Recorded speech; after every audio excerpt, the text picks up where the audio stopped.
Not exactly my pick for Pride stream, but it makes sense. There's a reason this isn't titled Pride stream. Also take that back, or you will be executed.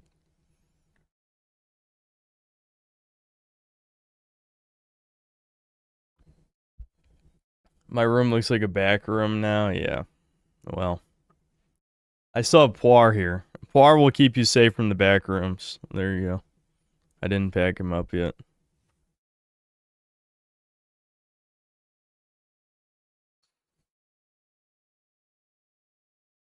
I'm unemployed. Many such cases. Yeah, so I'm probably not going to do the Pride stream. Because, I don't know, moving fucking sucks. And I'm too tired. And I can't really have fun if I'm tired. Fun with bad games, I mean. I can have fun with good games, but not bad games. If I somehow have time to stream tomorrow, I'll do the Pride stream. If I'm not tired at the end of moving all the shit. I didn't sleep that well last night either, so. This isn't the new house. This is literally the same place. The shelf's just going. You guys need to step up your schizo maxing. It's the same exact background. There's just no game shelf.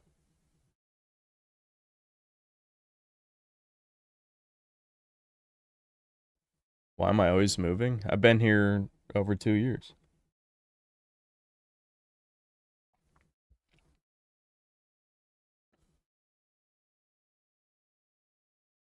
Wonder how the lighting will be with nothing in the background. Yeah, I removed the ring light. I didn't even actually pack it up though, so I probably could have just kept it plugged in. I'll do that tomorrow.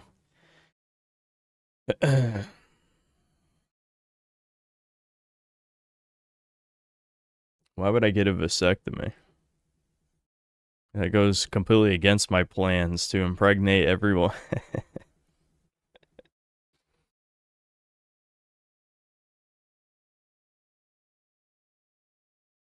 Loter God was streaming Gex 3 last night. Based. Why wouldn't he come on Chudcast? Did everyone spam say Gex in the chat? What happened to the infamous poster? I still haven't.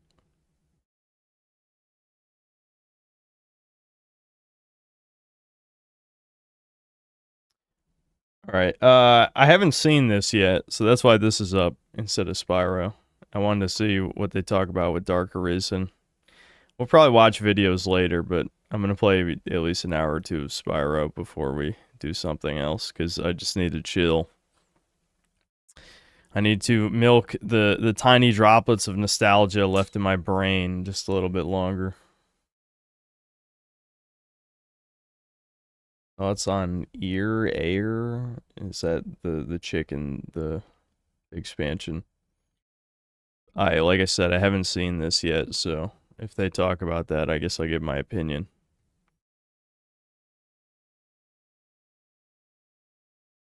Yeah, clickbaited. No, you didn't get clickbaited. This trailer is only 7 minutes. 7 minutes. And then we're just gonna Spyro. Where's Spyro? It's in the background. Crash Bandicoot Mog, Spyro, fuck you. Fecal matter mogs your face, you fucking bitch. Crash 2 is the only, like, top tier Crash game, that's the thing. At least Spyro has 1 and 2 that are top tier, so get fucked. Okay, alright, I'm gonna, here, let me turn this up a little bit.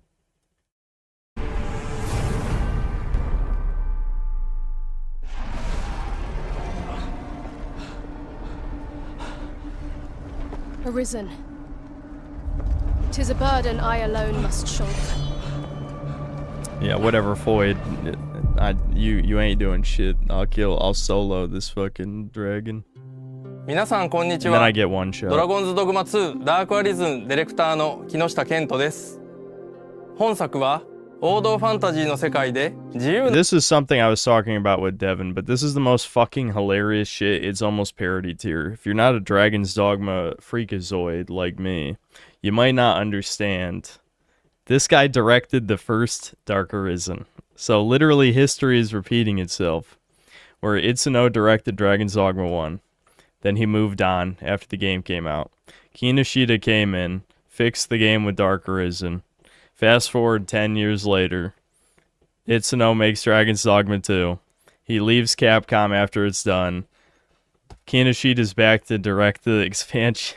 It doesn't even sound real. That sounds like a fucking parody. But yes, you know, hopefully that means he knows exactly how to fix the game, but I have my doubts.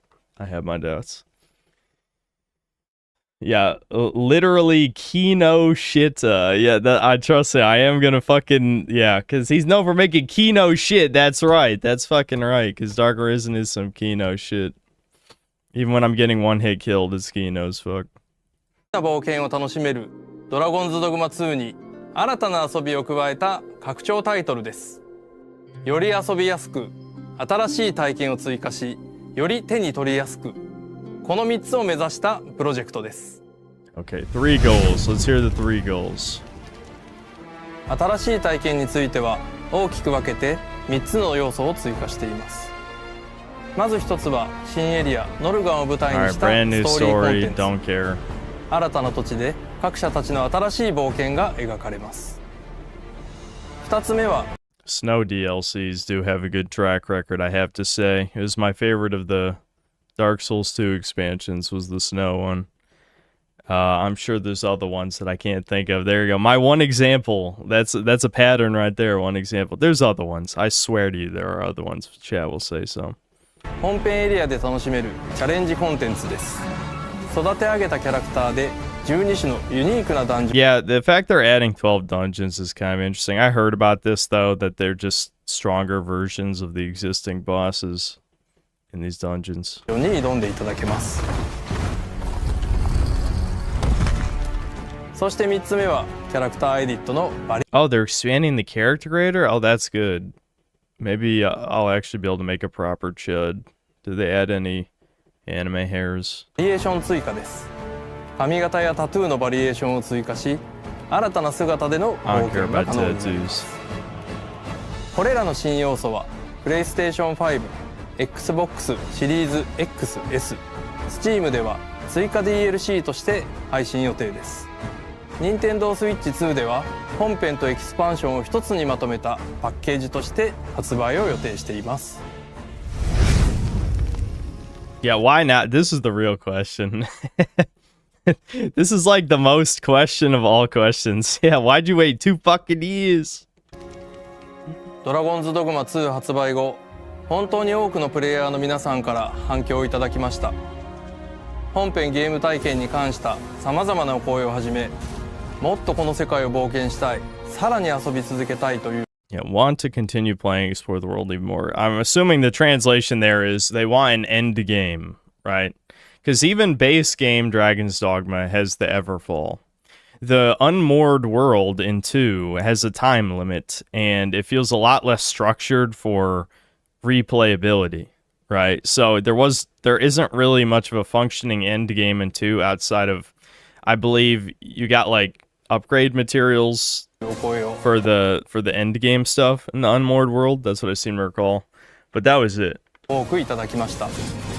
私たちはその思いに応えたいと考え、本作の制作をスタートしました。これまで遊んでくださった方にはさらに遊びやすく、さらに深く、これから触れる方にも新たな形で楽しんでいただける内容を目指しています。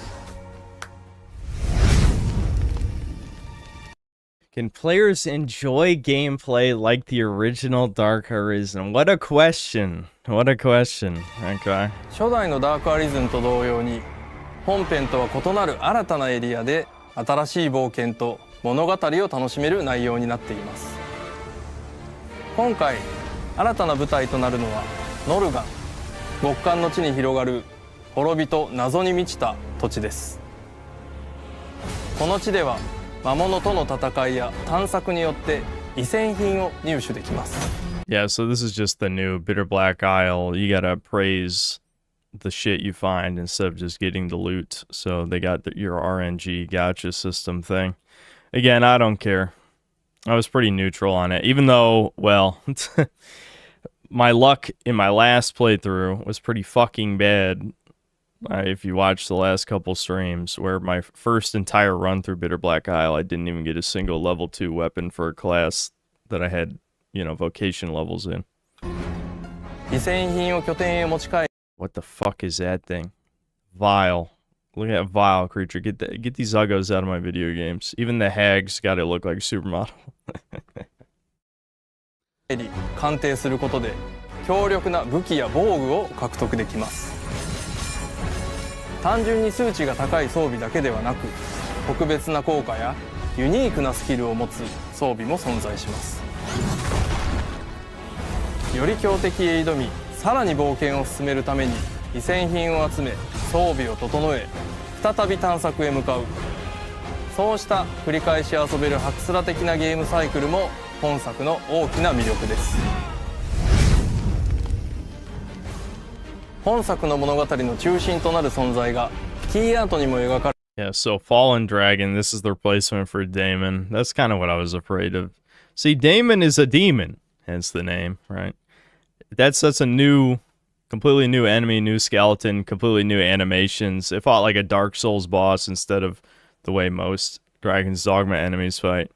And this is just a reskin of a dragon. That's pretty fucking lame. ている利害の竜です。本来であれば心臓があるはずの胸部は空洞となっており、その異形の姿とともに死してなお朽ちぬ力を持っています。そしてその竜を追う謎多き女性エイ。 Arisen. 彼女はなぜ竜を追い続けるのか、そして利害の竜とはどのような存在なのか。各社とポーンはノルガンの地を巡りながらこの2つの存在に隠された真実へと迫っていくことになります。ドラゴンズドグマ2本編にも先日配信したアップデートに加えて8月末に追加のタイトルアップデートを予定しています。 Yeah, this is... I mean, I will stream some of it, probably not all of it, because, I mean, it's going to be the same game that I played 2 years ago. But I do want to at least stream some of in the end of August. All because of the action adjustments. The fact that there's going to be 6 equipable skills. I feel like that's going to at least make this game feel how it should, to a point. I mean, there's still massive controversial changes that kind of fucked stuff. Like the fact that, Strider got split into Thief and Archer. It's one of those things where I think they could have done it right. There's a universe where they could have done it right, but it just feels like Archer is gimped into oblivion and Thief is just OP as fuck. So it's like they fucked it up. The dagger classes were the best classes just for general purpose playing the game. I mean, Mystic Knight is really strong, don't get me wrong, but the dagger classes had everything. They were basically the Dragon's Dogma experience. And then, speaking of Mystic Knight, they replaced Mystic Knight with Mystic Spearhand, which I don't know, it just feels like a hodgepodge of random ass skills. Like the gameplay doesn't feel very cohesive compared to Mystic Knight. You were a paladin, you were the tank, you reflected shit, you had your magic orb of orbness. The orb is really what the class is, though. If you wanted, if you're really actually playing the video game, it's Orb Simulator, orbs and parries. But that's still an identity. That's an identity, and it was fun. アップデートではプレイヤーの皆さんから寄せられたご意見ご要望をもとにより遊びやすく冒険を楽しんでいただくことを目的として利便性向上と遊びの幅を広げる調整を進めています。代表的な内容としては先日のアップデートでは制限なくファストトラベルができるアイテム刹那の永久石を追加させていただきました。一度訪れた拠点や主要地点などへ何度でも繰り返し移動することができます。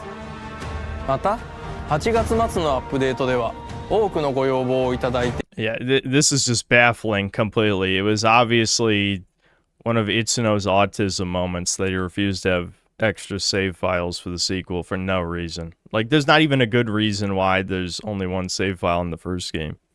いたセーブスロットの追加や竜付きのメリット向上と Power unending courses through my veins. 治療手段の追加 Dude, I mean, I only played it, I say only, But I played it 80 hours, and I only had a Dragon's Plague pawn once, and I just killed it. Like, it's just, it's not even, it's such a non-factor in the game. It's kind of a weird, I don't know. It's weird. It's an interesting idea, but it wasn't fleshed out at all. That's done the trick. カスタムスキル枠を6枠へ増設などを予定しています。その他アップデートの詳細は公式サイトで公開しているので、そちらもご確認ください。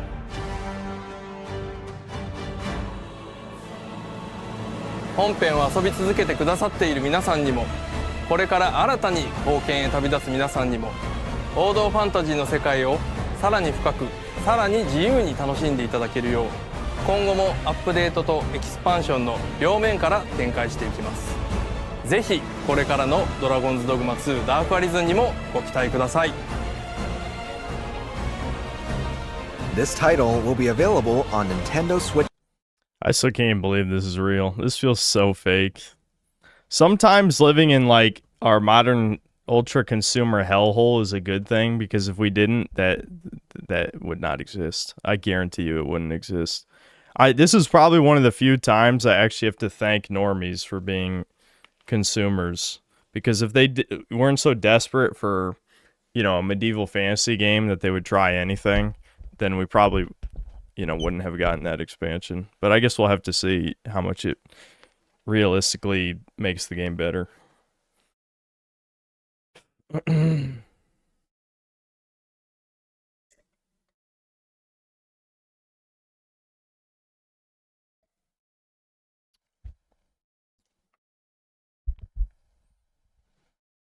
Mauled cells seething about the Japanese man's gorgeous locks.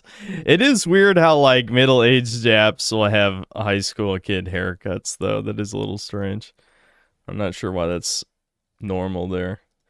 All right, we'll watch videos later. I'm sure there were suggestions that came up, but I just wanted to see that on stream. I saved that for the stream. I feel like I'm too lazy to put anything in this black square.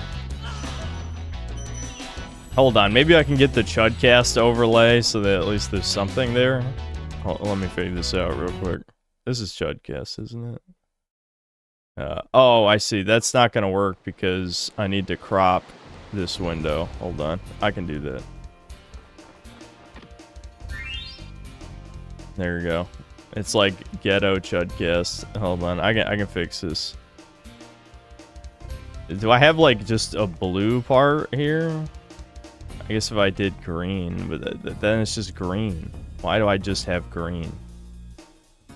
I don't know. I feel like this is going to look bad no matter how it's set up. There you go. It's green. You see that green there? You like the green square?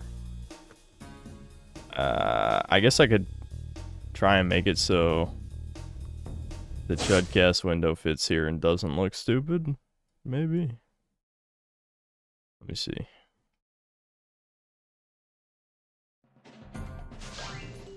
Like maybe like that. Hold on.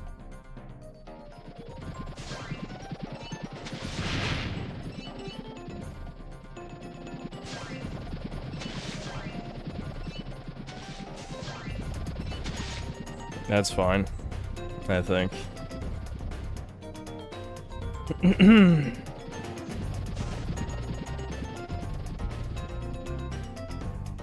Fill in the black slit. I can crop the slit. I just got a little lazy. I'm a slit cropper. That's a reference to female genital mutilation. That's the word, mutilation. Alright, so, if you're asking why we're playing Spyro, get fucked, motherfucker. I don't need to explain anything. No, the reason is I'm tired of moving. I'm tired for multiple reasons. I'm tired of the physical activity of moving all of my heavy... Do you know how much dog shit I have? I have mountains of dog shit. Like, fucking mountains. It's actually mind-blowing how much dog shit I have. I should have trashed some stuff, but my inner Redditor consumer can never be completely, you know, silenced. It's brain damage. Okay, rolling. Oh, it's been peaceful. I do not like Spyro. I want you dead, motherfucker. Take that back now, or die, or die, We now have or die. 12,000 treasure. Hold on, let me turn it up. 15,000. What about this Ganasty Gnork character? Now I understand he's found a magic spell to I should have turn paused gems it into wood. first. Yeah, whatever. It's not like you're missing anything. I'm sorry you missed the Spyro cutscene, dude. So good.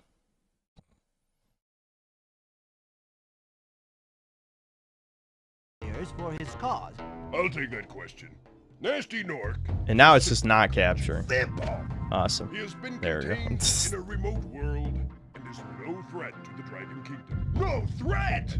Besides, he is ugly. That does it. He's ugly, Looks dude. like I've got Don't some call him things to ugly. do. They call me ugly, that's what I'm doing. But to Israel.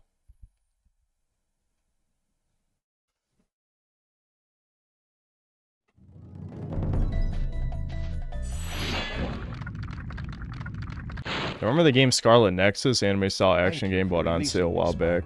Decently fun combat, but my god, the amount of cutscenes, dialogue, ooh, that's brutal. You to the next world. What about Nasty Nork? I'm going after him. Find dragons first. That's all I can tell you. Find dragons first. It is funny, like, how nasally Spyro sounds in this one. When they got Tom Kenny to do all the lines for the remakes, it doesn't quite sound right, you know? I'm used to Spyro 1 being just a shit. He's a shit.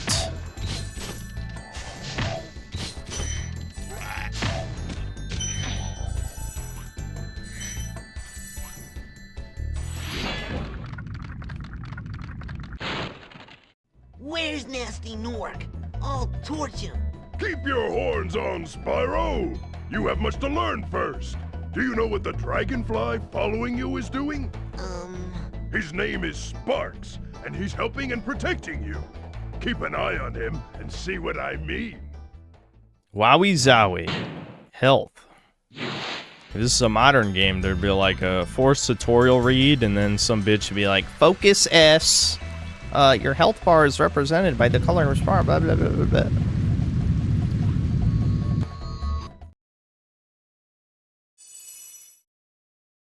Spyro's Jewish! Oh my god! Spyro's Jewish in Spyro! Spyro is Jewish in Spyro. Yeah, that represents my comprehension of the English language. Dude, wasn't that on stream? I think Devin streamed this one time. Was it the remake? And like he was failing the stage like 10 times over. That was making me spurg out. Like my inner Spyro spurg was pissed. I'm just like, this is a fucking baby game. How are you fucking this up? You know what I mean? Like I know the route I take is like not the route, but I mean it is a baby game. How hard could it be, right?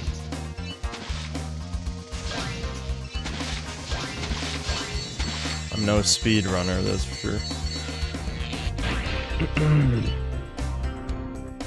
I'm curious how many times I've played this game. I wish there was some way I could track that, because I'm sure it'd be disturbing. I mean, I used to play this yearly. I probably played it multiple times a year, a few years as well. And I've already streamed this and the remake on stream, so I've streamed on stream. Dude, I'm telling you, I'm having a fried brain day today, so expect some synthetic retard. I definitely need to go to sleep on time. Look at that. How did Devin fail that? I have 36 seconds left. 36!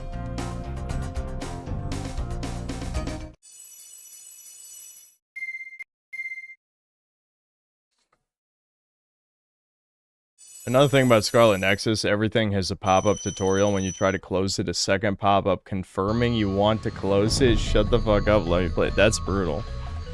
That's brutal. In the words of Spoonie, don't tell me how to play. Listen, I relate to every single streamer crash out, to be clear. Like, Maybe when I was younger, I was like, oh my god, stop getting so mad. Honestly, no. I think I always side with the rage people. Like, I think back all the way back to even, like, the Game Grumps days. The only time I ever got mad at John and Aaron for being, like, unbelievably shit back then was, like, the Naughty Bear video and, like, I don't know, there's, like, one or two other ones where, like, they clearly don't give a single fuck about the game and make no attempt to learn the game. Those are the only times I'm mad. I feel like I have decently high tolerance for retardation unless it's a game I'm autistically obsessed with, like this. Like, yeah, if I watch someone else play Spyro, I'll probably get tilted in 5 minutes.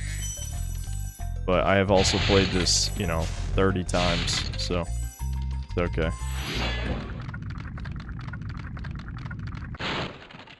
When you Would free I a mod dragon or Spyro? step on Maybe. one of their platforms, you're saving your progress.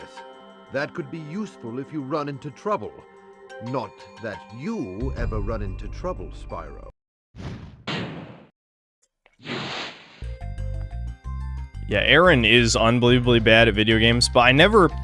See, that's the difference between me and, like, the DSP type people.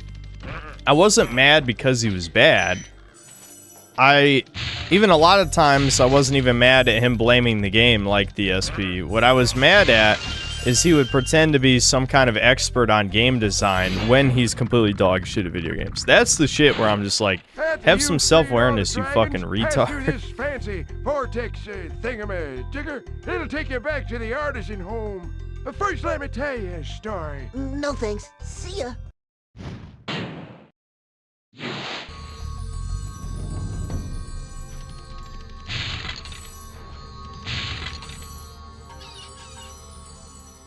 Whoops. I love video games, the secrets and shit like this. I think a big problem with modern game design, and I'm sure I've talked about this 100 times already, but it's way more clear when you play games with small levels. Everything, the sense of scale of modern games is completely fucked. Like, everything is way too big. I think sandbox games completely corrupted the design of every other genre of video game. I'm not sure what happens. Like, if you play, like, probably one of them, I know I talk about Dark Souls every stream because I have brain damage and I love Dark Souls, but there's a lot of areas in Dark Souls where things are really fucking cramped and the sense of scale is weirdly small. And the only reason it stands out is because it has, you know, a pseudo-real, like, slightly realistic art style, right? I mean, it's still fantasy, but, you know, like, the humanoids are more realistic and less stylized. But that's just how most old games were designed. Like, things are supposed to be small. Because giant empty land masses are boring and don't feel handcrafted. You bet. For the longest glide, press the X button at the top of a jump. And try pressing the triangle button to drop down in mid-flight. Like, a big criticism you'll see of a lot of FPS games, at least older ones, is when they're corridor shooters. And the only reason that's bad is when it's in the most literal interpretation. Where it actually is just hallway after hallway after hallway, then it is bad. But there's nothing inherently wrong with tight areas if that's, like, the purpose of the encounter design. Like, if the game is purposely trying to funnel you into a hallway so it can, like, have enemies that snipe you from the other end of the hall, or they throw grenades into the hall, or maybe they flood a bunch of dudes into a room after the hallway and you have to back up into the hallway so that you can gun them all down, like something like that, right? I don't think hallways are bad. If the alternative is giant, huge landmass with nothing in it, then hallways like 10 times better than that. I don't know. It sucks that, like, I think collectively, most people agree game journalists are stupid and dog shit and you should never listen to them. But a lot of the things that they came up with still pervade in game discussion, right? Like, a lot of ideas that they started, people take seriously, probably because they don't even realize where they came from. I gotta double check up here before I go grab the treasure chest. It's so easy to miss a couple gems. Yeah, I like this one. I don't remember how many gems are in the hole. I guess we'll find out.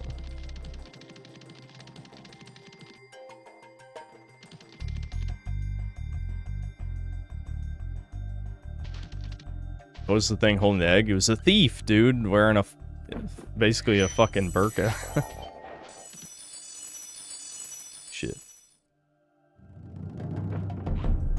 It's crazy how the remake turned this dude into like a gay tattoo artist, like lumberjack.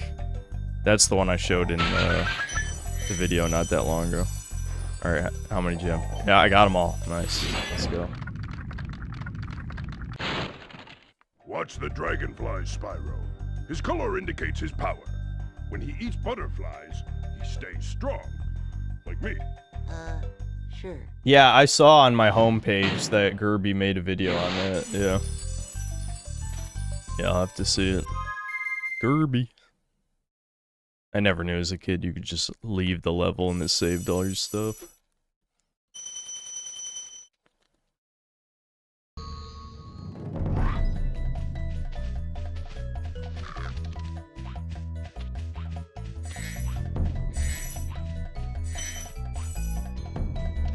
It was turned to a gay, the dragon. That generic blue dragon got, I showed it in the Spyro, Summer press the Game jump Fest button video. twice to glide, and don't be afraid. Afraid? Of what? Falling from high mountain peaks, plummeting into prehistoric glaciers. Oh, that. People have already asked me about GTA 6 pricing. Oh, that is $80. I guess it could be worse. There were rumors it was gonna be $100 like 2 or 3 years ago, because there was like, I think it was Jewish investors. Yes, I'm inserting Jewish. I don't know for a fact. Who cares? We know I'm right anyway. But Jewish investors like, oh, it should cost $100. And it's just like, so it being 80 is, I guess, the best case scenario. Obsessed with Jews? Yeah, I mean, what channel do you think you're on right now? The guy with the name Schizophrenic Shrimp. I'm pretty sure you are too.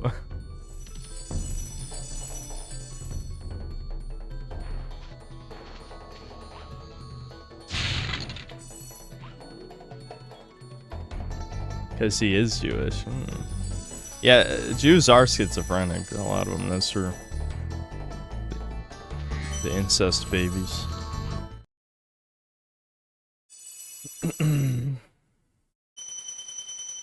Yeah, to get the deluxe gay ass homo edition, it is 100. Yeah, that's true. The thing is, isn't it literally just skins? Like, it's nothing. I remember back. I know everything's a slippery slope when it comes to monetization. That's a no-brainer. But I mean, I remember back when deluxe editions were a thing. It was basically you're just pre-ordering the expansion pass with the game. Right? That was the first version of deluxe editions. And then just turned into cosmetics for $10. Use the L2 and R2 buttons to get a good look.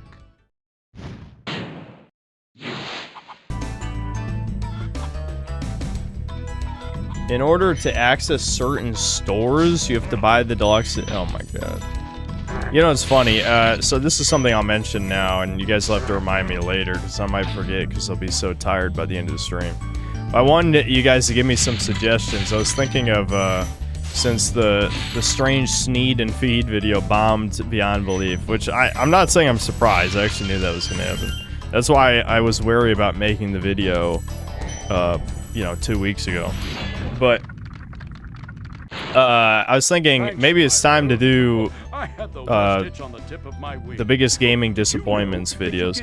You could say that maybe it's a good idea to wait until GTA 6, but I actually kind of already incorporated that because I was writing like a semi-script for it earlier today when I had some free time. And I was basically just like, I don't give a fuck about GTA 6, Half-Life 3 is never happening, and new IPs are all dog shit, so I might as well make this video. That's basically what I wrote in my notes. It's like, yeah, that's more or less what I would say.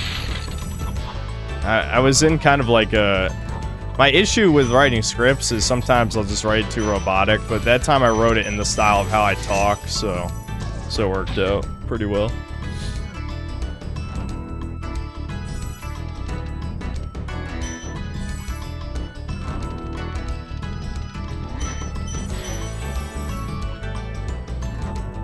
Keep forgetting to ask you, did you have to bully Devin and Air Riders while playing as a brown Kirby?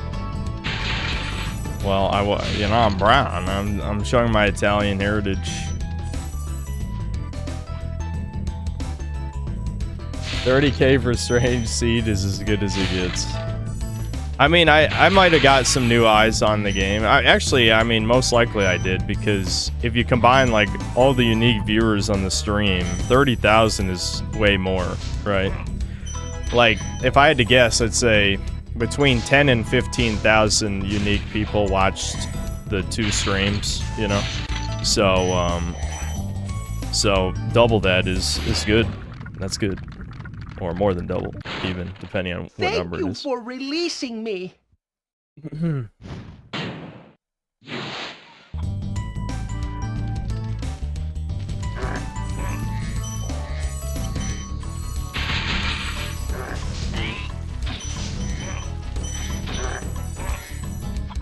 Yeah, thank you for releasing me.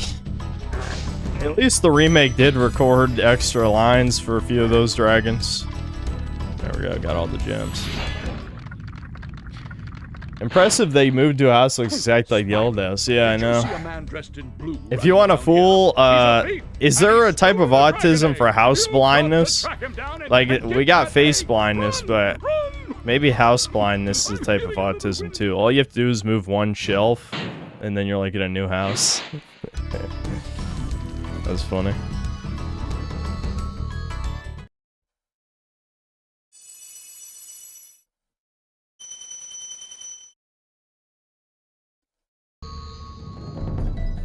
Did I sell everything because the Strange Seed video bombed? Yeah. Yes. Yes. Yeah. Gather the gems, not the crystals. Embryo.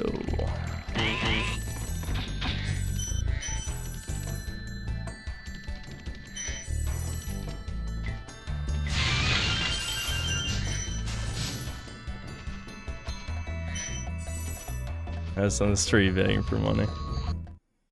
Listen, video bombing is not that important. Like, it's better that one video bombs than no video be released for a month. You know what I mean? I mean, neither one is good for a channel.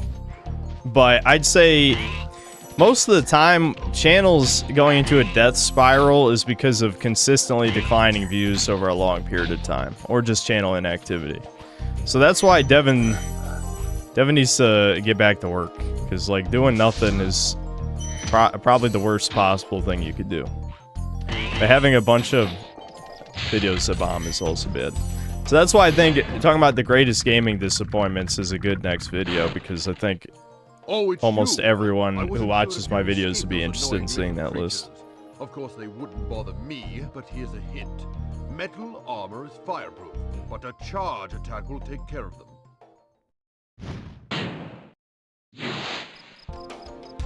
Tier and KPX, I think that was just a rumor that wasn't substantiated. But I'm sure the pre-orders are insane. They gotta be crazy high, but that sounds too high, honestly.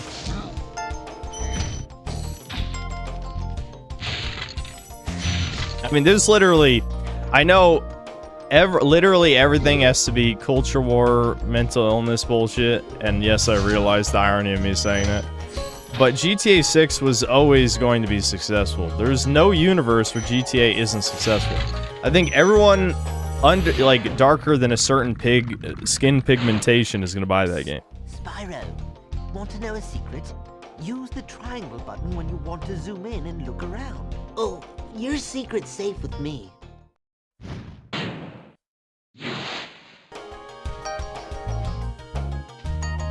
Yeah, Crimer status symbol.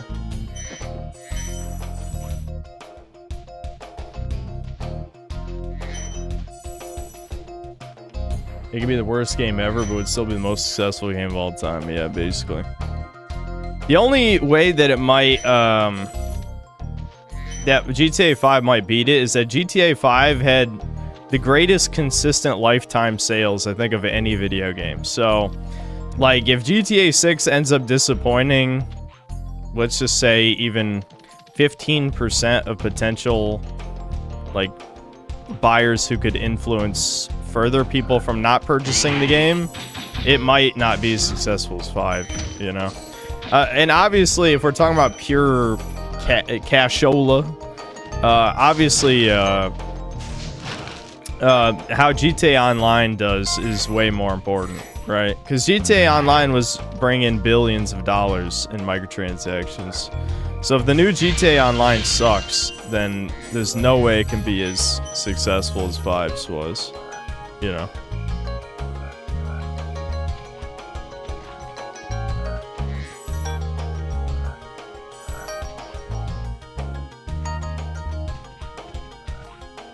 I think my earliest game memory was playing this on Christmas with my grandma, watching me run directly into an invisible wall and getting bounced back over and over.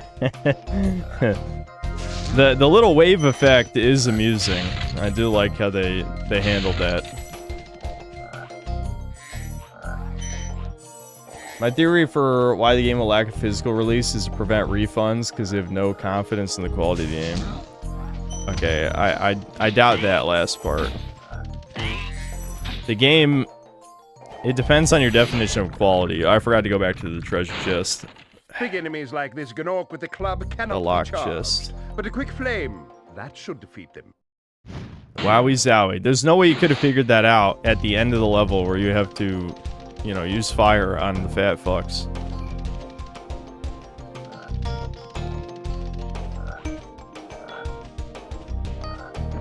I botched.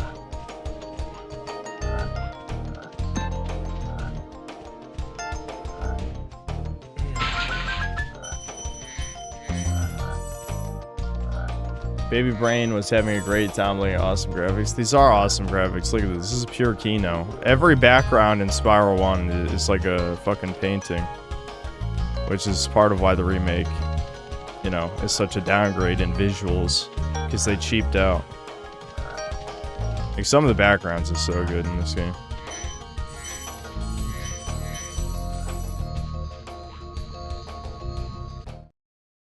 They're probably crunching so fucking hard on the game that they need all the time they can get, so maybe the game won't even go gold before release. I mean, hasn't it been in development 10 billion years? I know that doesn't matter when you hire incompetent fucks, especially like the amount of places that still work from home. Apparently, I don't know, I probably should have verified this, but Devin said that Jagex, you know, the developers of RuneScape, are still working from home? What the fuck? Why? What type of retardation is this? Cool, Flash. Do that again. The artisan's boss is through a portal behind me. You can challenge him now, if you feel you are ready.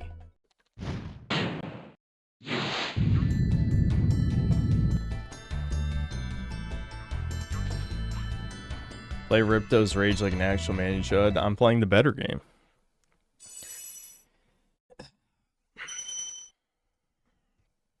With wisdom and experience, you realize simplicity is king when it comes to video games. Now, I'm not going to be an arcade pretentious... Okay, never mind. I feel like I keep throwing digs at people who don't deserve it. You guys probably don't even know what I'm talking about anyway, but some of you do, but... like, pretending to be like an arcade supremacist because of some gay-ass shit about gameplay density is really retarded. But, you know, that aside, I don't even have to kill them this way. You can just fire and then jump fire.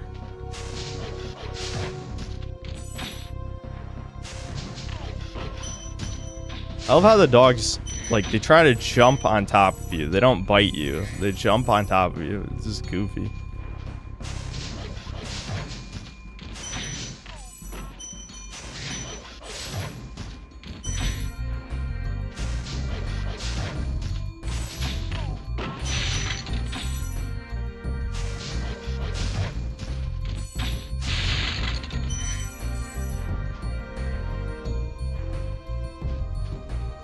One thing I hate about my favorite genre nowadays, survival horror, is that most of the time there's a female protagonist.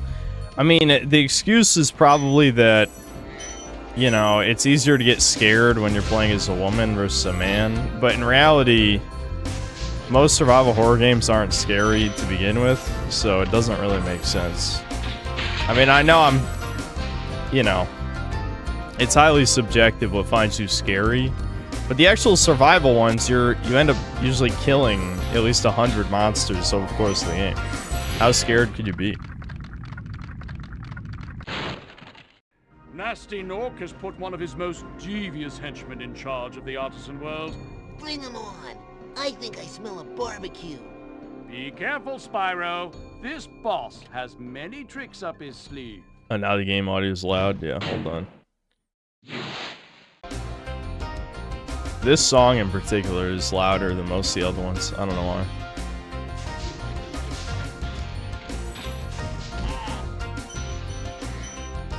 You're about to see the power of Spyro 1 bosses.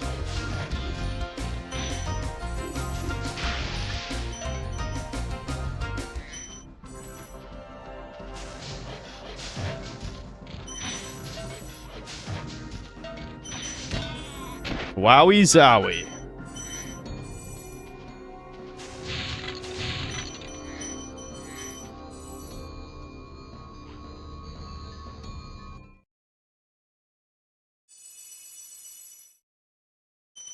How is he controlling the arms? Maybe there was other sheep in there and you kill a sheep every time you hit him with fire.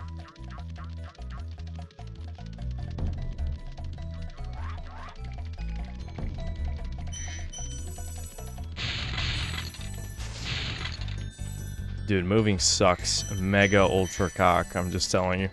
The problem is I've had to either move myself, my mother, I had to move my dad last year. Jesus Christ. I don't even want to know how many times I've either had to move or helped people move. It's too many fucking times. I'm tired of it.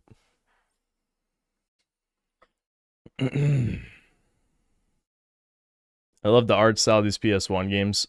I felt a remake such as Combat Devolved really ruined the game experience. Yeah, the sad thing is, like, even like the indie games that try and recapture the PS1 or N64 aesthetic don't really do it right either. I don't know why. Maybe it's just really hard. Maybe because you actually need talent, and there's no talent these days. Spyro. Look how our treasure has been turned against us and stolen. Recover our treasure, Spyro. Collect treasure. Got it. Yep, treasure good. Give me money now.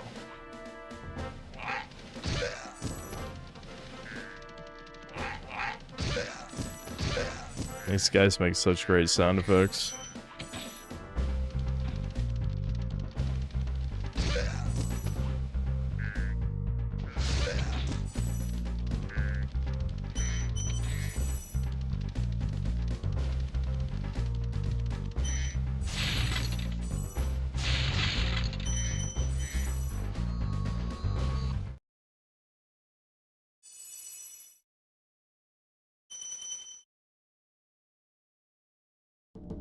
Yeah, people mention jumping flash.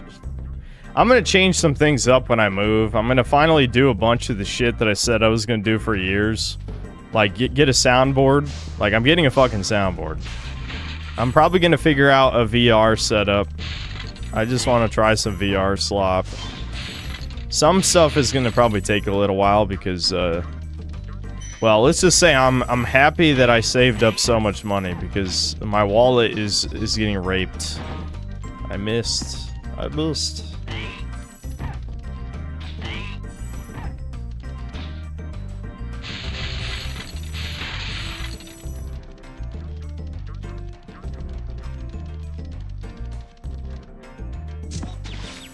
Got him. That works.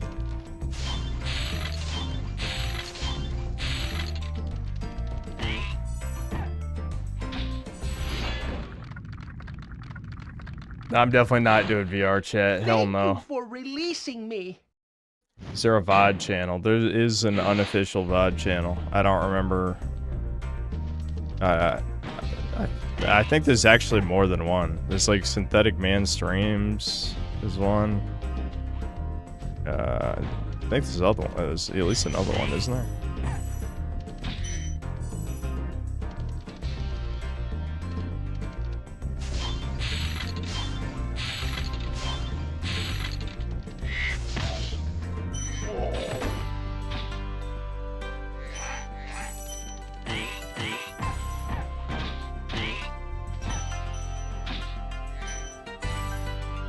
Yeah, I need to upgrade my graphics card too.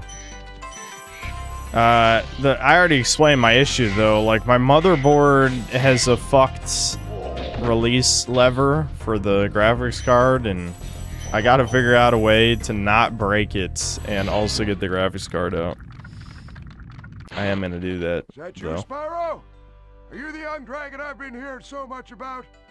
Ever since I like you're how a he wee scratches puppy his spoke, like we've nose known horn with the wing. You've known? Ah, I forget. That's gonna be me, dude. I'm just talking about something for like 10 seconds, forget what I'm talking about, and then I'm out. I'm leaving. Boomer synth mode.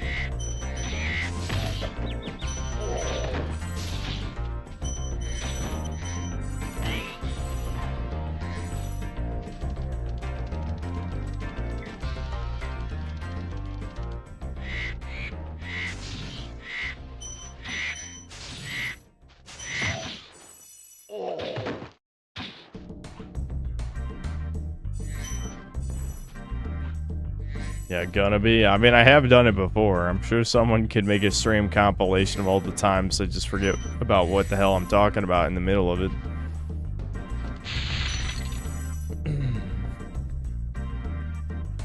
Yeah, I can't believe I'm spending money. Well, it's unavoidable. I wouldn't if I had a choice.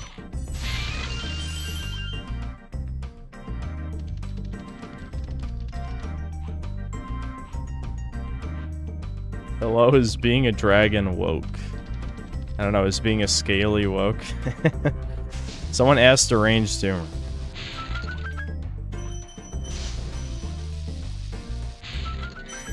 I honestly shouldn't have come this direction first, because I'm gonna have to come back here with the key.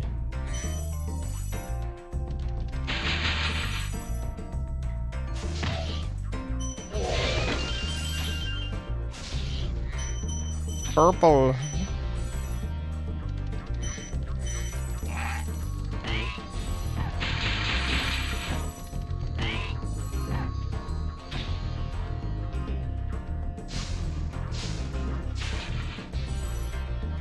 If I'm touching PS3 360 era games, I should play Enslaved, Odyssey of the West. Yeah, I think people have suggested that before.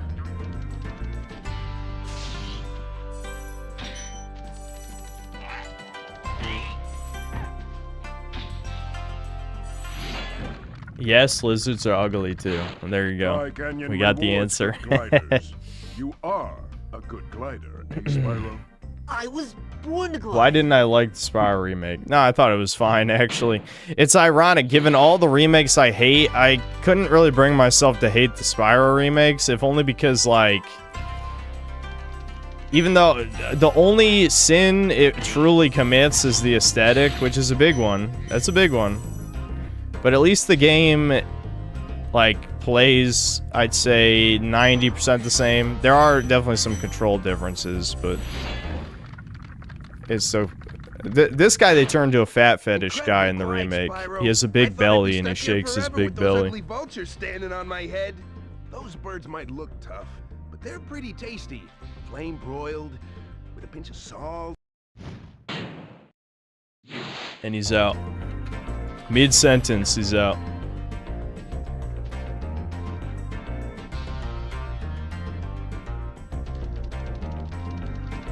Yeah, what the fuck? I know. Oh, I know. Yeah, I said what the fuck a lot. You know, there's people...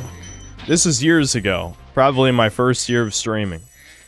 There was years ago people gaslighting me about the remake dragons being gay furries. I'm like, what the fuck are you talking about? Oh, who are you lying to? Who are you lying to? Because you ain't even lying to me. You lying to yourself.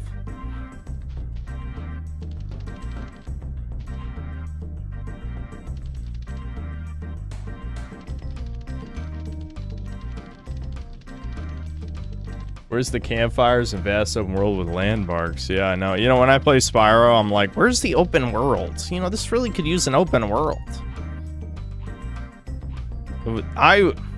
There's a lot of people, I guess it depends on which side of the aisle you're on, but it's either doomer or extremely white pill. A lot of people are coping that the game crash is finally coming. And the thing is, by my definition, I don't think it's coming. But there might be, you know, an even more drastic downsizing in the future. That might be true.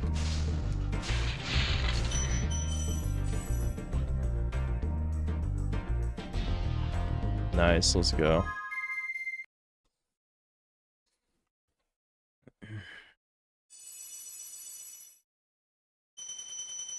Yeah, game recession. A big downsizing of a bunch of major studios. I mean, Xbox has already done that a bunch of times. What Xbox is doing right now is what EA did, like, I don't know, 10 years ago, maybe less than 10 years ago. And that's not a gaming crash. That's literally just, they're cutting all the fat. The fat they purchased in the first place, by the way. I love this. This is great. Oh, it's not this one, I don't think. Is it this one? Yeah, there you go. Die.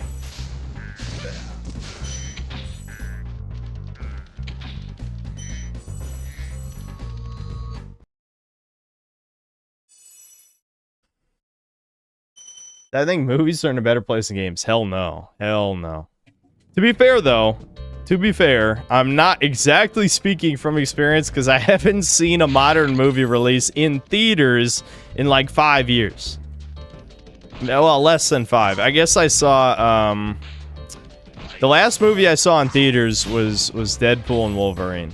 That's the last movie I saw in theaters. And that was the only movie I saw in theaters that year as well. So, I don't know. I fucking... I don't know, man.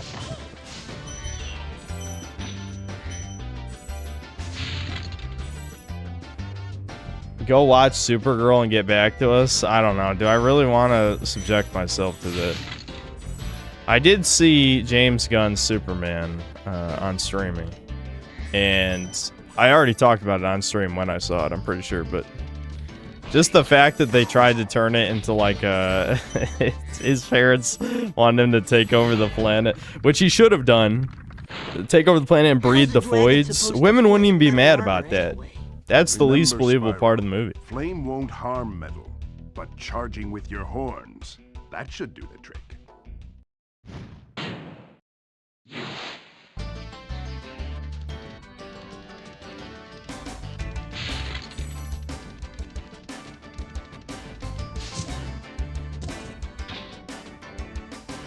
As woke and goy sloppy as games are, movies are somehow twice bad. Yeah, movies are so fucking bad that I genuinely don't understand how people watch them. Like, I was, my mom was watching season 3 of House of the Dragon came out. It's literally like, I didn't even say anything crazy. I was just being cheeky. I'm like, so did all these black people die before Game of Thrones, or what happened? And my mom's like, no, there were a bunch of black people in Game of Thrones, weren't there? And I'm like, no, there weren't. I literally watched Game of Thrones with my mom, and she somehow gaslit herself. You like how they slap you and it does no damage? I like that. Look at that. Get bitch slapped, Spyro.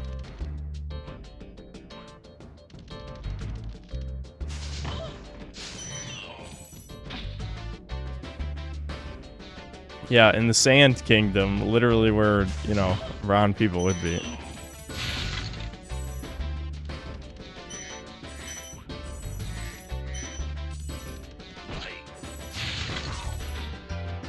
So, I don't know if any of you guys have seen House of the Dragon, but not only do they make, like, the Targaryens are like these gross mudoid creatures, and not in like the old royalty. See, this is where leftists are always disingenuous. They're like, actually, royalty, we're all incest babies, and yeah, okay, but not with other races, retard. But anyway, Sorry, had to get that out of the way in case there's a lurking subhuman. It was because we know they like to come to these streams to be faggots. I just had to get that out of the way. Anyway, so not only did they do that, but like every scene, and I only watched about 10 minutes, but every scene had a random African in it for no reason. There was a scene where it was some retard was talking about wanting to be a knight so that he gets a castle or something. And of course the black guy schools him and is like, no, retard, you know, all you get is a horse. You don't get a castle. Can't believe this white retard didn't know that. Me, smart black man, you know. I know I'm reading into it. Oh, I'm reading into it. No, that's clearly what they were doing. The fucking cum guzzle central. Capital of cum guzzling. That's exactly what was happening.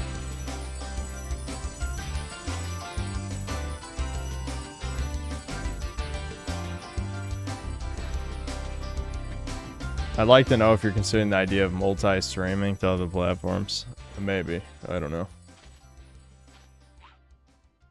That sounds like efforts. Sounds like efforts. I'm not the Foyd who's gonna read 5 billion comments in 2 seconds. In fact, I can't even read, remember? I don't even know how. Like, if I multi-stream, there's a chat getting ignored. I don't know which one, but one of them.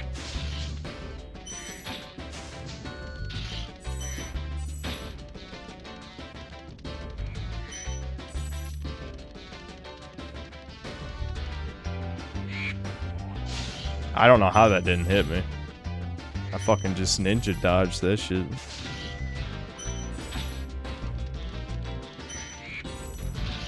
I feel like so much of what I like about video games is shaped by this game. It's insane. Like, I just really love finding little secret areas in games and picking up random trash off the ground. The highest point in Clifftown. You can get to almost anywhere from here. If I were you, I'd use that whirlwind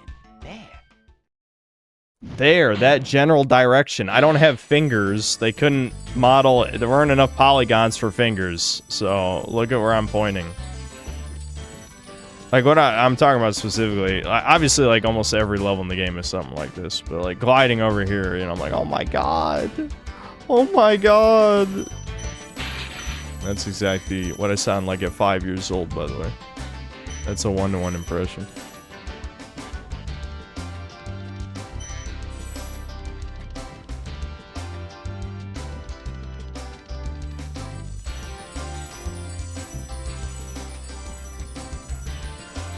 Always love games with fun movement like Spyro, Jack and Daxter, Mario 64, yeah. Yeah, since I'm having those simple flips videos on my second monitor, I'm slowly psyoping myself to try Mario 64 ROM hacks. So I might do that soon. Here we go, we did it.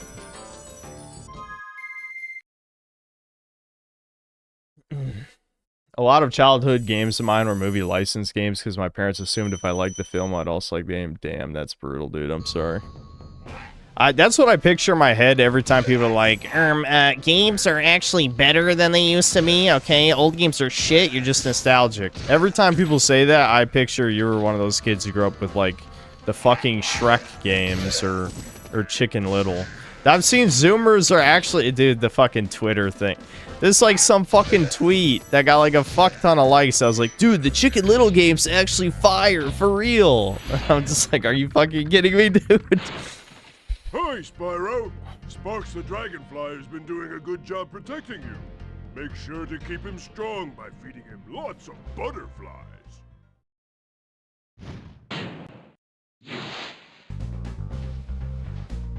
Is this game my Jewish awakening with all the gem collecting? Yes, this is single-handedly what awakens clearly my Italian Ashkenazi Jew genetics deep down.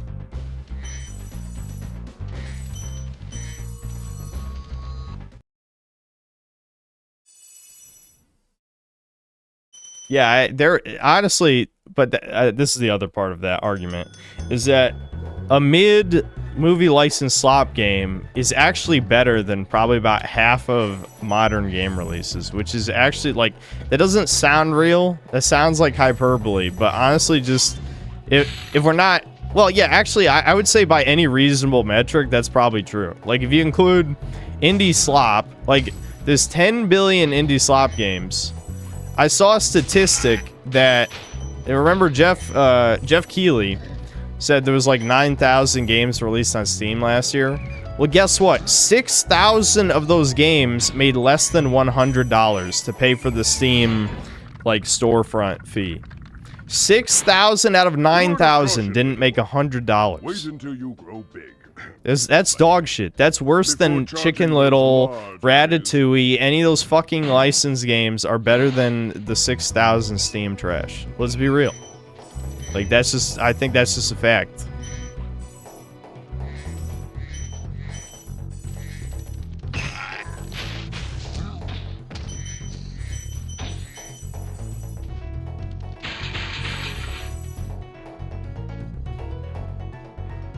Old games rather than modern indie games. Yeah, I mean, that's the sad thing. Like, that was, like I said, since I was writing, like, a little bit of a pseudo script for the most disappointing games list, I was just like, don't expect to see a lot of indie games on this list because you'd be an idiot to have any expectations for most indie games. You know what I mean? Because, like, if we're talking about disappointment, to be disappointed, you have to have expectations.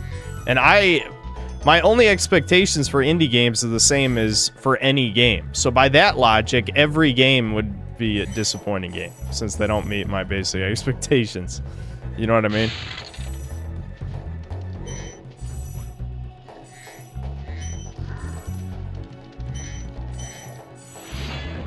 Yeah, Spider-Man 2 is actually extremely good. That's probably the best movie license game. Me. When I streamed that, I was like, I can't believe how good this is. Like, because sometimes people hype up shit a little bit too much about old games.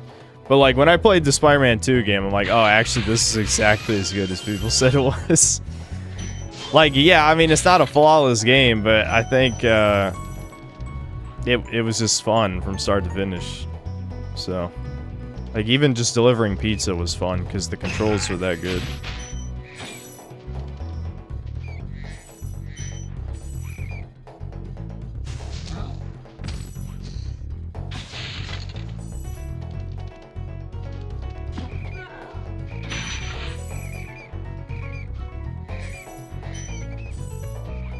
Yeah, I'll have to play Simpsons Hit and Run at some point.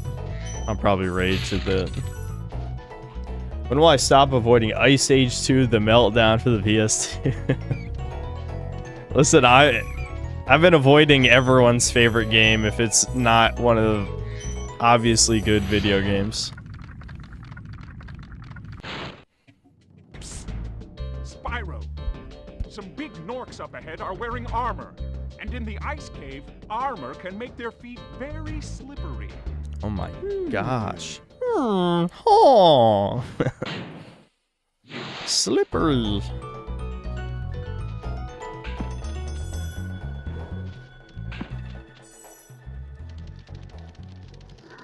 I played any of the Siren games. I think I played one of them that was on PS3 that was on PS Plus or something, and I didn't like it.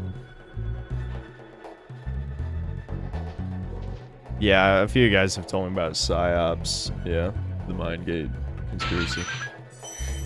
Did I ever play Web of Shadows? Yes, I also streamed Web of Shadows. It's too bad that game is so unfinished, because it would have been really fucking good if it was finished. Like, you can just tell. Like, there's so many things in that game that are cool, but then there's so many parts of that game where it's like, this is just an unfinished mess. But yeah, I streamed through Web of Shadows. I'm pretty sure we did Evil. I feel like every time I stream a game, I have to pick Evil. Because if you think about it, if we're not even considering entertainment value, chances are, if you've played the game before and only one time, you picked good. Like, even chuds usually pick good, right? People just want to be good, and usually video games incentivize you to be good. So if I'm going to stream the game, I might as well do Evil so some people can see some new stuff. And it's usually more entertaining. Thank you for releasing me. Wow, he's out. That, like, surfs up. The movie, Yeah, I think it was alright.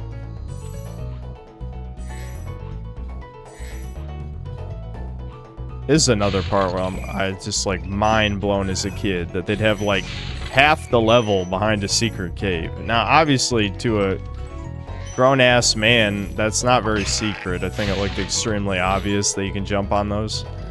But as a kid, if this is one of the first games you've ever played, I don't know. It's just mind-blowing. And the thing is, we live in Idiocracy now, so you'd have to put yellow paint on those things for people to even know you could jump on them. So, I don't know. It's fucking... Why haven't I made gaming is dying and retards are killing it? I should have. Maybe there's still time. Should I write that down? I don't know. Because, like, the problem is, like, I have to lean into the meta of me being the son of DSP for the joke, because obviously DSP is the answer confirmed by Sony Santa Monica anyway.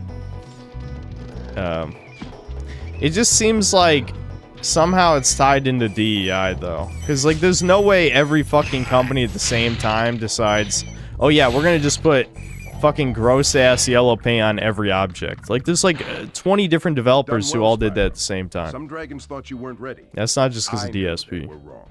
I'm ready, all right. Ready for what? Sorry, we only had enough budget for 10 seconds of dialogue. That conversation will never be finished.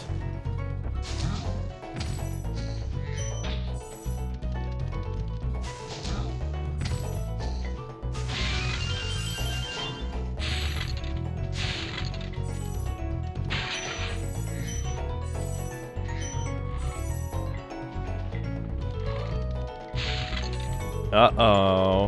Uh-oh. Missing 3 gems, chat. Oh. Never mind. We're good. Damn, this has to be my best record yet for getting all the shit. We haven't had to run all the way around a level yet. I've just played this game too many times. The tism is too strong. It's going by instinct. It's not even by memory. It's completely by instinct. The secrets are by memory, obviously, but the specifically looking in every little nook and cranny is instinct.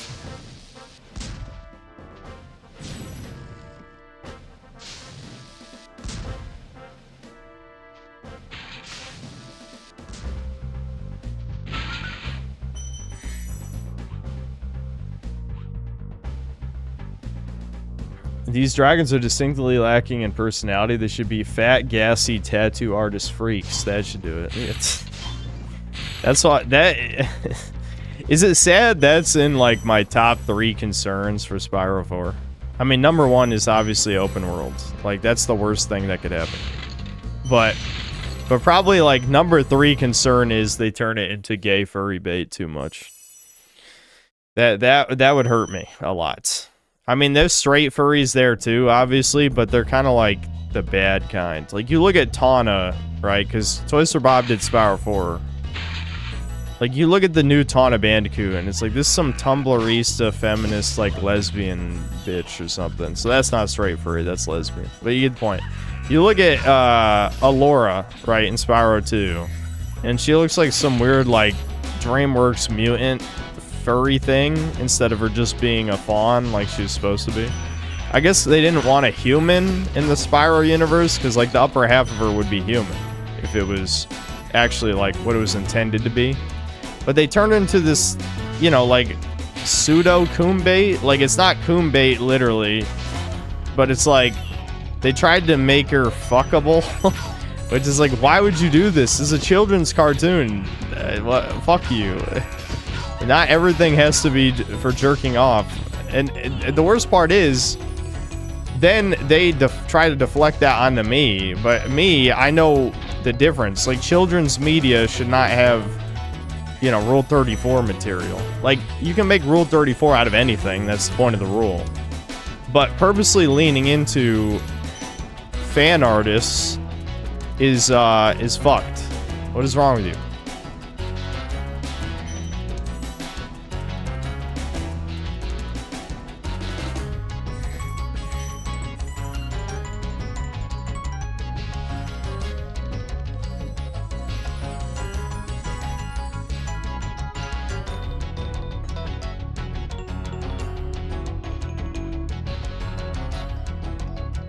Buddha man turns a new leaf. Truly. I mean, to be fair though, like all the Coomer memes aside, I was never proud at any point of that stuff. If you actually go back to any of the old streams, I never ever ever said it was a good thing, and never will say it's a good thing.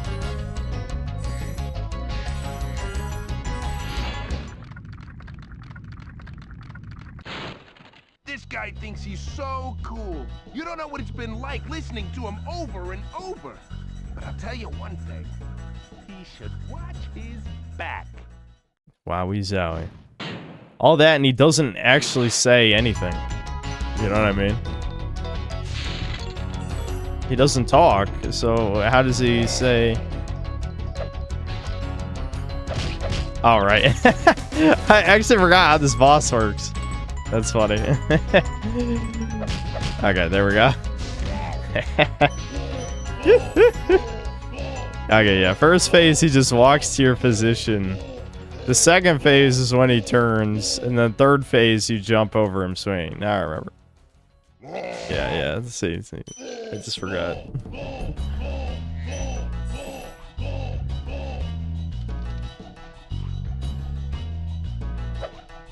There we go. Again, that's the power of Spyro on bosses.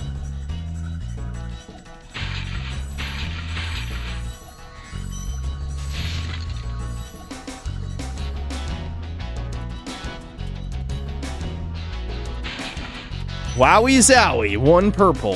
I know that adds up to 300, but I'm just gonna see the spinning text real quick. There we go.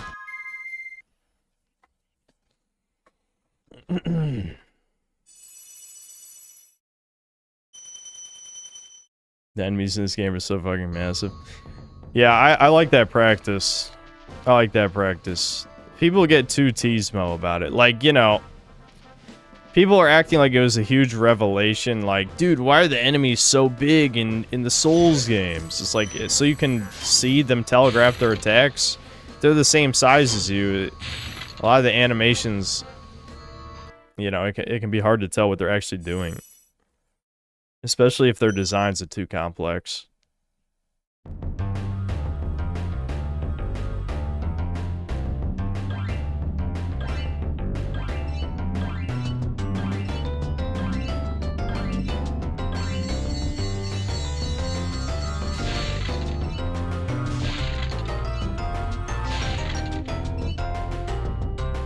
Blight levels.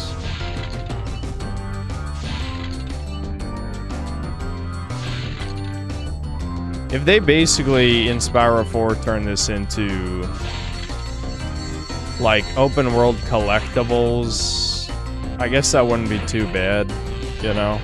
I know they want to use flight as the general purpose travel mechanic, but I hate that. I hate the idea of that dearly, but regardless, I think it would be okay if it was just used for this kind of stuff. Like, if the flight levels were incorporated into the levels themselves, then it wouldn't be so bad.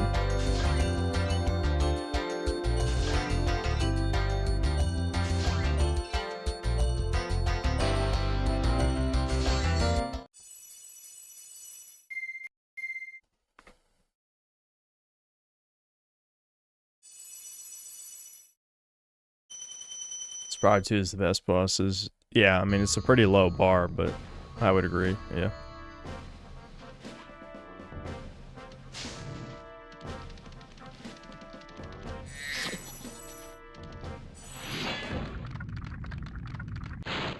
Spyro 3 is the best one. You don't even believe that. Keep up the good work, and I know you'll fulfill your destiny. Every Spyro 3 truther is a LARPer. And collect the treasure.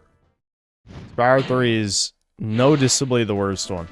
The only people who think Spyro 3 is the best one are the people who started with Spyro 3, and we have a word for that. It's called subhumans. Like, your parents hated you. That, oh my god, Jesus. Okay, there we go, got it. That's not supposed to be hard.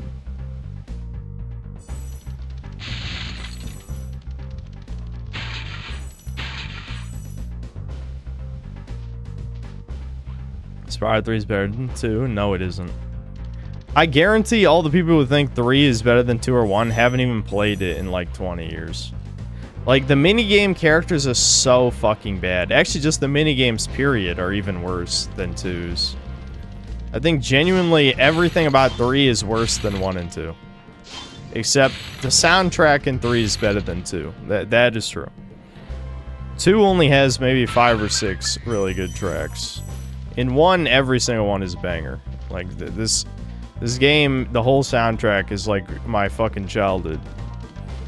And 3 has some good ones. 3 I'd say about half of the soundtrack's good.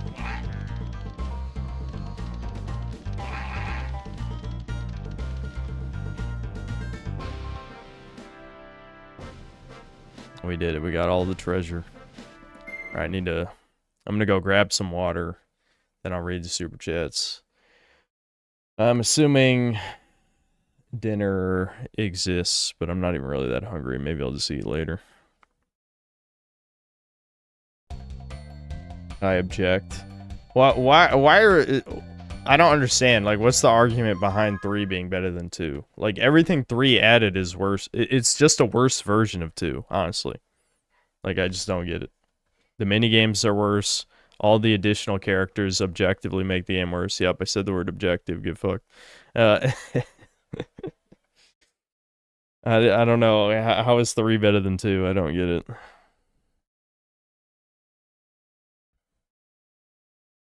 Minigames are worse too? No. I like the characters way more. I'm sorry about your autism.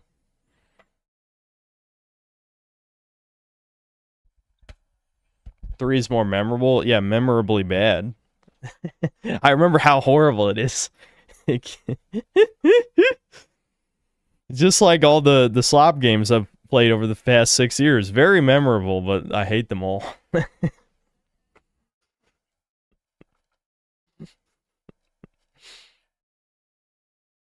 Because they're spurg low IQ and think variety is better. Yeah, I mean, I am so anti-minigame pilled. I was never the type of guy that thinks strong core gameplay needs to be broken up by gimmicks. I've never believed that, ever.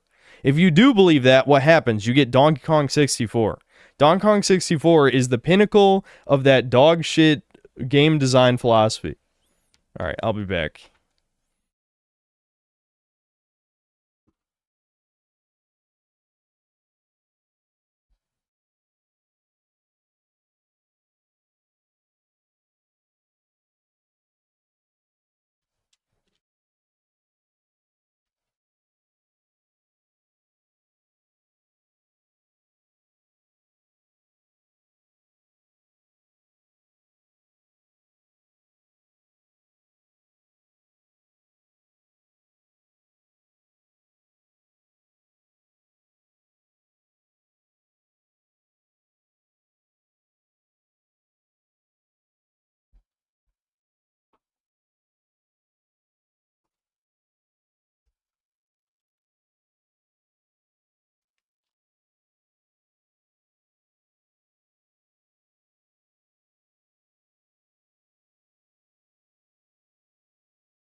Sometimes I just read shit in this chat and I'm just like, why did you even type that?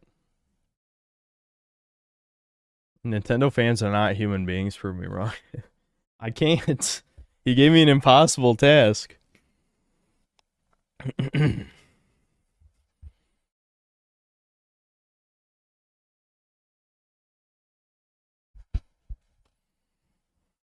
Alright, I was gonna read supers.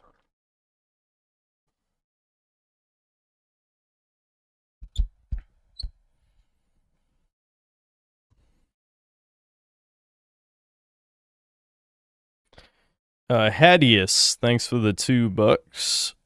Rockstar simps lost their minds, hate normies. Honestly, I haven't even kept up that much with the Rockstar shit. I mean, I know about the $80 price point and the $100 Garbo edition or whatever, but I honestly really don't care about GTA 6 that much. I will review it, don't get me wrong, but I never cared about GTA. I do have to play GTA 4 probably. That might be the next old game I play after I move. Let's play GTA 4. I think I'm pretty much done with San Andreas. It didn't hold my attention. I will say overrated, definitely. I mean, all the GTA, actually, pretty much all the Rockstar games I played are overrated. Maybe I need to try, what was it, The Warriors or something. Maybe I could give Manhunt another shot. Just try and get better acclimated with the controls. I don't know why I was so... usually I don't get filtered by controls, but I remember streaming it and just not having very much fun. You know? Incinerator Dave, thanks to the 9 months membership. Skipping on my day off, synth sus. Skipping what? Skipping the Pride stream? I don't know. I just don't care. We'll see. Maybe tomorrow. Swooping Hamster, thanks to $2. Cool green screen. It looks like you never moved. Yeah. Funny bit. You know, you just move one shelf in the background and it's a new location. Skater Sauce Man, thanks to the 2 years of membership. 4 years since finding your Saints Row vid. Time flies. Dude, that's crazy. That came out 4 years ago. What the fuck? Can you believe they gave me a code for the demo? I don't think they gave me a code. No, actually, I remember now. They gave me a review code for the game, like the day it came out, which makes no sense. What the fuck? Like, that's not, the whole point is you're supposed to get it a week early or more. Skitter, thanks to the $2. Good luck on the move in the next phase of life. Yeah, thanks. Nimpo Gaming, thanks to the 20 euros. Hoy Synth, just got my golden poirge, and I want to thank you for single-handedly moving the Overton window back in place. And no, Asmund Foyd didn't do it. He watches you in secrecy to see what he can parrot. You the real N-word. Thanks. I don't think I have very much influence, though. I mean, I appreciate the compliment, but in reality, the only time people acknowledge my existence outside of our... I'm not going to call it an echo chamber. It's not an echo chamber. There's way too much, like, random spurgery to be an echo chamber. But anytime it's people outside of this audience, it's just, like, random Twitter faggots or Redditors, etc., just complaining about whatever the latest crazy thing I said is, you know? It's the autism chamber, exactly. Incinerator Dave, thanks to the $2. Entire trilogy before Beyond the Realms. I already have streamed all of these, but maybe I'll stream them. No, it's a waste of time to stream them all again. I already streamed all of them. I streamed. When did I stream Spyro 3? That was last year, I think, right? Spyro 2, I probably didn't. It was like 2 years ago, maybe 3 years, and Spyro 1 was a long time ago, I think. But I streamed Spyro 1, well, this is the third time, technically, because I streamed the original, the remake, and now the original again. Amped88, thanks to the 50 NOK. Synth, will you ever play San Andreas again? I don't know. Honestly, the most enjoyable streams I've ever watched. At least it was for you guys, not for me. Even though you shat on my entire childhood. Sorry, your childhood sucked. Anyway. Honestly, if I grew up in San Andreas, I would kind of understand the hype, because when you're a kid, the novelty of, like, I don't know, posting up on a building and just shooting cops or whatever, it was fun. But even by the time I played GTA 5, I didn't really have fun fucking around sandbox games like that. Especially because the type of sandbox games I messed around in were like Prototype or Infamous. So you have like superpowers, you're a god, right? Those are the games I like when it's a sandbox game. The superhero sandbox games have always been my favorite. Because in those games, I feel like, I'm going to try not to sound pretentious here, but basically the way I view it is it's like there's an unspoken agreement between the player and like the game world that the sandbox is just a very loose playground that doesn't really need a lot of like polish or details or weird hidden secrets, because you're so powerful, you just cross the map in like 5 minutes anyway. Just super running, flying around, shit like that. Yeah, Infamous not as fast, but still, even, you know, riding the the telephone wires, you can move decently fast, right? So for me, most of the complaints I have about sandbox games aren't as important for superhero sandbox games. So that's why they're my favorite ones. Also, I've always liked power fantasy games. Anyway, Bobby Iron Man, thanks to the 13 months of membership. Good luck on the move to Israel. Dude, man, thanks $5. 70% of people buy the deluxe edition. Believe me, they probably spent $6 million. Yes, it's probably more like 70,000 on market research to figure out the pricing for max profit. It probably won't be that high. I mean, it'll be high, but probably not that high. Deranged Doomer, thanks to the $5. GTA 6 can save gaming by bombing hard enough to crash AAA industry. That is definitely a pipe dream. We would, that would be awesome. But like I said, everyone darker than a certain skin tone, a certain melanin level. We need to figure out what the melanin level is, but if you have more than a certain amount of melanin, you're buying GTA 6 day one. That's just, I don't know why it works that way, but that's just how it is.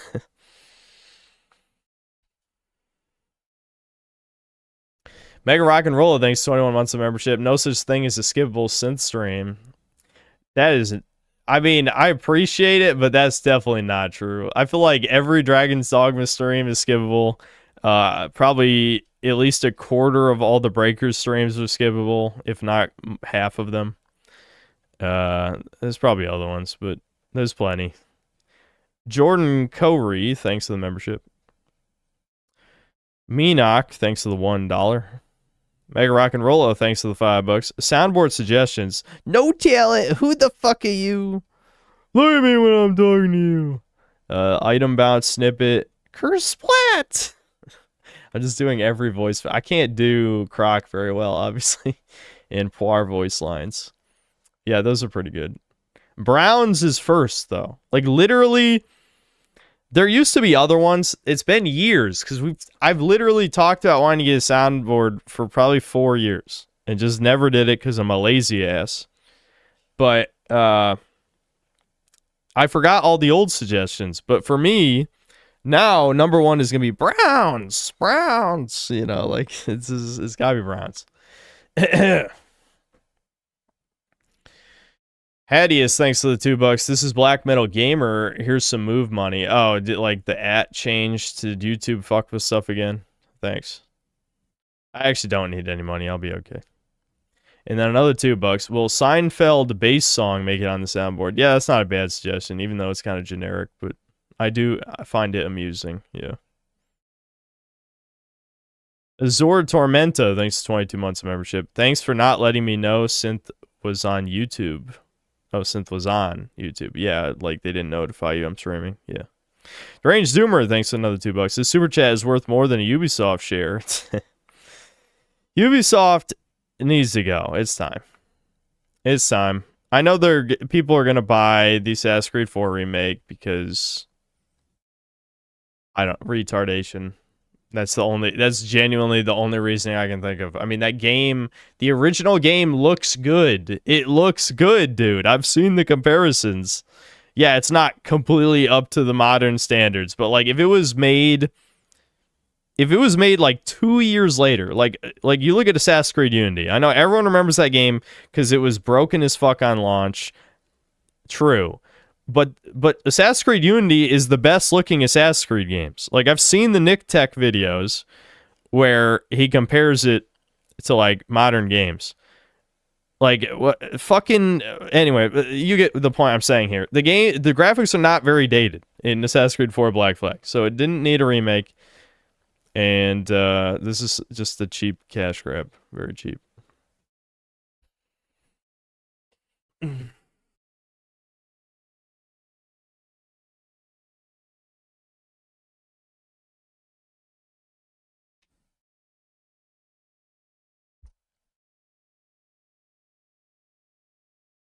One reason Spyro 3 is better is skateboarding. Skateboarding sucks. Fuck you.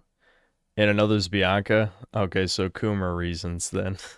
Spyro 2 level design is boring. The levels constantly interrupt with minigames. What? Have you not played 3, motherfucker? 3, every single level is interrupted by a minigame. At least 2 has some okay ones. I'm not a minigame enjoyer, though, in general.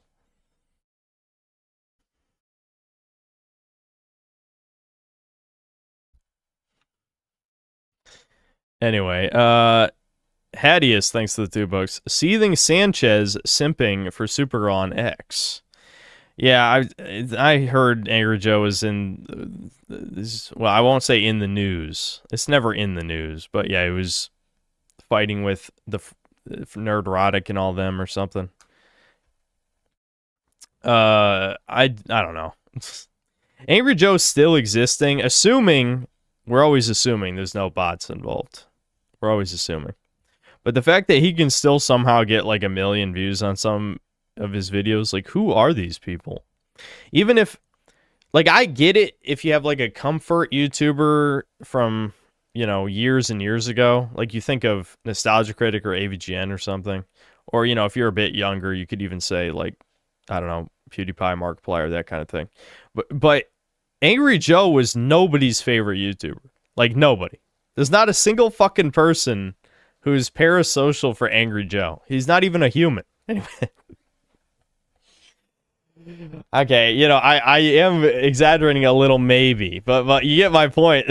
Like, even back when I watched Angry Joe, back when he was, you know, more popular, he wasn't even in my top 20 favorite YouTubers, or top 30, or top 40. You know, like, he was just, you would watch the reviews sometimes because they were kind of funny. That was it.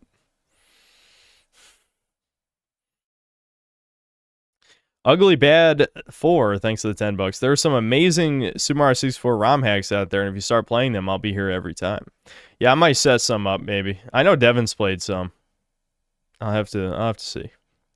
Aryan Rooftop Party, thanks to the £5. I really liked Enter the Dragonfly when I was a kid. Does that make me an official Zoom tard? Yeah, it's just nostalgia, man. Like, I don't even think Spyro 3 is bad. It's more like just a meme.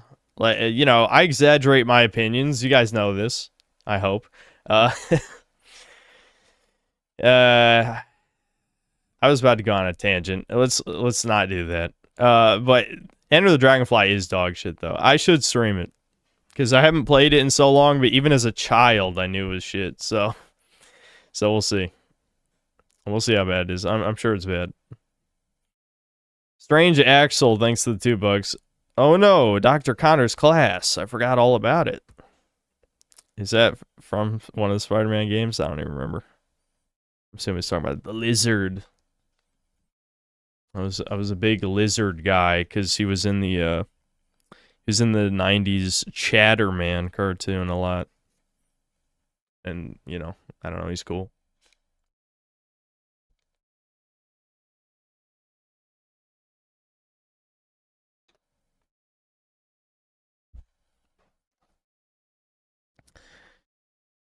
The game is so ass you can skip to the final boss. Yeah, like you like swim through the air or something. I remember seeing videos about that a million years ago.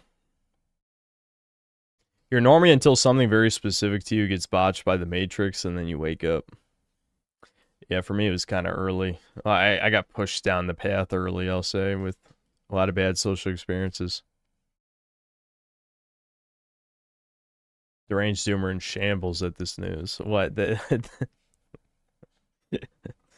No one thinks the lizard is sexual though, because he's a lizard. Like he's not an Argonian with giant titties or whatever, you know, the equivalent. He's just a lizard.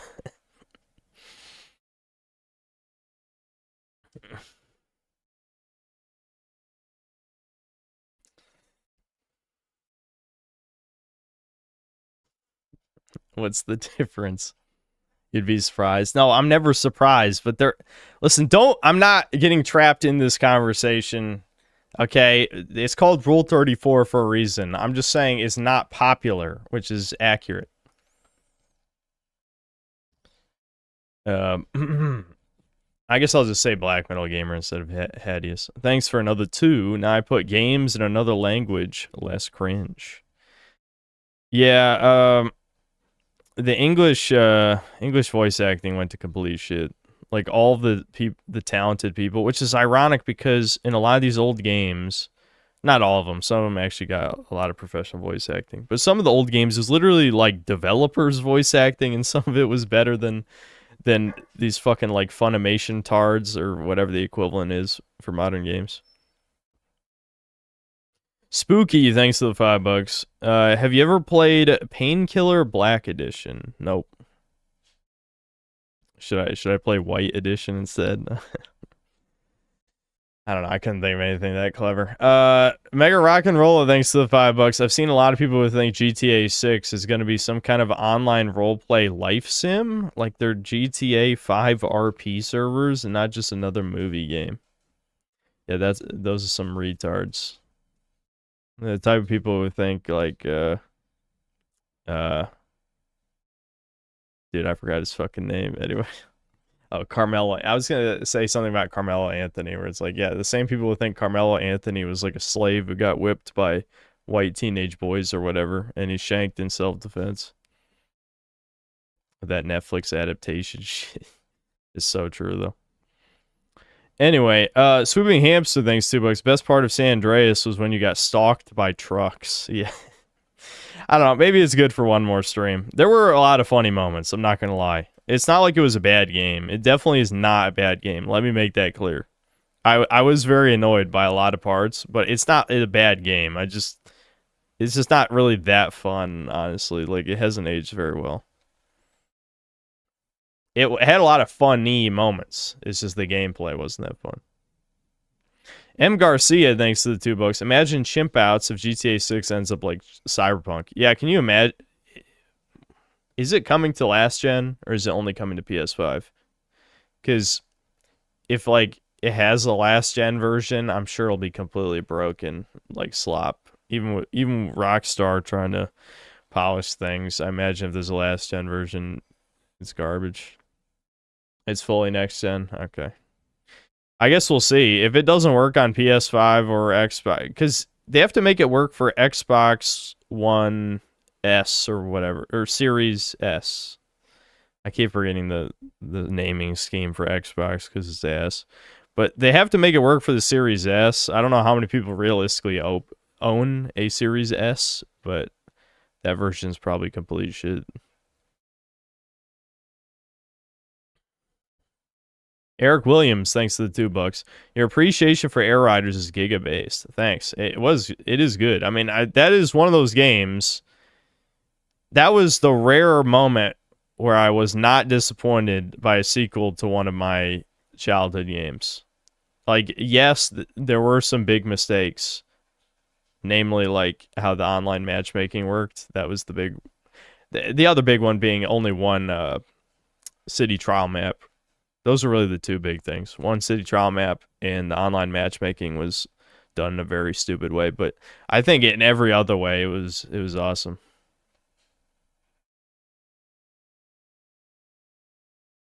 Nicholas Unique, thanks to the 7 months of membership. Realistic expectations for Dragon's Dogma DLC. Almost every enemy will be a reskin. They might not do hard mode, because otherwise they would have mentioned something by now. Which I realize hard mode is a bit of a mixed bag. If you watched my last stream of the first game, unless you have really end game stuff, like, you just get annihilated in Bitter Black Isle. Like, everything kills you in like 2 or 3 hits. But, you know, the fact the option is there in hard mode is more than just stat increases, like it gives you tangible benefits in the game, is what made it great. You know what I mean? And Dragon's Dogma 2 is in some ways easier than 1. I think in other ways it's not, though, just because, like, the way that, like, I don't remember completely because I only really played the game 1.5 times, we'll say. But there were certain weird jank elements that make the game unintentionally harder than 1, but it's still a pretty easy game, right? So a hard mode would definitely help, especially if it worked the same way as the first games. So anyway, to get back into the answer to the question. So you're going to have your new snow map that's going to be mostly reskins, because almost everything they've shown was basically just a reskin. Bitter Black style gacha system's probably going to be annoying unless they make it really forgiving, in which case then it's pointless. Might as well just give you unique loot. There's no new vocations, so that sucks ass. You know, they could have at least made one or something. See, I'm making the almost certain accurate assumption that they're going to show basically everything interesting. Because the mistake that all of us, I say all of us, there's plenty of people in chat or doomers until it came out. But me, I was hope-pilled on the matter that surely there must be things in the game they didn't show us.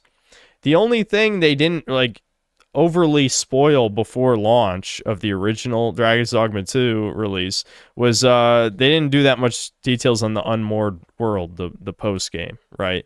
But even that stuff was like unpolished and shit. Like the big worm boss isn't even a fucking boss. Like you can annihilate that thing before it even hits you, basically, you know? You can like stun lock it or something. I can't remember exactly.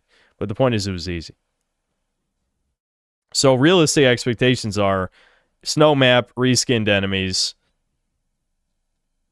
Hopefully it's hard. The news, the way they're handling the skills is the same way as the first game where you're getting items to alter the skill effects. That shit's good because I love that shit. I mean, it was almost all OP, which it should be because that's part of the fun of Dragon's Dogma, but I didn't really show it off in my last two streams because, again, I didn't get very lucky with any of the skill rings. But some of the improved versions of the skills that you get are, like, crazy. Like, they just do so much damage. Anyway. Porcupine, thanks to the $20. No message. Appreciate it, though. Mikey Gamer, thanks to $5. Is Spyro a Hero's Tale? The Wrath of Cortex of Spyro. Not bad, not good, just mediocre. I believe it or not, I've never played it. I should have streamed it by now. You think I would. I've done so many baby game streams, and I still never got around to streaming End of the Dragonfly, and I still have never played Hero's Tale, so I'll have to do that. Probably not for a while, though, because there's too many games that I need to play for future reviews, like GTA 4, for example. At least, and I do actually want to finish Fable 2. I do want to finish Fable 2. I just need a little bit of a break from it because it's getting too repetitive because there's too much combat, and the combat is not good. The Commodity Man, thanks to €5. Asmund Golem reactions about Stellar Blade. If you play, you're a pedophile. 4 years ago. With all the gen hacking, you can look like as you want. Okay, that read a little ESL.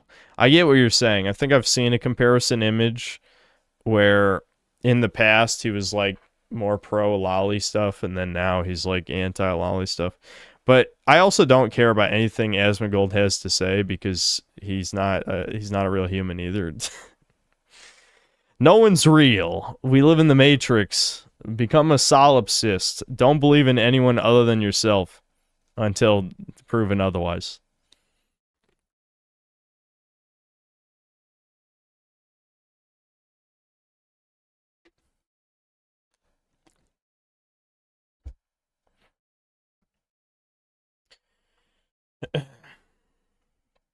Yeah, I know. Yeah, McNugget, exactly. The fact that him and Hassan are both part of Night Media Group should really just expose everything about like how fake and gay most of the modern internet is. Like, you just extrapolate that to every whitelisted YouTuber, you know? Even if we can't prove it, I refuse to believe that behind the scenes there's not connections to artificially prop up every major popular YouTuber. There's a reason why they all interact with each other. You know what I mean? I don't know. And obviously you can go very schizophrenic with that, but I think a lot of it is just so inorganic in general. I don't really want to bring up a million examples, but it just always rubs me the wrong way that so many of the popular YouTubers, you know, have hung out and been around each other. Even people who on the surface you would think would be fundamentally... I don't want to talk about Turkey Tom for the millionth time. Turkey Tom is the ultimate fucking Zoomer golem. I don't want to talk about it for the millionth time, but every time I think about all the people he's associated with, and then the shit he said specifically to shit on me, and I'm fine with the shit about Andy Pants, but the shitting on me was the real thing that made no sense, because it's like, how the fuck are you talking about other people obsessed with Jews when you literally hung out with Sam Hyde, who's like the #1 internet open anti-Semite that I can think of, who is popular. It's like it just. I hate Turkey Tom, dude. He's not a person. He's like the least human that I've seen that's popular on the modern internet. Unpop Red, thanks to €2. Fight right-wing grifters in a ring like Uwe Boll. For what reason?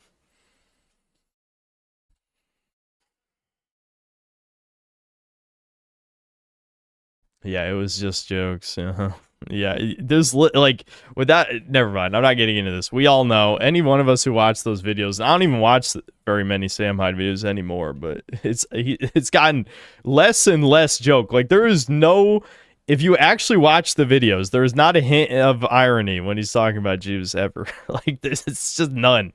How delusional or autistic or even anti-autistic, like you're some kind of whatever normal fags are these days. I can't even think of a word for it, but they just have no inner voice. This is true NPC pilled, where they just can't think at all. That's the only conclusion I can come to. Eli, thanks to the $5 and that is a new gross emoji I haven't seen. It's a yellow and pink person with their head in their hands saying you're #1, blinking with hearts. Yeah, that's vile. Eric Williams, thanks to $2. If Dragon's Dogma had any enemy variety, it'd be good, I'm assuming. Yeah, enemy variety is definitely a big weakness. And the first game has that problem as well, to maybe a little lesser extent, but yeah, two, that was a serious problem. Dude Mon, thanks to the $1.50 in the peach. JI, thanks to 10 Australian. Don't think we're not onto you and your connection to noted China shill, Lord Frogmire. Show us the contracts you signed. Listen, you know, Devin need the money, I guess. I don't know. What Devin needs to do is make videos. He needs to get back to that. I have good news. Actually, it's not good news. It might sound like good news. The good news is... Oh, wait, I told you about this already. I told you guys he, like, slipped down the stairs, right? So that's horrible. But the good news, the silver lining, is that, now the pain is moved from his vocal cords to his back, and he can talk again. Which is very bizarre. But yeah, he can talk. He can talk now. Welcome to Magic Crafters. I want you to release the dragons, reclaim our treasure, and recover the eggs from those pesky blue thieves. I think I did last stream explain he slipped down the stairs, right? I don't know. Maybe I didn't. If you didn't hear that last time, basically he was going down the stairs in the morning with socks, and he slipped down one of the steps. He caught himself, and when he caught himself, his entire like upper back like popped and gave him like a crazy amount of pain, and so he had like vertigo. He tried to walk, and then he slipped and like the lower half of his back popped, and so now, you know, his spine is just fucked, which is great right before moving, which he would have already had issues helping move anything heavy anyway, but now it's really fucked. So it's gonna be up to me and my dad basically to pick up any of the heavy stuff.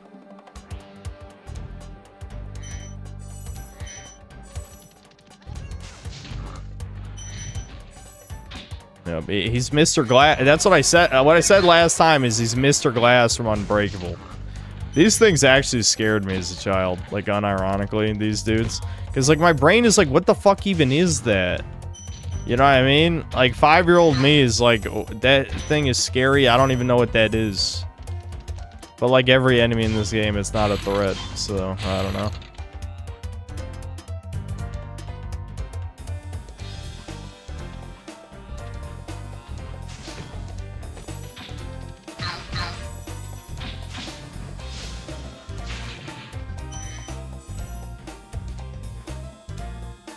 I'm so scared of falling down the stairs. Your life could be over in a second with one mistake.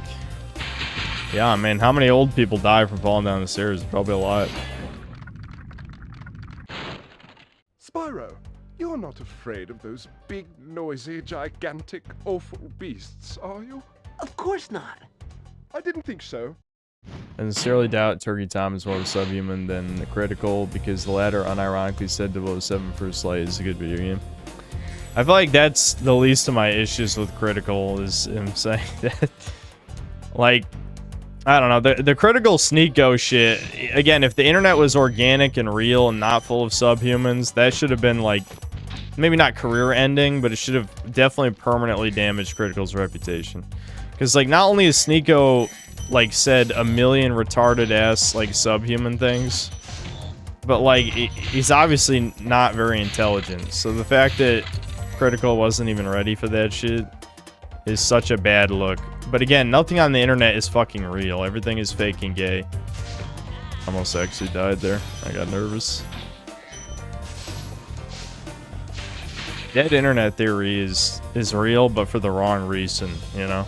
Everyone thought it would be because of chat bots, and that is still true, but it's not like, that's just a small piece of the pie. Obviously, way before chatbots, it was just Indians shilling shit and astroturfing to create consensus on nonsense. But we've just reached idiocracy. We're like, you have to understand, there's so many... If you look at, like, the countries that are using the internet, like, what are the ones that have risen the most in, like, the past 10 years? It's like India, Brazil... These are the fucking people you're talking to online. Is it any wonder all you read is retarded shit all the time?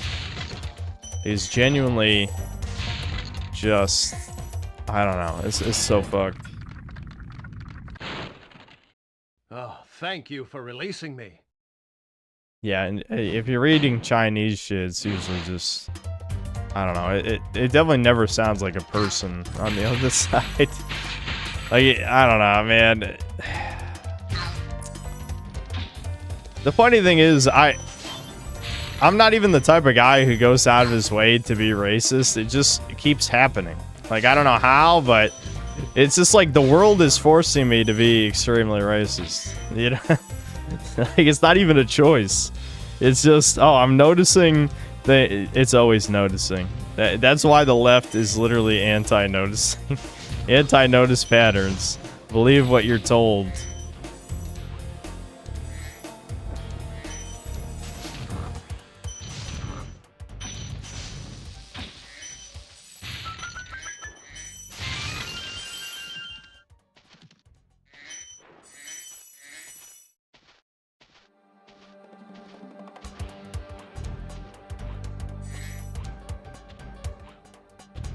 Argentina hates blacks.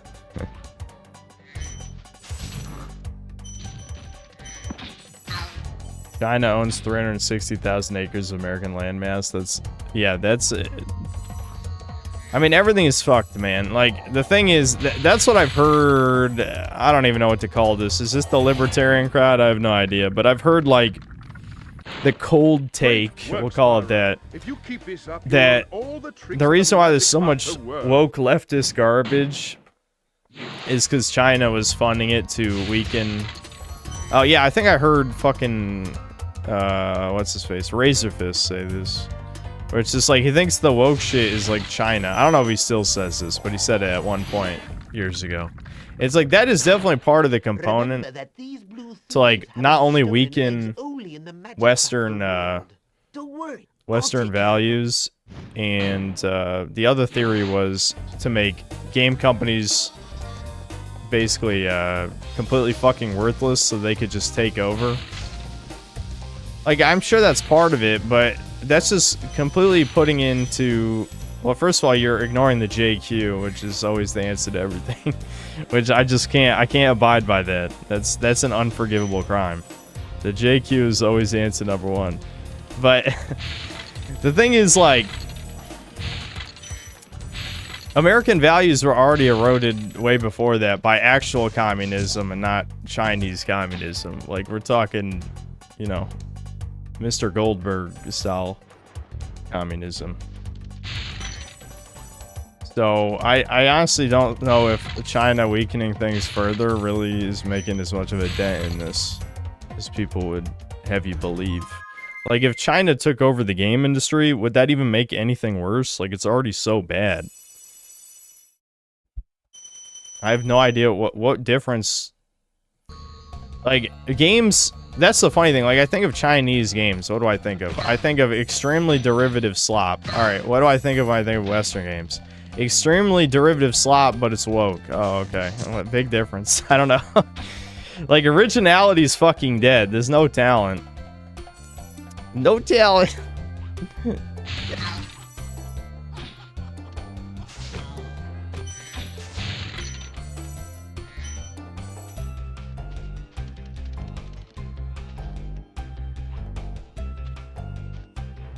China had a few big Jewish advisors. Yeah, I heard about that as well.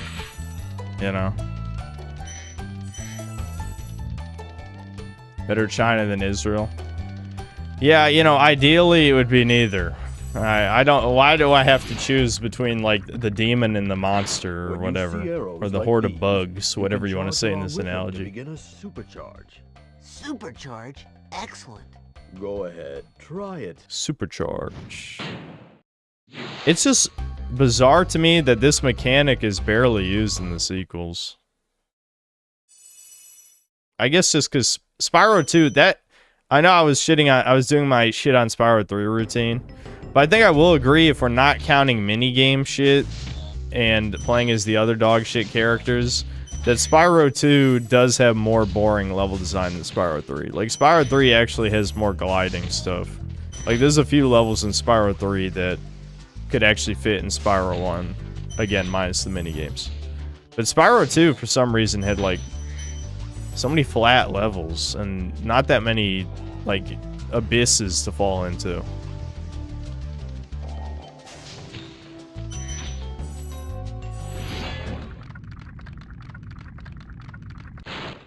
Please do something about these green druids. They insist on moving everything in sight.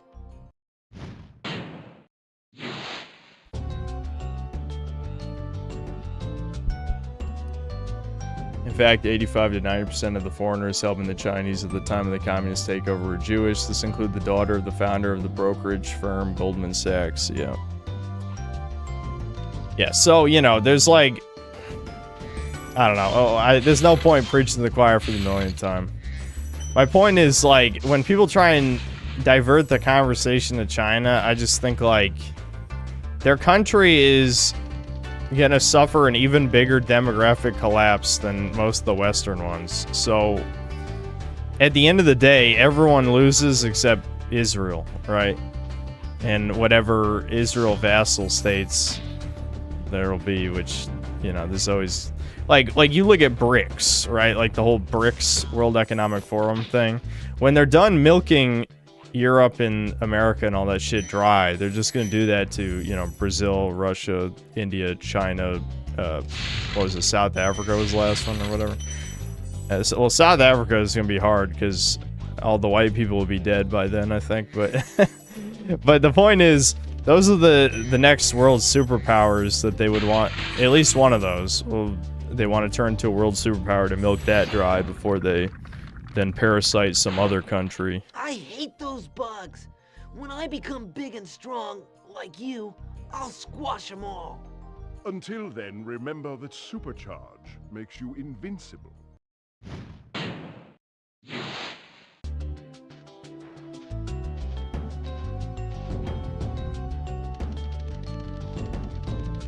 Yeah, I hate those bugs.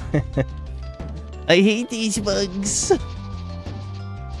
Whoa, Spyro, hold on. Wait a minute, Spyro. Wait a minute. Are you being racist, Spyro?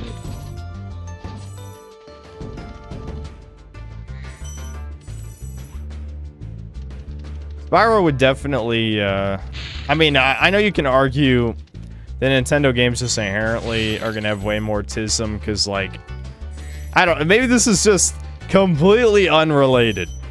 Completely. I don't know, I'll try and give the less schizo take first before I move on to the other one. But you could say the reasonable reason that, like, Nintendo has so much autism is just because, like, basically the vast majority of their library was dedicated to children's games. Whereas, like, on PlayStation, you had everything, you know? You had rated E, you had rated T, you had rated M, you had all the whole range, right? You know, with a PlayStation, you could simultaneously grow up with Spyro and Crash, Final Fantasy VII, Metal Gear Solid, you know, games like this that appeal to different demographics. But if you bought Nintendo, you probably grew up with Nintendo, right? It's not that rated M games didn't exist, like GoldenEye, right? Shit like that, but it's just that for the most part, you were with the baby games, and then Nintendo stuck with the baby games, whereas PlayStation gradually grew up with its audience. Like if you look at the mascot platforms of the PS2, they're obviously designed around the kids who grew up with Spyro and Crash, getting a little bit older, so they move on to Ratchet and Clank and Jak and Daxter, and of course, you know, Sucker Punch joins the mix with Sly Cooper. So. You know, obviously you have like this eternal... Where am I going with this point? Why was I talking about autism and Nintendo? What am I talking about? What? Hold on. What the fuck am I talking about right now? There's some broader point. I got way too lost in the sauce. I told you guys I'm sleep deprived today and tired from moving. Too much moving.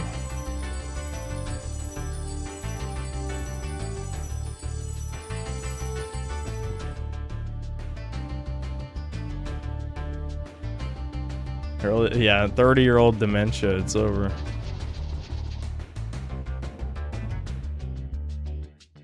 Oh, I remember now. So basically I was gonna go on this whole point about why, like, people are way more tismy and obsessed with, like, Nintendo properties as adults. And you can make, like, the Disney adult connection, of course.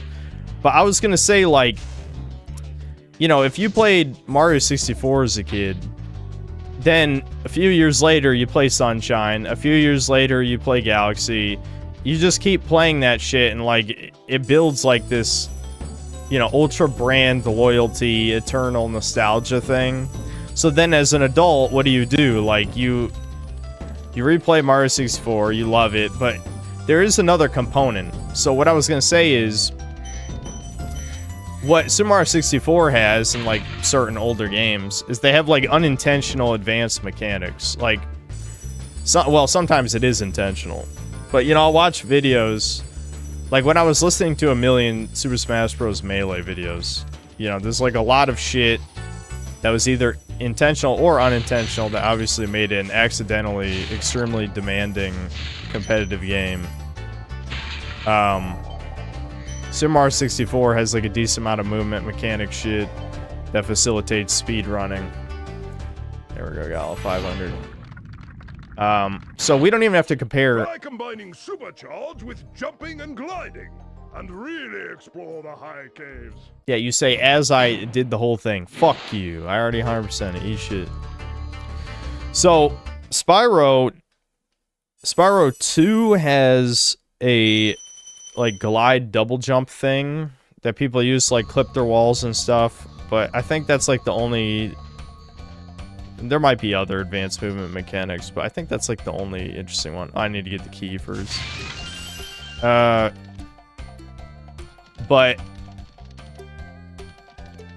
dude, I really am going Unk Brain mode. I was just gonna say, like, it's a combination of the tism for Nintendo and unintentional, like, advanced mechanics stuff that led people to, like, basically be obsessed with Mario 64 to this day, to the point where you got all these ROM hacks and stuff. Because it's like, you know, you take something like Super Mario Galaxy, well, I guess also simpler games are much easier to mod as well, right? But it doesn't just count for, like, Nintendo versus Sony shit. I also think, like, you look at Banjo-Kazooie is a fairly well-liked game, but so much of that game is contextual and doesn't really allow for player freedom of, you know, high skill ceiling stuff. Dude, I really am boomer rambling about nothing. Like, I feel like there was originally 5 minutes ago some kind of grand point I was gonna come to, and then it was gone. It was gone, and it's not coming back. I don't know. Advanced movement mechanics are cool, but I don't like it when they are not... Well, it's fine if they're a glitch and not intended. Obviously, that's not going to be reflected in game design. But I don't like when... This is something I have a problem with indie 3D platformers, where a lot of them will have advanced mechanics that are not like glitchy, they're completely intentional. But then the level design barely facilitates like that much power that the game gives you. Again, Hell Pie was the ultimate example. Where at Hell Pie, you could like do a million different things to like just fly through the air practically. And you could beat the entire fucking game like without half the upgrades easily. So it's like, what's even the point of letting me swing through the air 3 times, glide, you know, do like backflips and side flips and triple jumps or whatever, if you never need any of that at any point? That's kind of my problem. Okay, to tie this back into something that might, you know, be slightly intellectual, perhaps. That was part of my problem with Super Mario Odyssey. Like, I remember when Super Mario Odyssey came out and people were, like, sucking off, like, the movement mechanics. And I was just thinking in my head, like, yeah, but when do you ever need any of that? Oh, never? Like, it's never required to be anything in the game? People do all that shit, and it's just, like, speedrunner slop. But this is a game no one's going to be nostalgic toward. No one's going to obsess over this, because all the other elements of the game are worse than Super Mario 64. The collectathon shit's way worse than 64. You know, the level design's way worse than 64. Like, everything is worse than 64. You're just being a retarded subhuman because you're autistic. Fuck you. Anyway, see, now it's becoming a synthetic rant. I had to find my way there. I was lost for a while. Wait, did I grab the key chests? No, I didn't. See, that's why I came back over here. I was so... This is a bad multitasking stream. Whatever, I'm getting the chest now before I forget.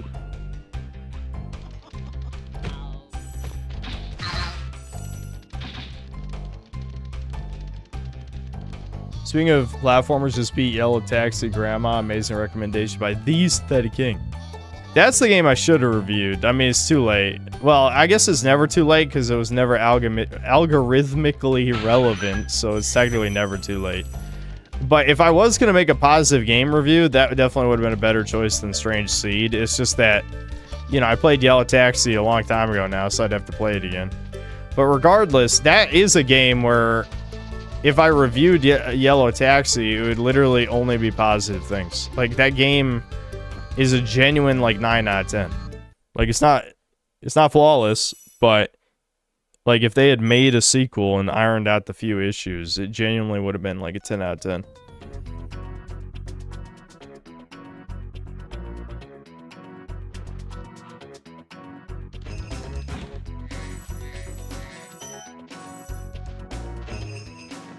Yeah, maybe I'll go back and replay it sometime later. I need to put out a review.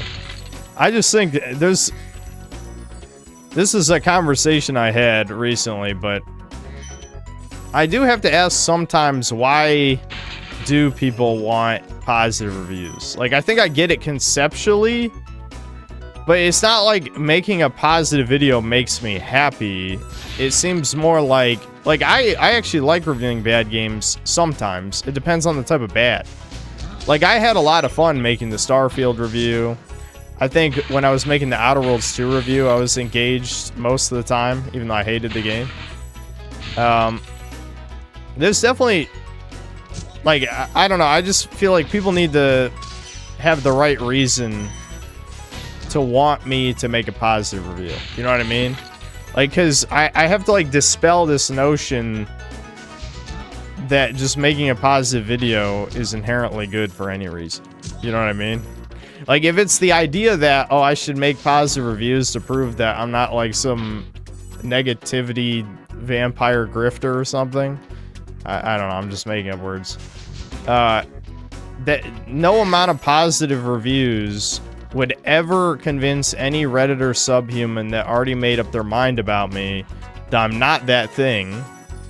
So it'd just be a waste of time. Like, any enemy that I made will never be unmade from an enemy. Like, there's no synthetic redemption arc in the mind of people who've decided I'm their enemy for whatever reason. So, there's that. I just think I'm just not that good at making positive videos. Unless like the game's like really funny in some way. But usually funny games are bad, not good. You know? I don't know, gaming and comedy don't blend that well. To be fair, I have a very fucked sense of humor, which you guys all know about me. But if a game's funny, that usually means it's bad, not good. So yeah, I'm just not that good as like a positive critic. I'm very good as a negative one. At least not according to ChatGPT. According to ChatGPT, I'm a 4 out of 10, but according to me, I'm at least that 7, I guess.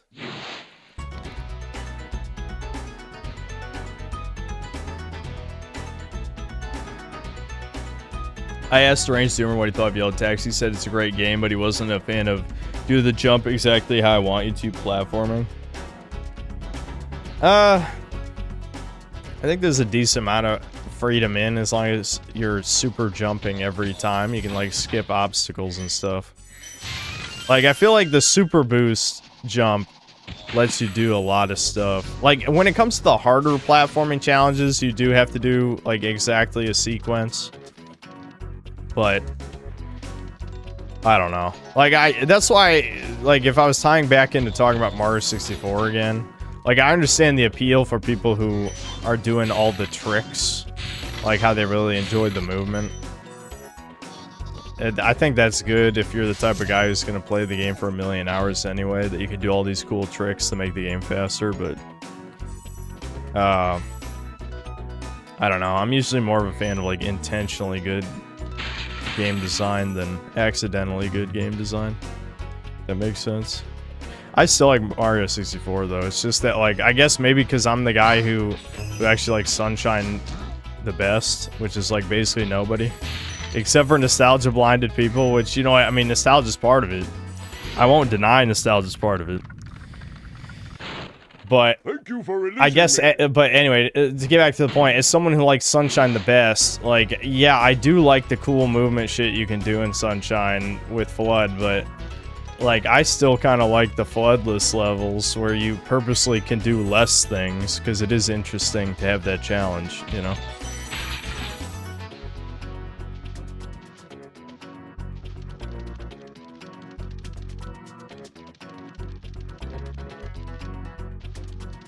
Super boost jump is more consistent if you press the gas pedal slightly before the flip will boost triggers. 100% Yellow Taxi rate game. Yeah, I figured out the timing pretty well during my second playthrough, yeah. Like the first one I was confused about it for a while because it's not that good feedback for it, but I got used to it. I love this level, by the way. I just have to throw that out there. I mean, since this is my favorite game, you can probably assume I love most of the levels. But I genuinely think Spyro 1 is... See, this used to be more common. It's usually the opposite. Well, I don't know. I'm conflicted. I don't know. I'm not autistic enough to list 1,000 examples. So I'll just put it this way. I prefer games that get better the further you get into the game. Whereas conventional wisdom is to make the first level the best level, because you need to hook people to keep them playing. Right? Like, you think of, again, we could talk about Mario 64. Bob-omb Battlefield is definitely one of the best levels. Same with, like, Whomp's Fortress, right? But Spyro, in my opinion, I think the first world is, like, the worst levels. I mean, they're still good, but they have minimal, like, required skillful platforming. Whereas something like this, the supercharge ramps, like when we get to Treetops is the best one, obviously. Treetops, the whole level is boosting off ramps, you know, over and over again to get around the whole level and, like, gliding everywhere and shit. Like, that's super fun. That's like Sonic, you know, like, it feels like Spyro turns into a Sonic game.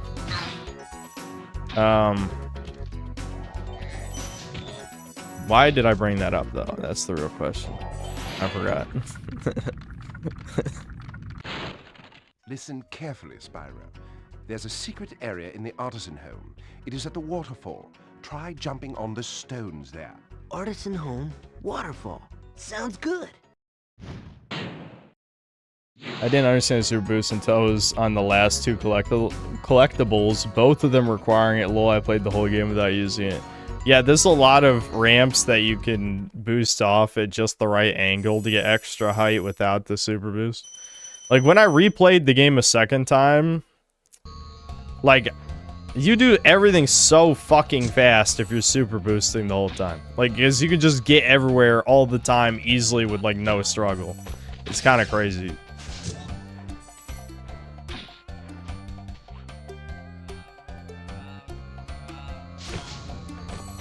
Except for, obviously, like, the hard platformer challenges at the end, but you get the point. Like, it makes everything so much easier.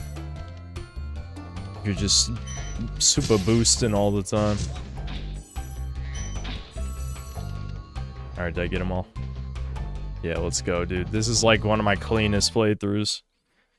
Which is funny, because my brain is at its smoothest, I guess. Maybe that makes perfect sense. When you play Spyro purely by instinct, then you can easily get all the collectibles. It's when you try too hard that you miss stuff.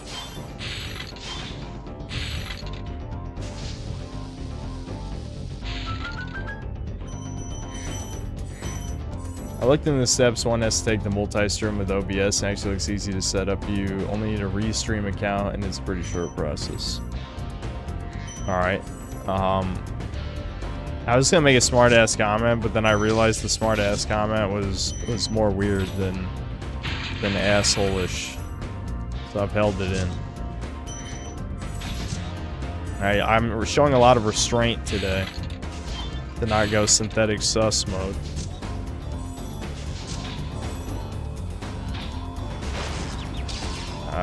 This boss is so easy. I fucking just got hit for no reason. I mean, I know that's every boss in this game. Saying a boss in Spyro is easy is just like, yeah, have you played the game? That is the game. I'm describing every boss. I'm still getting hit just because, like, I don't know. My brain is kind of going into, like, wandering mode. But that's why I used to be able to play Dragon's Dogma like this, but I kind of fucking got rusty since I hadn't played it in a couple of years. Because 2 is so disappointing. But that's why I like doing, like, Breakers streams, or Dragon's Dogma in the past, or like this, or any other game where I know perfectly, because if I can autopilot the game, then I can talk the whole time, you know? And isn't the whole point of streaming that you just never shut the fuck up, and you just talk the whole time? Yeah. So, it's more stream-friendly, because I can talk about whatever easily and not have to even think for a single second.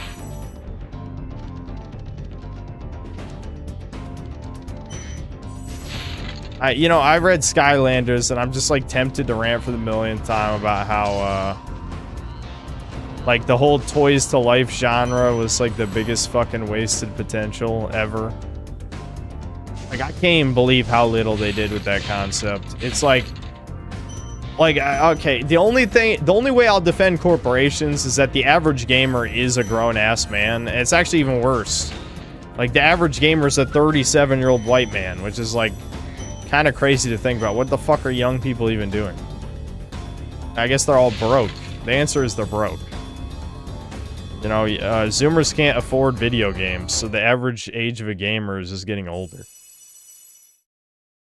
Because I'm assuming they base the metric based on, like, purchases and shit, and not, like, literally everyone who's touched a video game. Because I'm pretty sure young people play video games. They just don't... They can't afford to buy every video game, because Zoomers are broke. I probably should have looked at the study, but you know me, guys. I'm fucking lazy.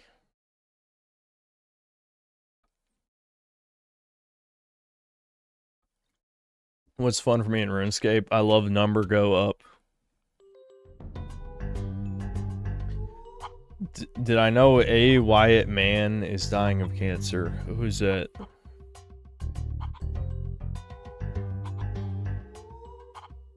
Yeah, I mean, like, the constant scrolling and watching, like, short videos and garbage like that is some depressing shit. I can't watch YouTube shorts for more than, like, 10 minutes. Because, like, Eventually your feed just gets to something so retarded or pointless, or it's like AI slop or something, and I'm just like, I hate this. This is making me seethe. I'm fucking going to autistically spurg if I see another video like this, and then I have to go back to normal videos. I don't know how they stand Master it. Nork is turning our swamp into an electrified junk heap. And it used to be so beautiful. I'm sure it was. I think they turned that line to something that sounds more like sarcasm in the remake, but I can't remember.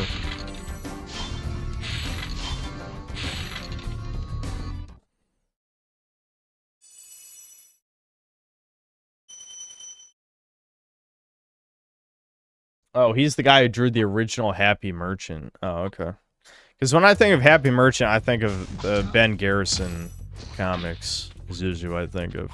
So I didn't know.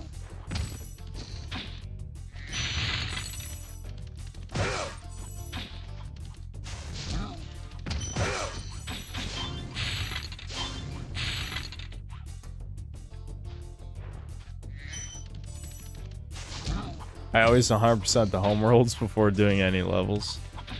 Yeah, I can kind of see the appeal if you're annoyed by like the gem count not being an even multiple of 100.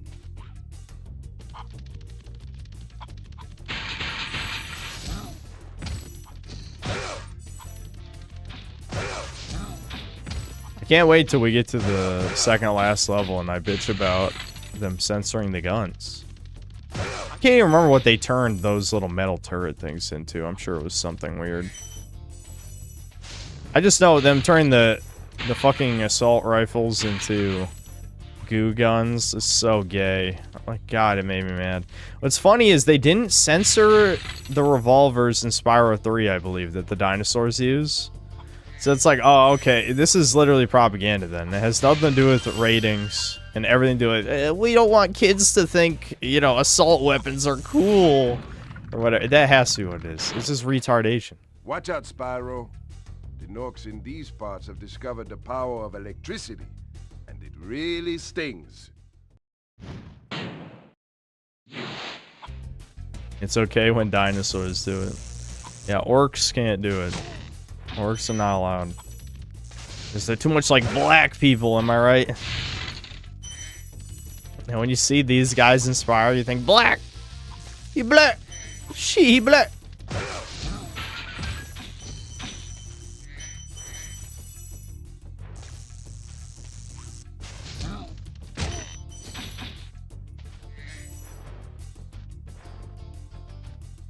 Genuinely, yes. Okay, well.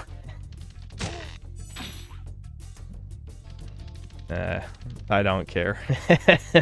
Like, assuming there was even a hint of sincerity to what you just said, I still don't care, you know what I mean? Like, sure, why not? I have that opinion. Who gives a shit?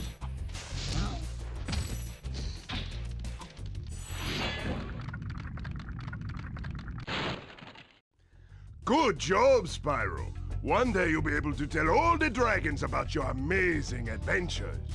Sure, but what I'd really like to do is get out of this swamp.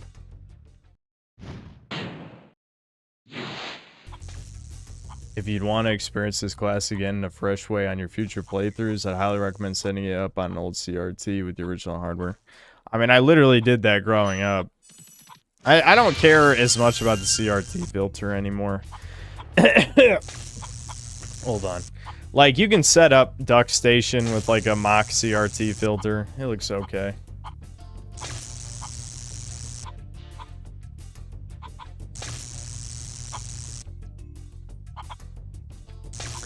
I was never, like, super CRT pilled. For me, it was less about the visuals and more about the experience of...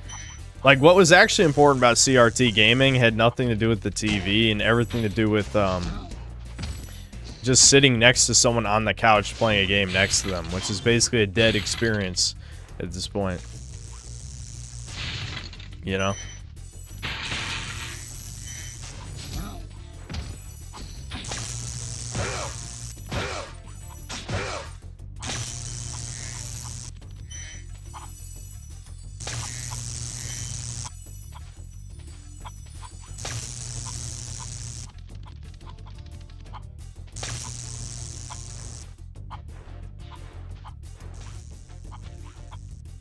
I guess I could read supers while I'm going.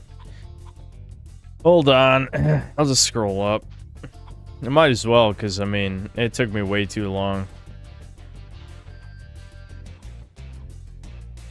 Sweeping Hamster, thanks for $5. I can't believe Synthetic Man pushed his brother down the stairs. Yeah, I mean, I was literally asleep, but I did do it when nobody was looking. That's what I woke up to. I mean, I woke up to hearing Devin... I think he said, like, oh no, or something, like, in his choked up voice. Because, like I said, he still couldn't really talk that well until, ironically, after he slipped and fell. Which is very bizarre. Oh, yeah, you know what I fucking heard recently? Dude, if you ever wonder why I don't trust doctors, I mean, I don't think you guys do wonder that. But in case you are one of the people who still trust doctors, the latest doctor Devin went to just straight up told him, yeah, we don't know what's wrong with you. It's not an autoimmune thing. It's like, what? Are we fucking serious? Like, dude, doctors are so goddamn worthless. Oh my god. Anyway, shit, what was I saying though? Whatever, I guess I got to the point. Yeah, I didn't push him down the stairs, I promise. But at least he can talk, so he can record a video. He's not going to until we move, for obvious reasons. But he can make videos again at least, even if his back is fucked up.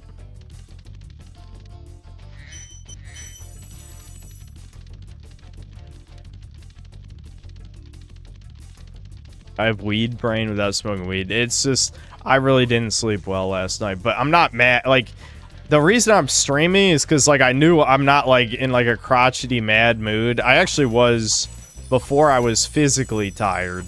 When I was just mentally tired from sleep deprivation, I was, like, a little bit, like, synthetic rage mode. Like, it would have been one of those streams.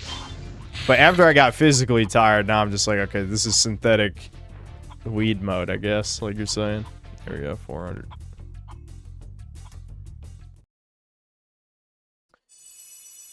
Axton Zero, thanks 17 months of membership. Good news, chat. Debin's still in excruciating pain. Yes. No, the good news is he can make videos, but, you know, obviously the bad news is he hurt himself yet again. If anything, this is a lesson that you can't trust any future vaccines. Like, Devin kind of agrees with me. I also hated these guys, by the way, as a kid. The huge fucking warthogs. Giant boar-ass boars. These guys, I fucking hate. As a child, I just hated how they looked. Oh, yeah, this is another thing I think I talked about. The fucking little tree dudes who eat you in this level also scared me as a kid. You do have to keep in mind, I played this when I was 5. I have to keep saying that.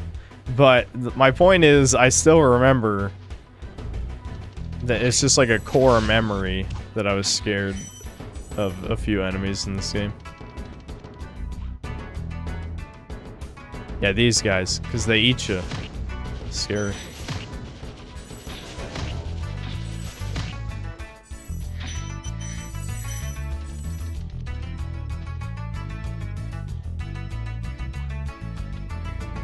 Childhood trauma. It definitely was not the trauma. Hey, I'm pretty sure most people here know what it was. I mean, it's not like it's not like it's been a secret.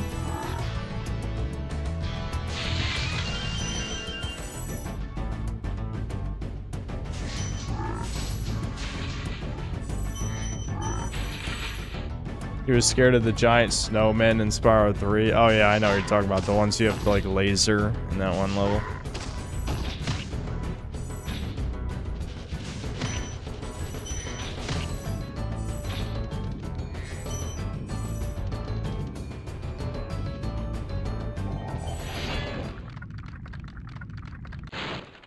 Be on the lookout for attack frogs. They are cold-blooded killers. Attack frogs? And this used to be such a nice swamp. I don't understand. I know things change for video games like later in development, but the fact that they place him after the attack frogs is just like, what? Why? What? How hard is it to just move the location of the dragon to the beginning of the level, you know?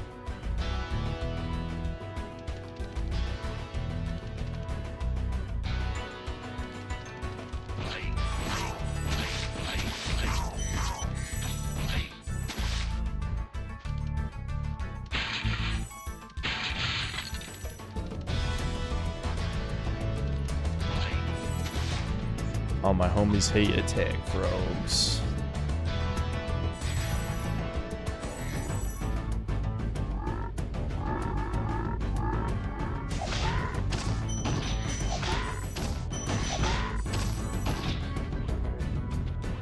My brother's friend had this demo disc with an ad for Clock Tower 2 on it. The Scissor Man literally gave me nightmares. It was such a pussy, bro. Yeah, I was the same when I was a kid. I told you guys this, but one of my cousins was playing the demo for Resident Evil 3 on my PS1. And watching him play Resident Evil 3 gave me zombie nightmares for like the next week. I've also told you guys about the night terrors I used to have where I would basically sleepwalk into my parents' bedroom and just stand over my mom like a fucking, you know, scary child in a horror movie. You know, who's been like possessed or something. I would literally just stand in front of her and wait for her to wake up. Like, if my kid ever does that to me, I'm gonna fucking have a heart attack. It seems like I've been trapped in here since I was your age. No, no. Why, I remember... gotta go.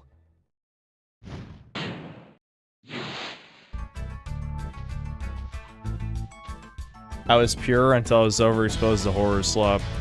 That's just anyone who grows up with the internet. You get desensitized to so much shit.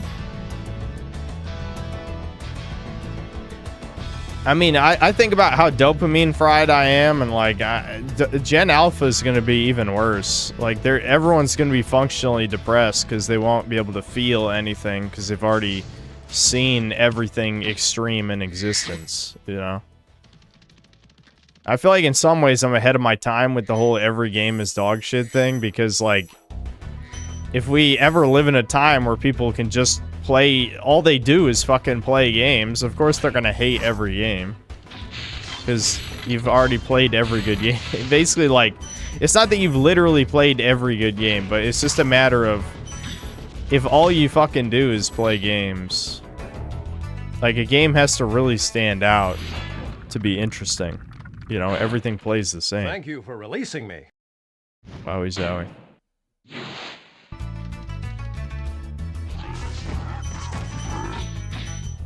I like that the boars can friendly fire. That's fun.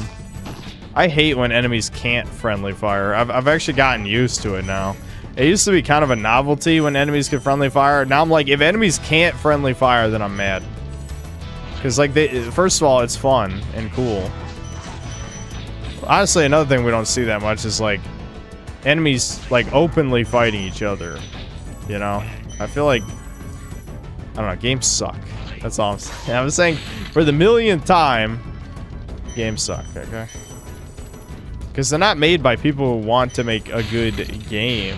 I know I'm just repeating myself for the millionth time, but that's all I do on this channel anymore. But I feel like games are not made by people who want to make a fun game, which just sounds crazy, but it has to be true. It just has to.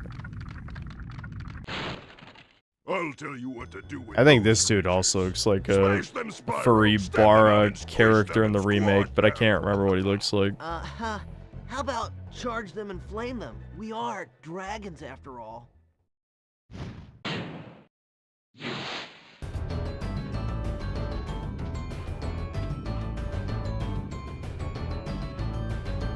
Why is a broken record streaming? That's what you came for on my channel. This is another one that blew my mind, by the way. Because, like, again, I feel like if this game was made today, this shit would have yellow paint on it. But, like, when you fall over there and walk this way, given, like, the angle, you're not going to notice this platform is here, right? So you wouldn't even think you're able to glide to this. So the fact that you can glide to this and stand on this is cool as hell. Because, like, this game doesn't really have a free camera. You can hold triangle to look around like this, and you'd be able to see the gems on here. And that's how you'd figure it out. But I don't know. I'm gushing about. I'm gushing. I'm bursting. No. Anyway, fuck. Fuck. Hold on. I'm gonna actually die because I'm fucking laughing at a stupid thing. All right. Yeah, I don't have sparks. I gotta actually pick up the gems now. Brutal. I fucked it up! My dopamine just got destroyed. I fucked it up. At least I didn't die, though. I didn't die. That's the important thing. This level is really well designed, honestly. This is one of the best ones, too.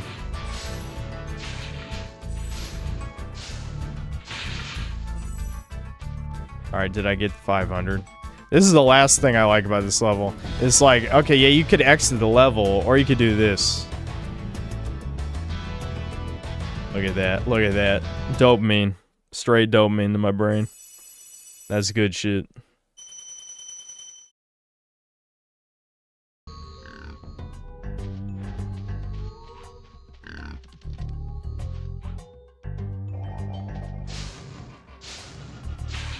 Whoa, no way! Yeah.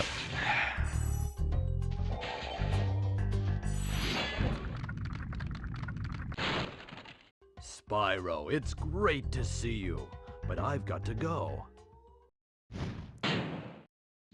I always wondered why that guy says that instead of just thank you for releasing me, like most of the other ones do. Why was there no health? I need sparks. My boy, dude. He's my boy.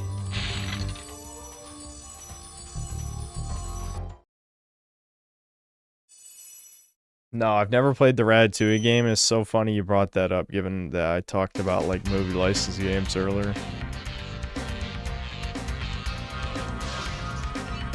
It's so funny. Like, me playing this, I know no one pays attention to this. But I imagine for the one person who does, whenever I played this, it's like you're just hearing the soundtrack to, like, half of my videos. And the other half is, like, Ratchet and Clank.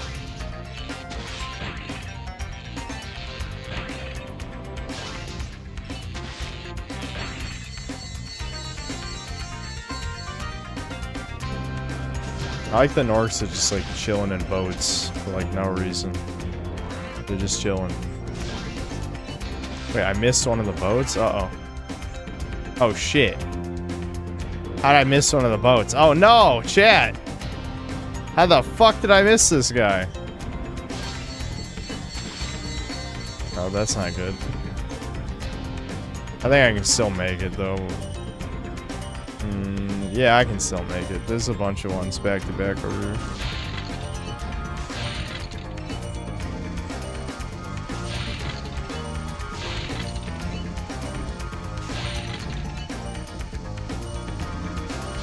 Fuck. Chat, I fucked it up. Damn it, I lost! I lost! I lost. I don't know how I missed that Narc. I'll have to pay attention.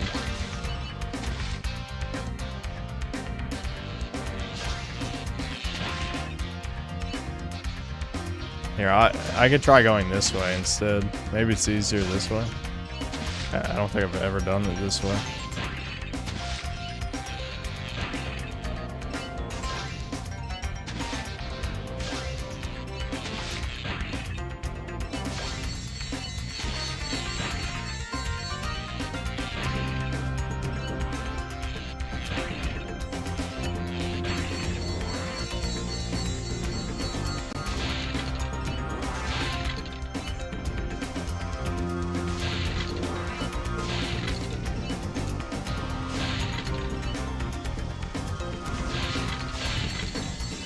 Shit.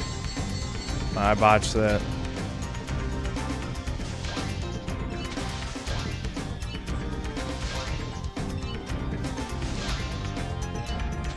Ah, man. Ooh, I'm sloppy, chat. I'm sloppy. It's fine. I got it. There we go.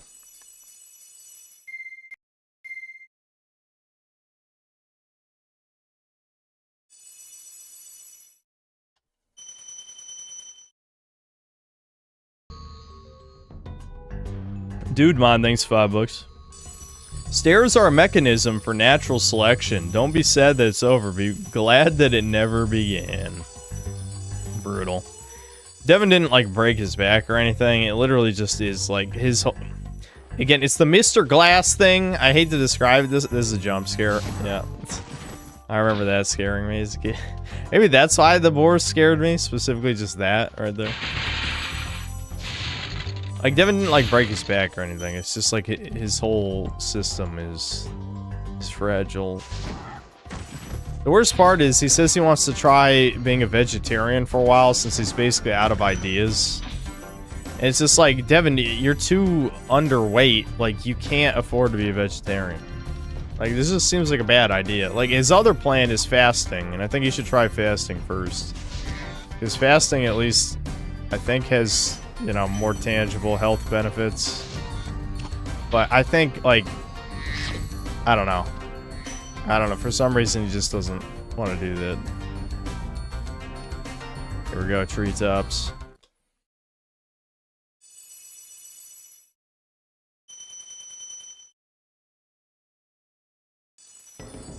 Yeah, Colin, he did carnivore literally for months. Like, not even completely intentionally.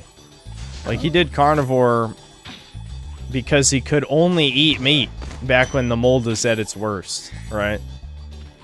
Because, like, I don't want to explain this mold thing for the millionth time. I feel like if you're not aware of the mold situation, you're a tourist by now, because I've already talked about it for, like, 4 years. So you would have to have ignored every stream I've ever done. You'd have to be either a tourist or an actual, like, new fan, which I don't get a whole lot of those these days. But, yeah, it's mold related. That's all you gotta know.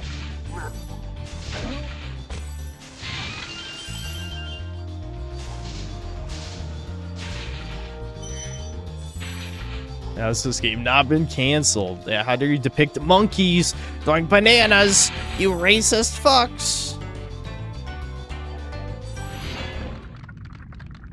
This level, I love this Greetings, level. So good. For an amazing tour of the treetops, don't just stop at one supercharge. Oh. Insomniac must have had a lot of artists at the time. Because you think of a game like Banjo-Kazooie, which only has 9 levels, and they're much bigger levels and take much longer to complete than Spyro's. And then Spyro has, I don't know, like 25 to 30 or something. And it's just, it's kind of interesting to me, I guess, without going to TISM mode, like the different type of priorities. I just feel like you get so much more visual variety in Spyro because, oh, did I really fuck it up?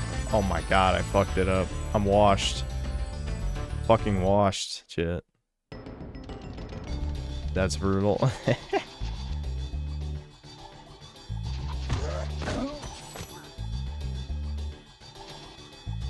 Alright, let me just focus on winning. Oh my god! What? I think I jumped at, like, the perfect wrong time, because I only got a baby jump instead of a big jump. Holy fuck, hold on. Alright, I gotta get back in the zone. I gotta get back in the zone.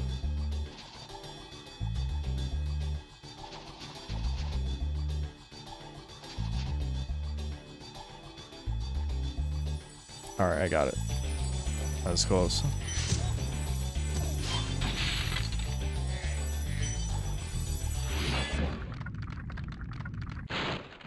That was quite a ride, Spyro. You've learned a lot since you were a young glider. Yeah, well, you could have found an easier spot to get stuck. Yeah, what the fuck, dude? What the fuck? Why'd he even come way over here to... Did he come here to come? Is that what it is? Like, why are you on the isolated island?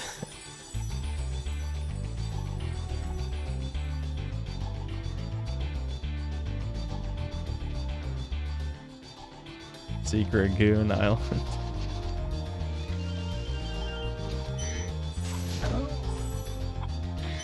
I do like you maintain a little momentum after, like, canceling a supercharge.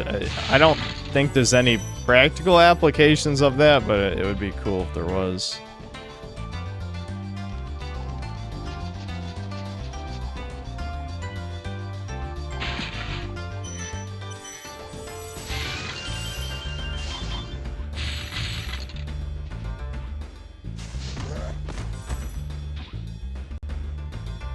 That kind of tism is what's needed to be a game designer. Hyper-analyzing what something is why modern design is bad. It follows trends rather than knowing why something works.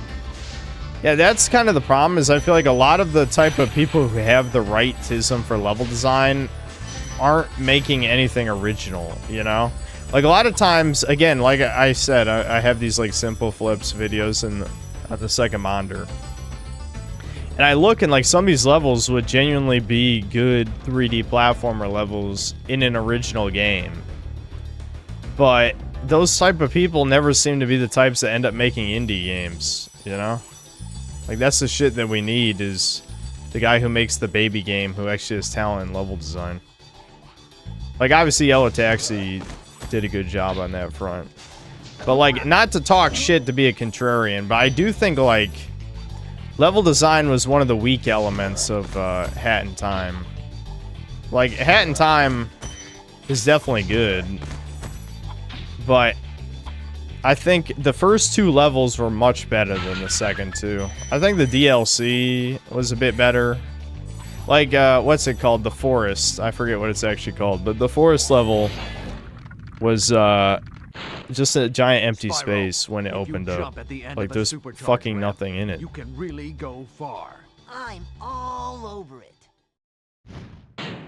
And they had an okay idea with the last level, where it was designed a little bit more like open worldy, but I don't know, it was just kind of forgettable to me.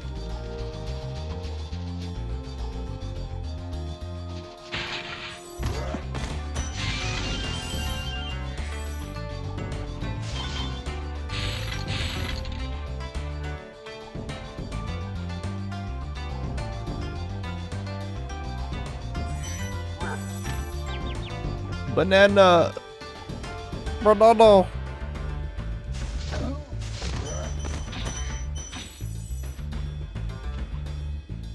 We gotta loop around again, chuds. We loop one more time. We're loop maxed. Just the puzzle of figuring out where you're supposed to jump is the cool part about this. Obviously, when you played it 5 billion times, I mean, any time after the first time, you would know what you're supposed to do. But, you know, like, as a kid, like, trying to figure out just how to get to that area that's behind the end of the stage, like, what the fuck are you supposed to do? But, you know, figuring that's the cool shit. Like, obviously, in the age of the internet, you can figure it out in 2 seconds. But I didn't use... Even if you did use, like, game facts, like, you're going based off text. How do you describe the shit I just did right there? You know what I mean?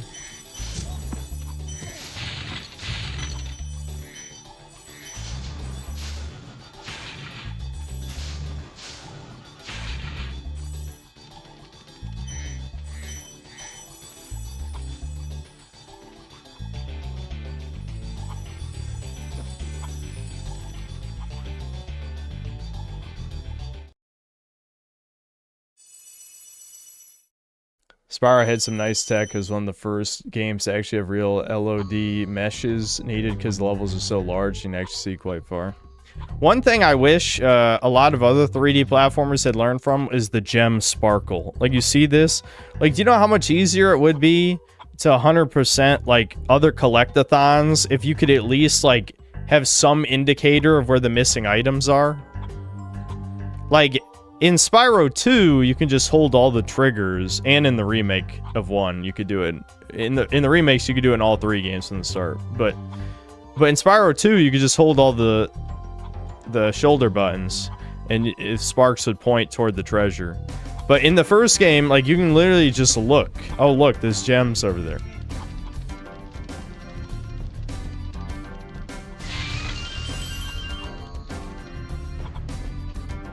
Oh, right, yeah, I didn't get the key.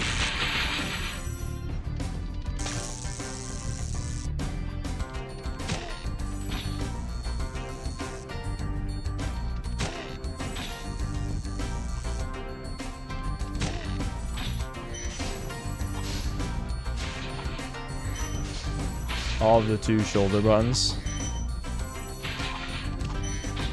I need to pull out the old PS1 controller that clearly has 4 shoulder buttons, you not video game playing motherfucker.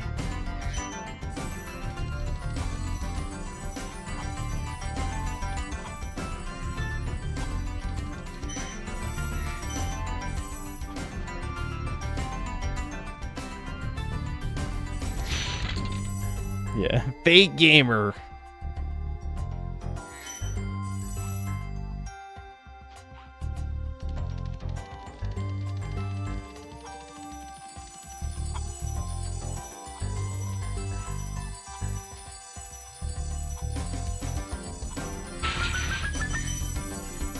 Look at that.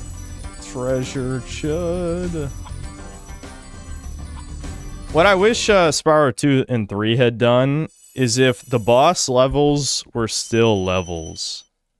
Because, like, the trade-off here is that, yes, the bosses in Spyro 1 are really easy and have barely anything to them. Like, this boss is probably the only interesting one out of all of them. But the trade-off is you get a fucking whole-ass level before the boss. You know? What, is there no universe where we could combine those two things? We could have a good level and then there's a boss at the end of the level? I don't know. I think that'd be cool.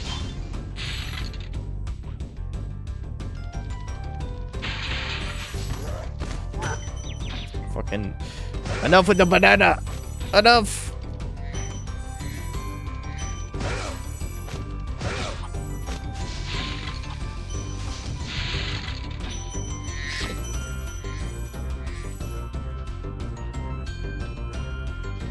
Hold on, I keep forgetting that was gonna periodically read super chats.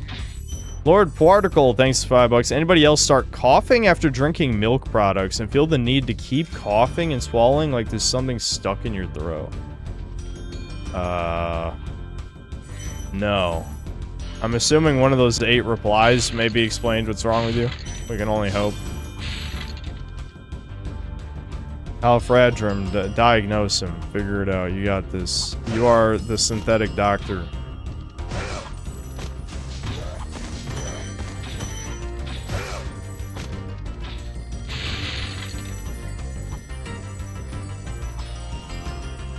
Rabies. Yeah, it's rabies. You're dead. Sorry, dude. It's over. Anyway, but look at this, dude. Look at this secret, though. Look at that. That's fucking Kino. Again, it makes you forget this is a boss level. It's just like, this is a level. This is a real-ass level.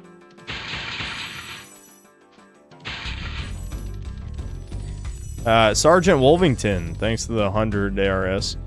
Hi, Synthetic God! I played the Onimusha series for the first time this year. I highly recommend Genma Onimusha, a great game from the past. In what order do you recommend playing Spyro?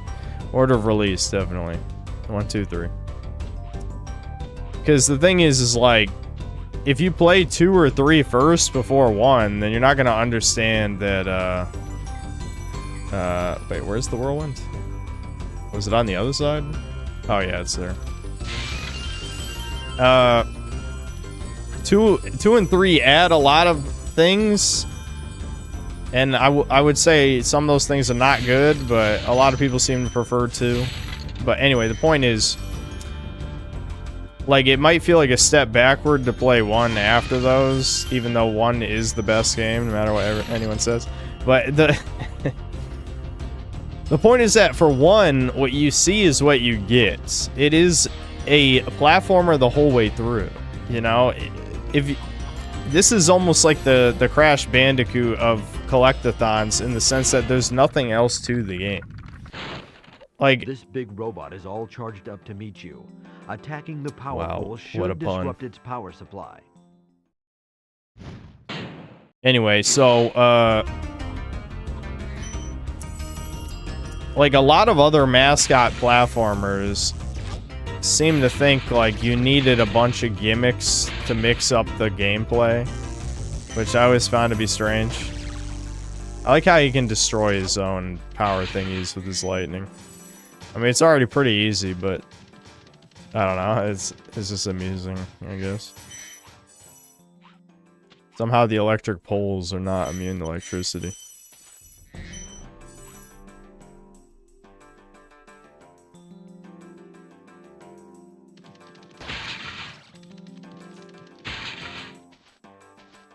Oh, look, he's throwing a dude. He's throwing a monkey. Oh my god.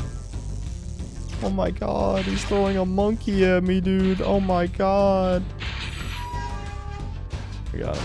It's that easy.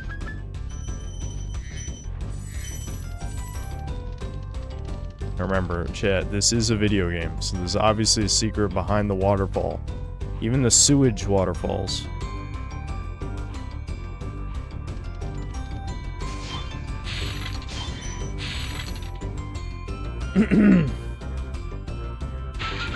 Azor Tormenta, thanks for $5. Finished 5 to 16 with the DLC. Leviathan and Ultima are the best icons to use. Overall, I'd rate it a 5 with the DLC. Without it is a 4. I can't imagine willingly, without making content, putting myself through a 5 out of 10. I know 5 is average, haha, haha, funny, good meme. But even if 5 was average, I just think there's too many good video games to waste your time with average. You know what I mean? Like, you might as well just only play good stuff.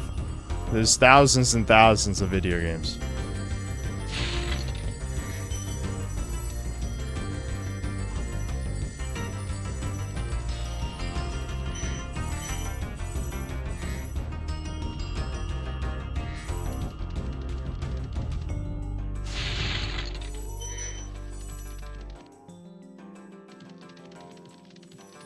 Wowie zowie.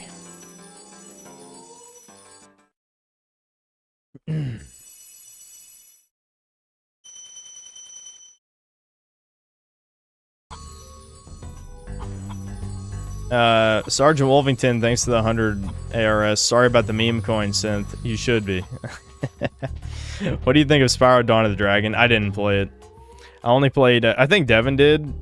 And like he dropped it after like an hour or something because it was basically just New Beginning all over again. I played New Beginning. I hate it. I think it's slop. Extremely repetitive slop. I just found out that game exists. What other game are you looking forward to this year? Greens from Argentina. Well, it's an expansion, not a game, but obviously I'm looking forward to the Dragon's Dogma 2 expansion. I'm looking forward to reviewing GTA 6 for the views, I guess. What else is coming out this year? Is there anything exciting coming out this year?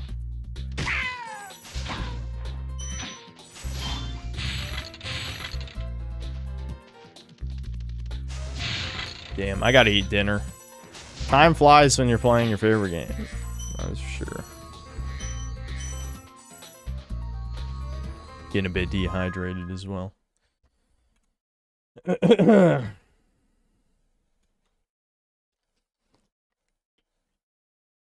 Dawn of Dragons is 6 out of 10, not more than that, but definitely better than Eternal Night.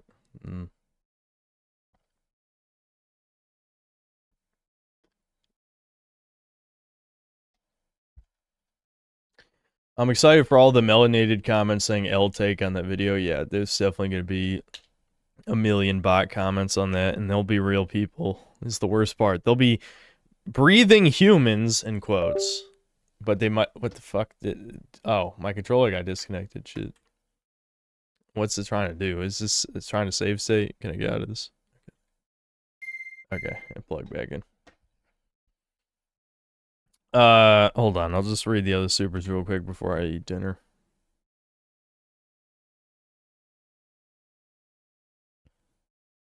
Black Metal Gamer, thanks $2. Clavicular made out with a troon? 2 cans orders. Yeah, did he sell out? Or was he just like super drugged up? What happened? Maybe we'll watch a clip or something.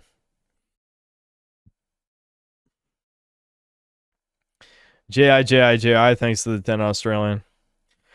Which survival horror game character does Debin's mangled body look like the most right now? That's mean.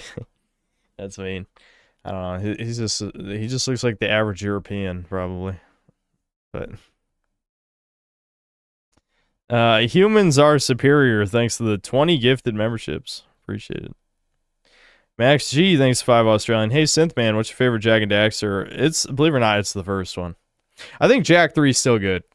Jak 3 is good. It's just kind of feels unfinished and a bit rushed. I hate Jak 2 though. I'm a Jak 2 hater. I've talked about this. As much as I like the first one, mine would have to be 3 because there's so many weapons and powers. The only downside with 3 that I've come to realize, like every time I play it, like I realize it more than the last, is like Past the halfway point, each new gun you get just doesn't really add anything. Like, the anti-gravity gun is a meme.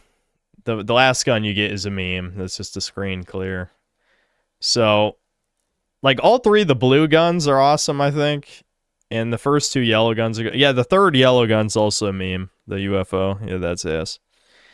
The thing is, all you need is the second yellow and the third blue. Everything else is completely unnecessary.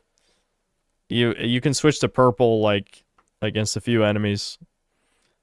And then, like, red is just, like, the third red is okay as well, but, you know, half the guns don't see use past the halfway point, or 2/3 point, roughly around that.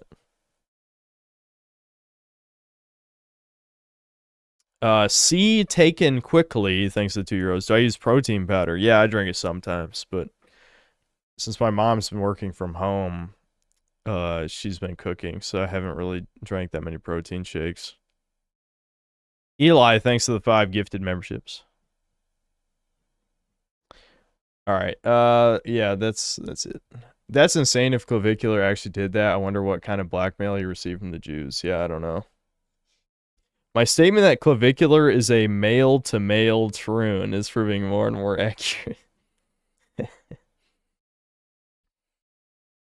I don't know, is there a clip of Clavicular? Maybe we'll look up a clip, but I gotta go eat. I'll be back. The wait for Dragon's Dogma 2 DLC is even more intense. Yeah, I'm excited for August, unironically. It's crazy. It's because I'm over the disappointment now, and it's just like, I think in hindsight, like, dude, Dragon's Dogma 2 was fun though. It was just worse than the first game, but it was still fun to play. I think back to the streams. I was looking back at like the video footage. Hold on, I'll get the Poir music. And it's Poir. It's not Breakers. Breakers, what's that? Never heard of it. It's the Poir music. Hold on. Anyway, whatever. You get what I was gonna say. I had fun in those streams. I did have fun playing the game. It was just very disappointing. Alright, I'll be back.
I'm back, Chuds. Hold on. I am back. I actually forgot that I had the fucking Chudcast thing set up in the background.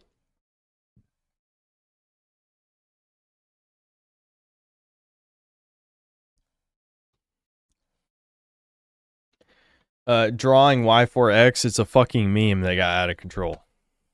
It's literally contrarianism. People saying Dark Souls 2 is the best one is literally the same thing as the Flat Earth people. It just makes certain people mad to say Dark Souls 2 is the best one. So, of course, that causes retards to double down, be like, it's mega bad one. Chat, please. You don't have to do this. You don't have to.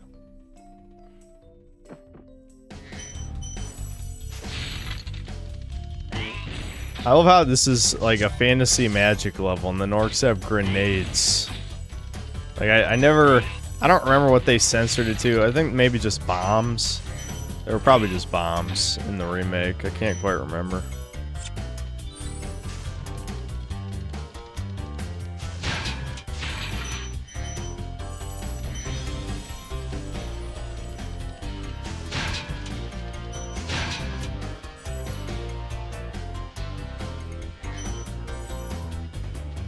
Oh, this game is scandalous. You can't show grenades in a children's game? Grenades?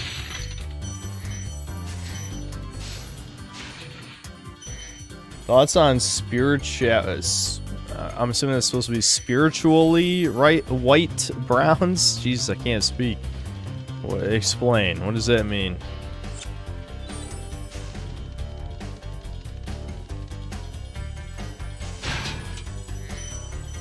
Now, hold on. I have to be fast with this. I kind of fucked it up.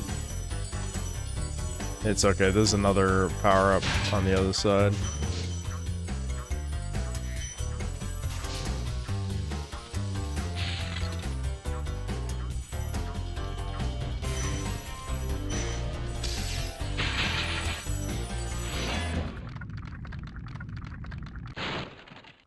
Hey, Spyro. So you know how there are spiritual. See what it can do to your power of flame. Okay, I know we love making fun of ESLs here, but what kind of sentence is, so you know how there are spiritual?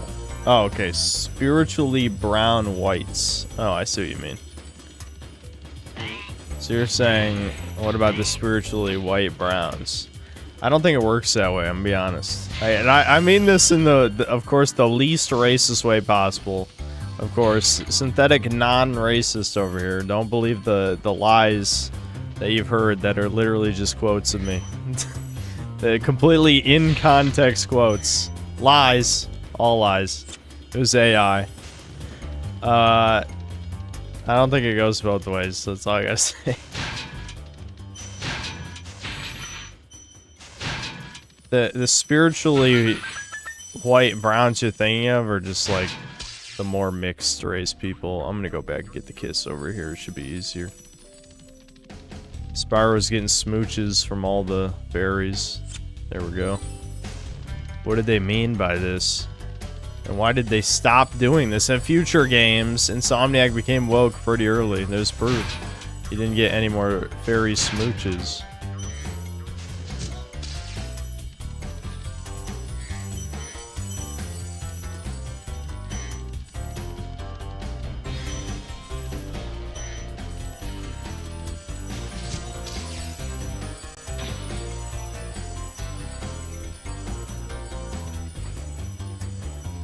Did Spyro become a true cell? No, like, Spyro is definitely a fake cell. I mean, Alora was throwing herself at him, like, in the ending of Spyro 3 when they didn't even interact in that whole game. Because you have to understand, like, Spyro was made in a time before everyone was mentally ill. And they're like, of course the male hero needs a love interest, why wouldn't he have one? Now, of course, we live in tranny land where that's obviously a problem. You've become a master of the supercharge. Great work.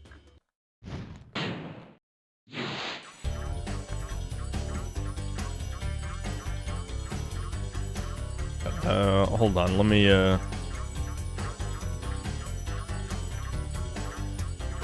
Asterix, thanks to the $20. Clavicular, unironically a Truant lover. According to him, it's one less dude he needs to mog. I felt that sounds like fake internet personality shit, though. You know what I mean? Like, I'm more inclined to believe either one of two things. Either one, the schizo theory that it is a humiliation ritual by Jews, or option two, he's very high, and people do stupid shit when they're high.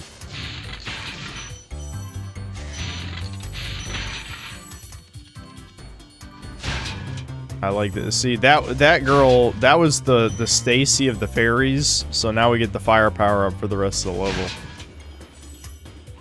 I just think this whole part is cool. I mean, you could argue it's trial and error gameplay because you wouldn't know there's a, basically an unofficial time limit to this part, because if you don't just run through that platforming section, then they just start beating the shit out of you and there's nothing you can do about it. But, I mean, I don't know, it's cool. Who cares if you fuck up one time? There's a checkpoint right before that anyway. There's no real consequence.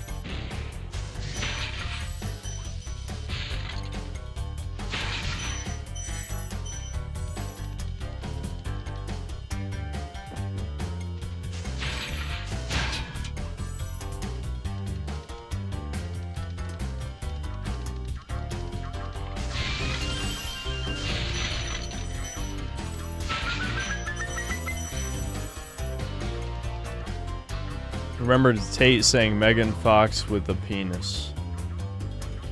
What did he say? Megan Fox has a penis, or what did he say? You love my skit, so there is. You better. Spyro. Patience, little one. The 24% loves my schizo theories. It's one of my hottest features for sure. Dibrob, thanks to the 1-year membership. Hope you get through these hard times, empty room. Yeah, well, it's definitely gonna be collecting dust until my mom moves out here, whenever that's gonna be.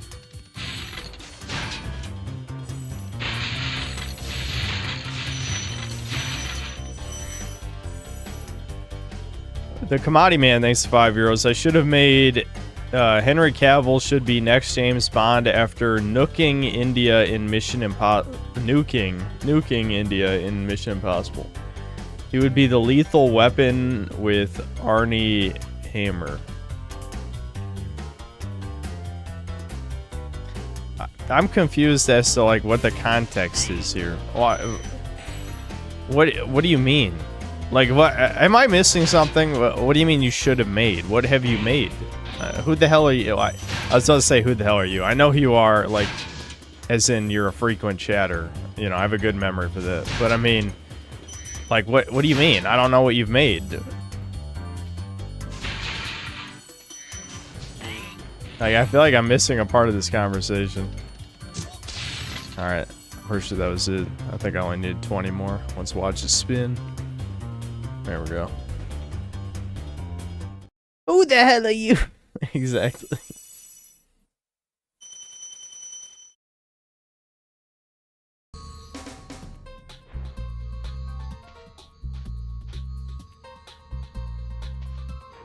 My fan roll for Henry Cavill's guts, even if he's 40. See, the thing is, though, I fundamentally have a problem with that shit. I don't think anime should be live action. Like, anime is inherently retarded. And you know what? A lot of times that's a good thing. I love DBZ. It's extremely retarded. I would never say it's not retarded. But DBZ shouldn't be live action because it's stupid, you know? The fools you see in this world are invincible, but that does not mean they shouldn't be attacked. Sounds alright to me. Violence. You hear it? Spyro just wants to hurt people, even if it accomplishes nothing.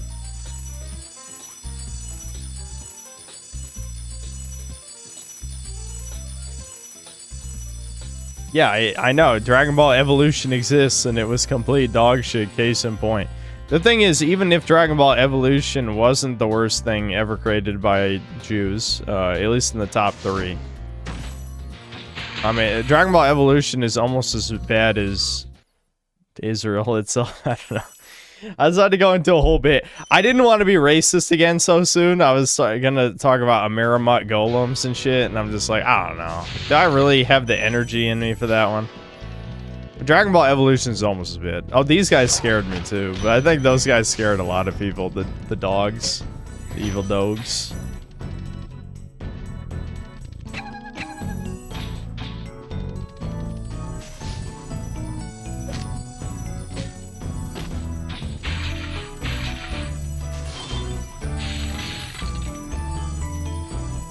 Yeah, this is definitely like the top 3 levels in this game. I love this one. This one's so well designed. The enemies here can be quite frightening, but you should watch the fools. I'd rather flame the fools. Now you're thinking. Yes. Burn those fools alive, Spyro. Kill them. Do it. Do it, Spyro. Do it. Do it. Do it.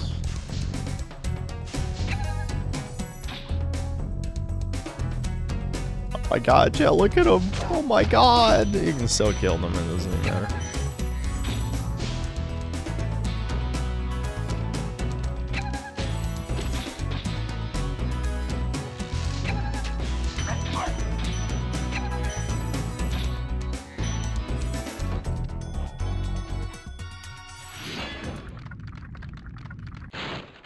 Thank you for releasing me.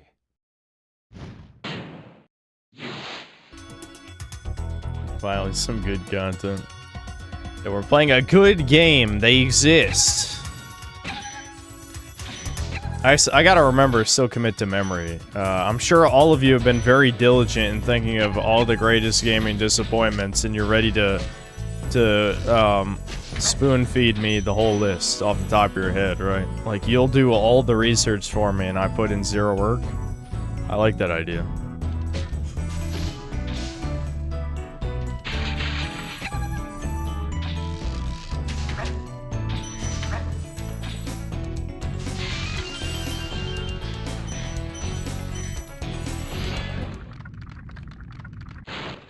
You know, I think you just might be the dragon to defeat Nasty Nork. That's me, all right. See, this is like the 90s. Every mask guy had to be like confident in some way. It's just weird. Insomniac did this twice. They did it with Spyro and then with Ratchet and Clank, where like in the first game, like the character has so much more like ego to him. Especially Ratchet became a completely different character after the first one. And then they kind of like, they just soften him up a bit. Everyone wanted to be Sonic, but only Sonic can be Sonic.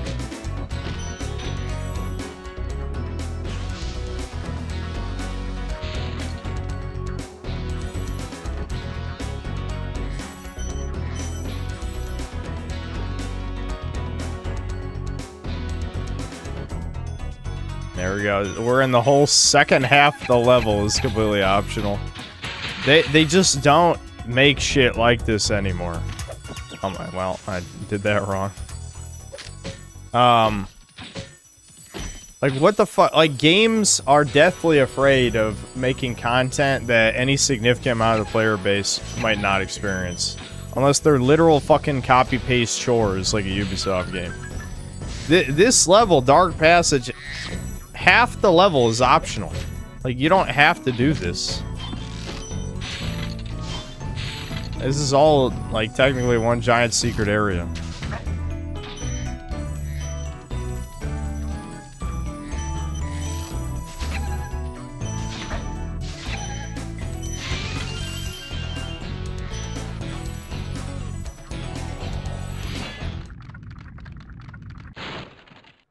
Thanks, Spyro. I'd love to help you catch Nasty, but I'd really hate being trapped in Crystal again. Don't worry. The only one who's gonna be trapped is him. Here's the game for greatest game disappointment, RE2 remake. See, I knew it was a mistake asking chat. Immediately, like, how the hell can you say RE2 remake when, like, RE3 remake exists? Oh, you want to see like a fuck up Insomniac did? Look at this. Dun dun dun! It doesn't hurt you. In the remake, they just made this not purple. They made it the color of the rest of the environment.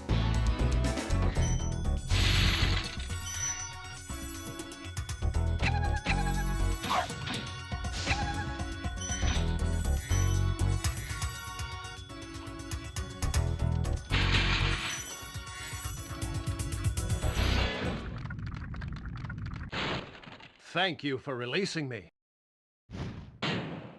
The good one would be MGS5. Yeah, MGS5 definitely has to be on the list. I think I need more help with older ones. I think I have a pretty good knowledge. I mean, I'll still have to look up some stuff because there's plenty of stuff I've forgotten, but I'd say my knowledge for gaming disappointments from 2010 to now is pretty damn good, you know? It's like older games, because like people didn't have the same expectations for gaming back in the day, so there's not nearly as many like true disappointments.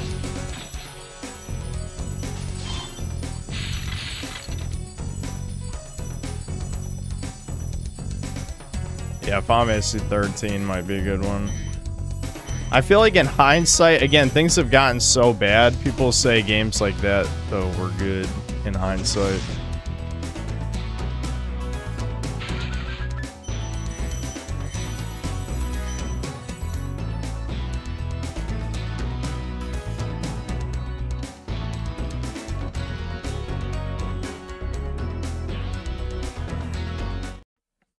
Pac-Man World 3 is one of the greatest gaming disappointments.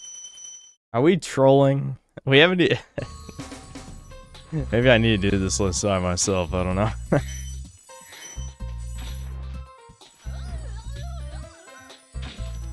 They're very threatening when they're giant fat people. Very threatening. Yeah, Duke Nukem Forever is definitely gonna be on there for sure.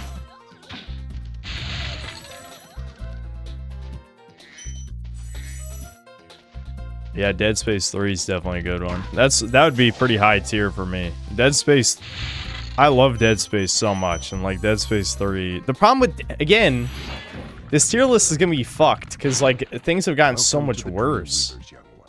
Like Dead Space 3 is better than, I don't know, like 70% of games that come out now, probably.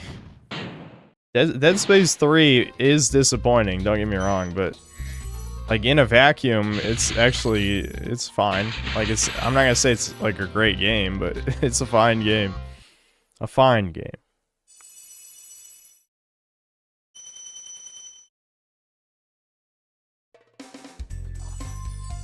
Flat Out 3. Is that a what? How is that a disappointment? Were people hyped for a thing I've never heard of? Do we have to define the word disappointment? I'm not saying worst games of all time. It's a disappointment. Yeah, this is definitely one of the best tracks in the game for sure. Lofty Castle.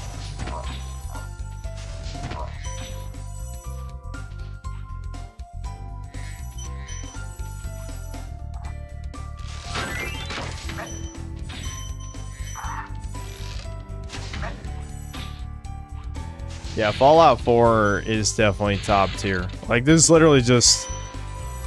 you guys could probably guess most of the top tiers. Though, ironically, like, I'll have to look at the list and see if Cyberpunk 2077 is still top tier.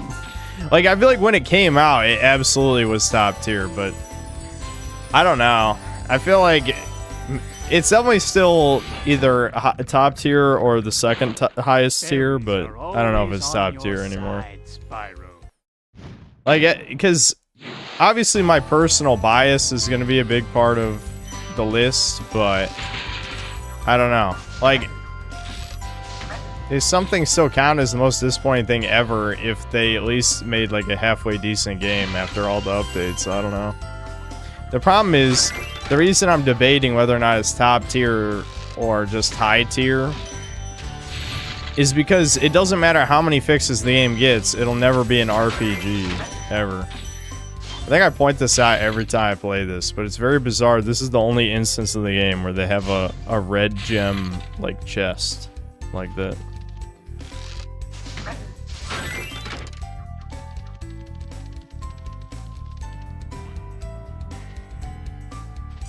Playing Fallout 4 was when I had my first realization about the terrible state of games. Yeah, I mean, I hate Fallout 4, truly. I think it really represents everything that went wrong with the game industry. As soon as people were saying like it's awesome and they love it, I'm like, oh, it's over. Like, it's over now. If this is what counts as like amazing games in, when did it come out, 2015 or something, then we're fucked, you know? And that turned out to be extremely true given the liquid shit people defend now.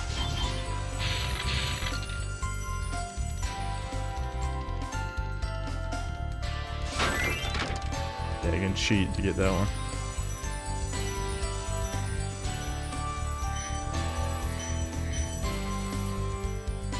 Oh, fuck. I forgot you have to wait for that guy. Would Fallout 3 count? No, I mean, I don't think Fallout 3 was disappointing to most people because most people never played Fallout 1 and 2.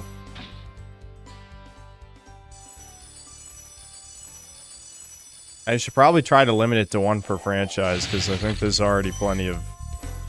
The problem is for some franchises, limiting it to one might be hard, but it probably should just be one per franchise. Supercharge will get you to new places here in Lofty Castle, too. See where it takes you. Rhyming.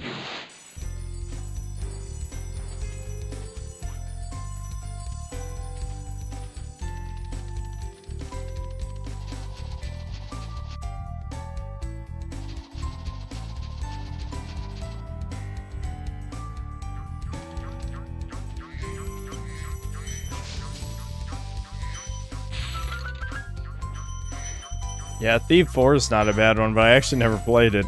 That doesn't mean I'm not going to include it, but I will say I didn't play it if I didn't play it, you know? Yeah, Dragon Age 2 is another one I didn't play, but that was a huge one, yeah. I remember that.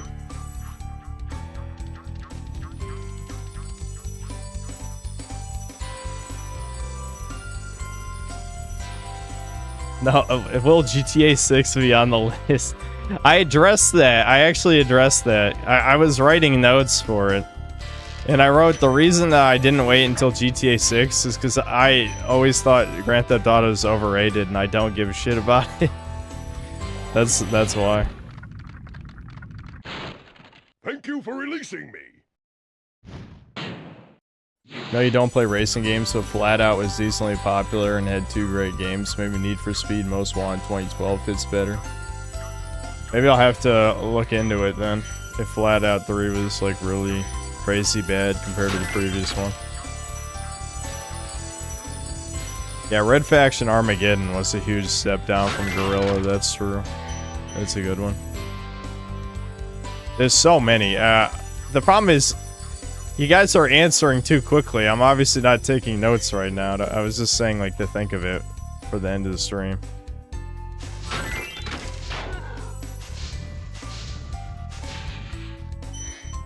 Spyro 3 doesn't count. Like, you guys know I'm just fucking hamming it up. Like, if Spyro 1's a 10 and Spyro 2's a 9, Spyro 3's like a 7, you know what I mean? Like, that's... I don't think Spyro 3... Like, Spyro 3 would be pretty fucking biased for this. And I get it's all biased because it's just my opinion on... Like, the whole point is it's my opinion on what other people consider disappointments. Except for the games I haven't played, but... You know.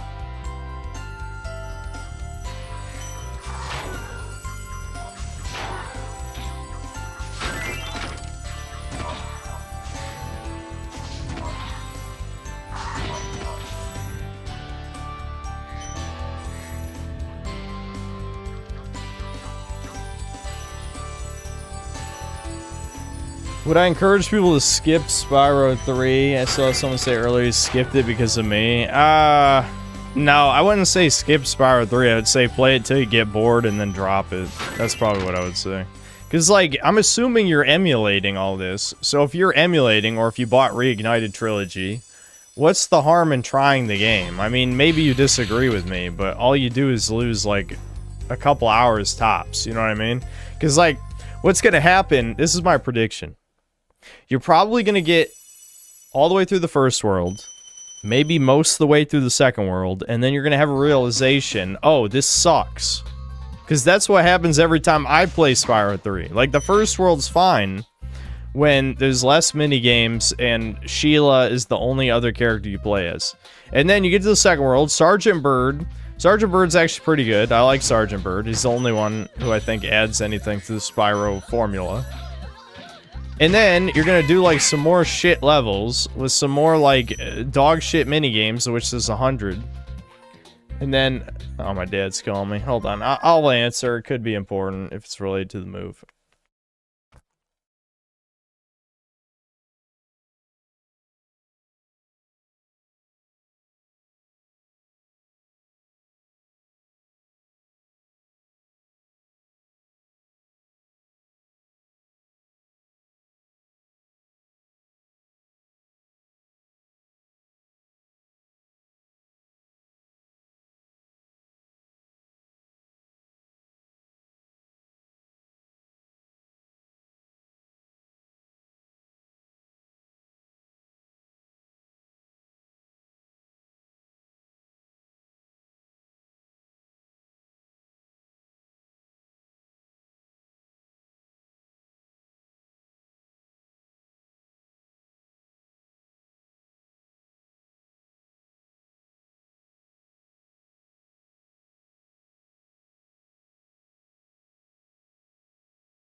Okay.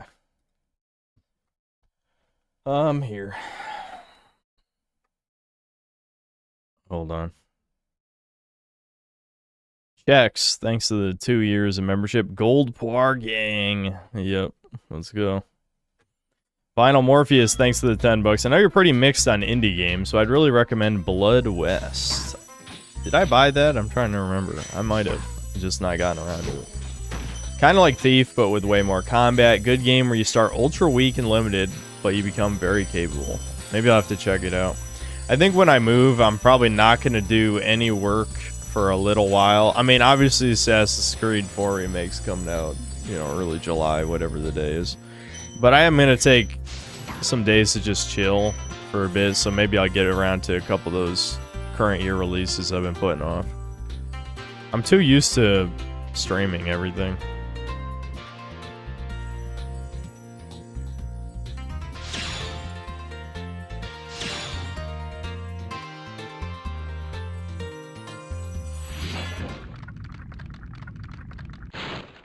Hello, Started playing Spyro. Fable 1 between the Nicely video done. release I'll be and done this when I've stream. toasted that nasty Yeah, I think Fable 1 is a little bit better than 2. I don't think it's a big difference, but, like, I think that's the problem, ironically, right? Is that Fable 2 doesn't really improve on any of the things that I wanted improved from the first game. Like, I feel like the combat's almost exactly the same. Though magic is a little bit less overpowered in 2, it seems like. It's not like either one is a hard game anyway, so it's... Yeah, I guess it doesn't matter that much. But, I still want to finish 2. Like, I still think it was pretty good. Oh yeah, there's a secret. I keep forgetting, the remake did add some weird shit. Like, there's a secret room right here in the remake for a skill point.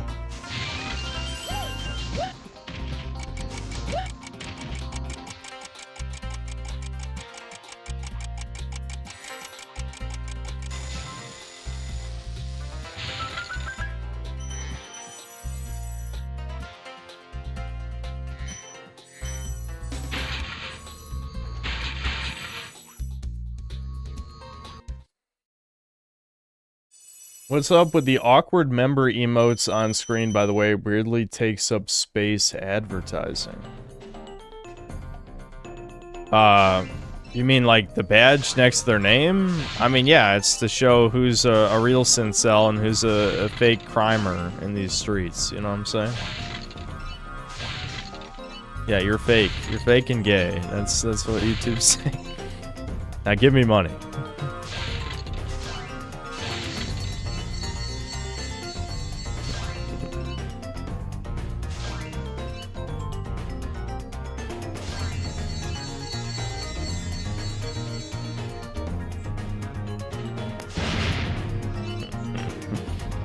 The problem is you're not even allowed to joke about stuff like that without somebody getting mad. I mean, mostly just leftists get mad about that stuff, but it's still just like money is funny, though. Money is funny.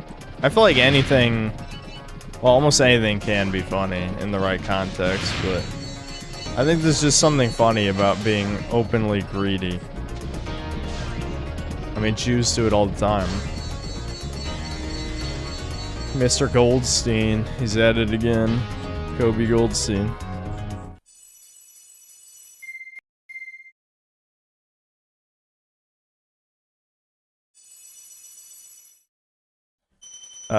Lackey May, thanks for the 10 bucks. This game looks magical in Kino, but furry degenerates and the spiritually dead people have tainted it. Chud Jack, nothing is sacred.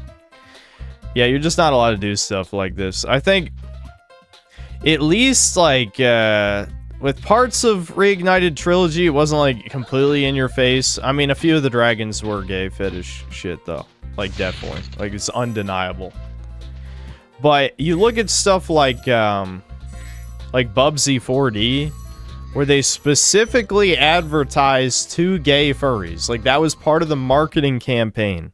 That's where it's like, this is just crossed the line so fucking far, it's a joke. Like, this is ridiculous. That's horrible. I don't care that everyone hates Bubsy and they had to do something with him. I don't care. I'd rather he stay dead forever Like, what the fuck is wrong with you people? He's not even gay in the game. That's the funny thing. Like, they just made him gay.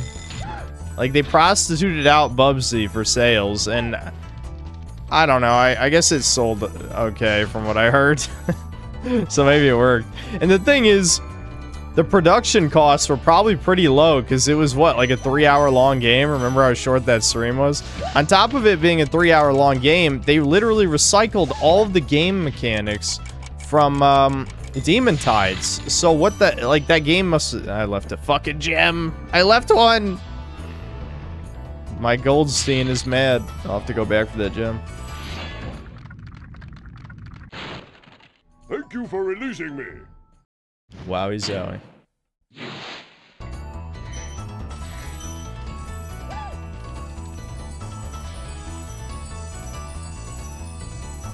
Can't believe Devin's turning into an old man at 37. How did I miss that? Hold on, can I get it from here? Yep. Nice. Yeah, I honestly, I don't know. I do get sad when I think about it, so I try not to think about it too much, but I don't know what he did in this world to piss off God or whatever, but I don't know. Like, the schizo part of me just keeps coming back to the vax. I mean, there's no way this many doctors have no idea what the fuck is wrong with him, and he's had a million health problems in the past 5 years. I think it was a combination of factors, because I told chat this a long time ago, but both me and Devin got norovirus. I honestly sort of wiped it out of my brain, because I honestly forgot I even had it, because it wasn't as bad for me. But, like, Devin got norovirus, you know, he went to Alaska, which I'm sure exposed himself to a bunch of crap. He got vaxxed. There's, like, all these things that happen back to back. And then he's just, all of a sudden, like, he just is developing this mold in his body. And then just everything's fucked. Like, everything's fucked after that.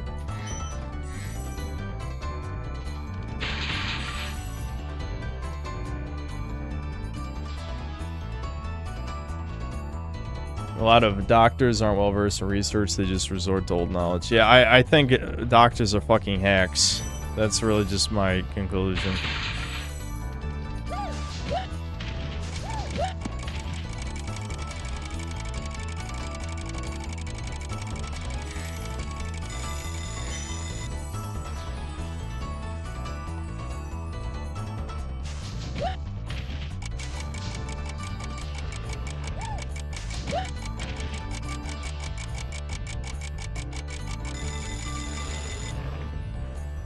Look at these dickhead placements of enemies, dude.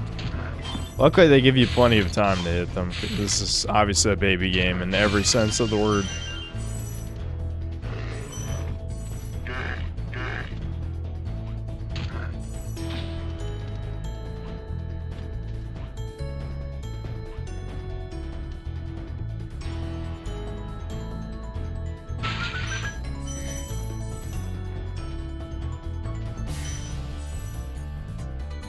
The guy in chat has done more for Devin than the doctors. Yeah, Halfredrum did help.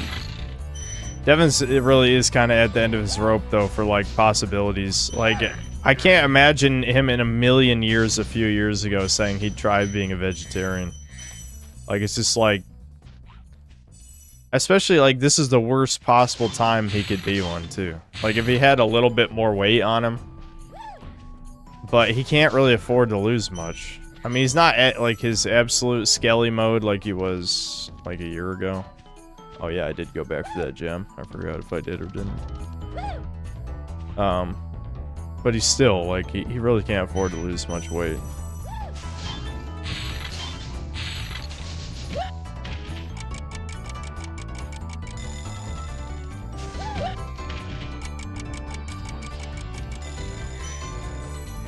I'll know if I got everything if this is a multiple of 25, if I remember right. Yeah, it looks like it is.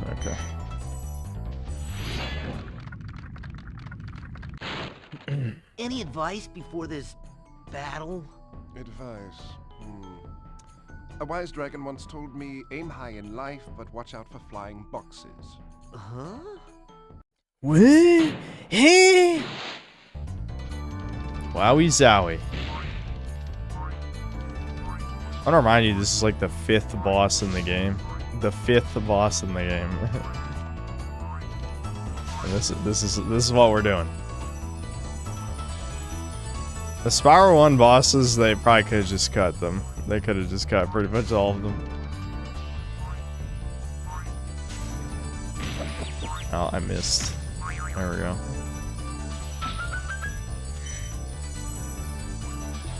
Wowie zowie. Look at all these purples, dude. I love purple. He said the color purple's being ruined by, like, the never-ending bisexual lighting in everything now. I think purple can look nice. Royal purple. Now it's more like just the gay shit everywhere forever. I don't know. They must ruin everything. Alright, chat, we're almost at the end.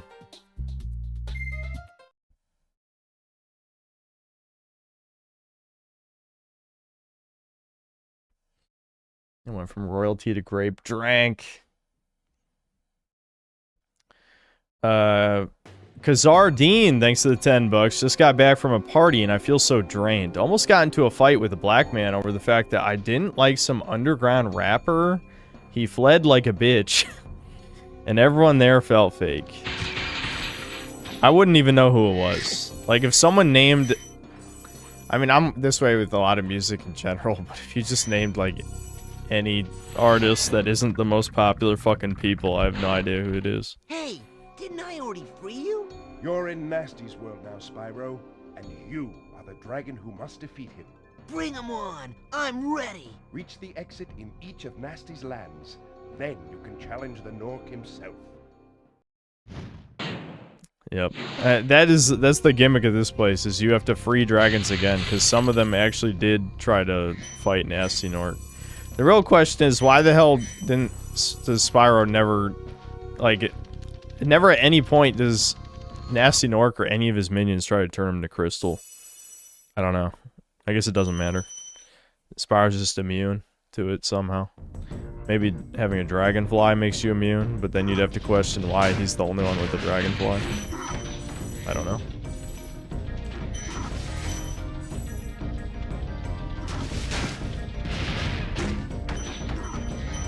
I like to, again, this is another thing. This used to be more common in old games. I have noticed in so many modern games, past like the halfway point, they never introduce anything new. This is the third last level in the game, and they introduce a new mechanic, ramming the barrels. You would never fucking see that in a modern game, because by this point in the game, only 25% of people tops are still playing. Unless it's a Souls-like or a Sony movie slop game, which again, I still don't even believe those statistics, but whatever. It is a deeply worrying sign that Sony games have such high completion percentages. It's like, motherfucker, just watch the game on YouTube, you goy cattle subhuman. You're not even playing a video game.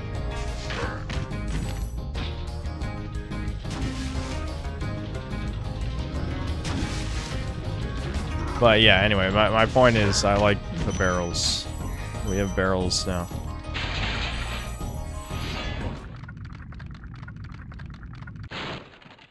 Keep up the good work, Yeah, Spyro. Crimson Des is too far in the opposite direction. Really starting to worry about you. I'd be shaking in my Nork boots if I were him. Crimson Desert is the bad kind, where it's like, oh yeah, here's a tutorial for something 60 hours in that you're only gonna do one time, and it's not even fun. Holy fuck. Do I have to make it my quest to complete that game before the end of this year? Maybe have another dedicated stream or two where we just bum rush the game and only do main story.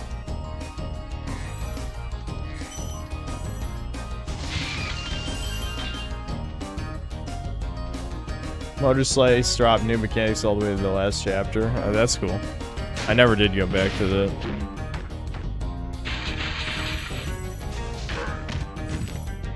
Don't force myself. Yeah, I mean, I don't think I have much of a reason to, except for content.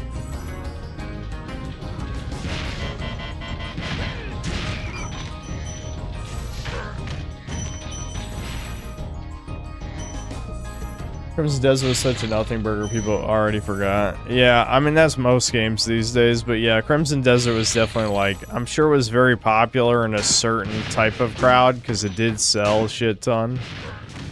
Like, it sold, like, twice as much Dragon's Dogma 2 did, or something, or maybe not twice as much. It was at least 6 million sales. I don't remember what it ended at. It might be 8 million now. But only 8% of people beat the game. That's like astoundingly low. Like that should be the statistics the developers look at. Like I applaud them for patching so much of the game and not like, you know, we're not talking bug fixes. They actually changed like a lot of shit to make it better. But the core of their game is rotten because it is just a very shallow experience. It's extremely style over substance. That's why, like, it is cool that you get so many abilities, but the abilities just have very little function. Like, they have very little purpose in the gameplay loop. Like, who cares if your character can do 50 different WWE wrestling moves if they all basically do the same thing, right? It'd be cool if they had unique functionality, but they really don't. Wow! I never thought I'd be rescued, especially by such a little dragon. What I mean is, I always believed in you, Spyro. You gotta believe. Parappa the Rappa. Wowie zowie.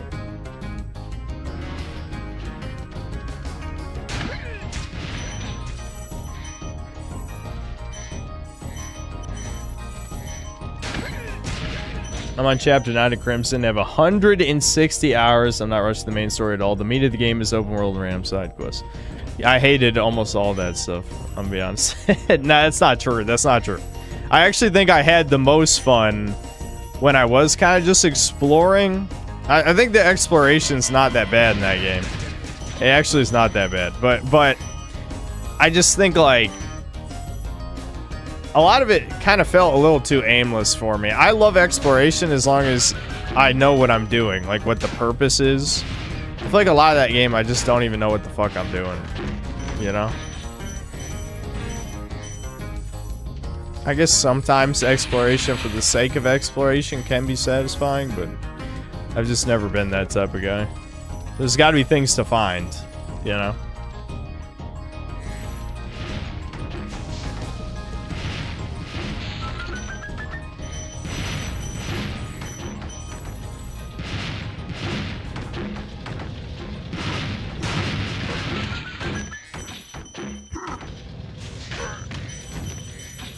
Why there's so many indie baby games that have to do with demons? Demon Tides, Hellpie, and like, interesting. I think the non-schizo answer is that lefties just love being edgy with that shit. I mean, again, just look at Dead Domain. Like, I feel like he really is the perfect example of this. Like, I don't know. Like, who gives a fuck except boomers that, like, you're proud of being an extreme sexual degenerate who worships a demon? You know what I mean? Like, no one actually gives a fuck. You're just being disturbing for no real reason.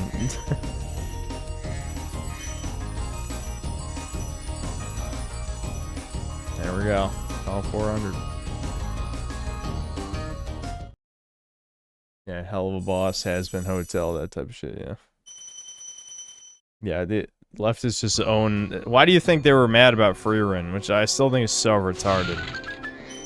Like, I'm not getting tricked. I'm not tricking myself into talking shit about Freerun again, because again, I feel like just like Spyro 3, I'm overhyping it, because I did enjoy, you know, half of Season 1. The other half I thought was just fine. You know, not bad. Let's go, man. Let's fucking go! They have guns! The pump action assault rifles. Why? I don't know. Because they got to give you time to react. Right?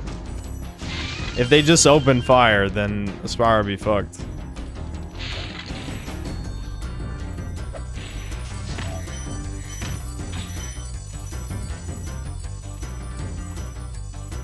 Yeah.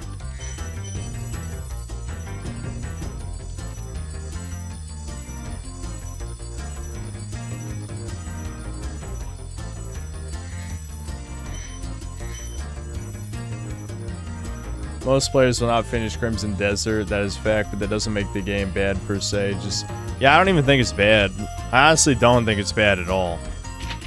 I do think it is a massive waste of potential. I already said this 10 times. If Dragon's Dogma had the budget of Crimson Desert, it'd be like a 10 out of 10. I mean, probably not, but I can dream. I can dream. Seriously though, like so many modern games waste budgets. Like, I love the Doritos. They shoot Doritos. The little triangle bullets. PS1 graphics are so soulful. Dorito bullets. Thank you for releasing me. That's soulless. Fuck you. You should have said something. You piece of shit.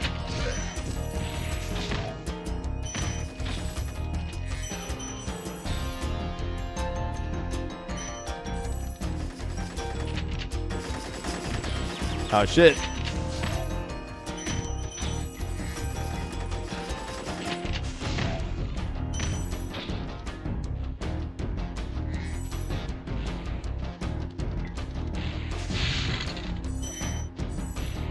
DSP for missing both those gem chests. Did I... Hold on. Did I actually walk past gem chests just now? I did. Maybe I was too thinking about other things. Whatever. We're gonna supercharge back that direction.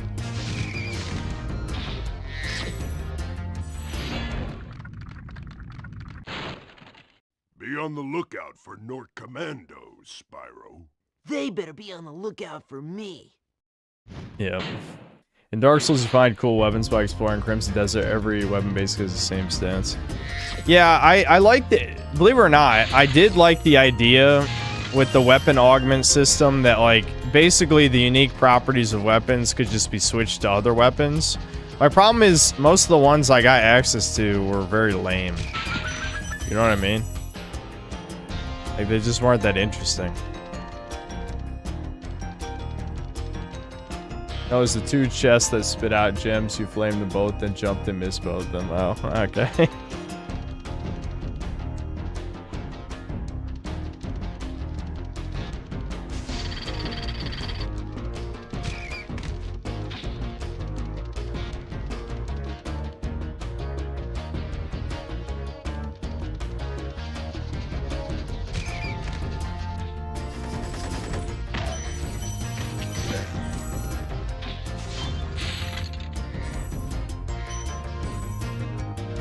Hold on. Lord Particle, thanks $5. I had a dream last night where Gandalf said, "May the Force be with you," then I woke up. Oh, okay. I feel like my dreams are never dreams like that. My dreams are... Yeah, I knew there was a life here, not that I needed. Hold on, let me check the other side. I don't think there's one on this side. My dreams are either... I have, like, stereotypical anxiety dreams. You know, you think of, like, the type of stuff where it's like, oh my god, I'm naked in public. Except mine aren't that. They're usually more autistic than that. Sometimes I have dreams where I'm, like, some kind of power fantasy type of thing. Like, I'm a superhero or some, like, evil... Not evil, like an anti-hero vigilante. I'm actually never evil in my dreams. At least by my perspective. Oh shit.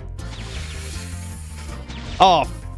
Ooh, I got too excited, chat. I got too excited. Hold on. Alright. This supercharge is too powerful.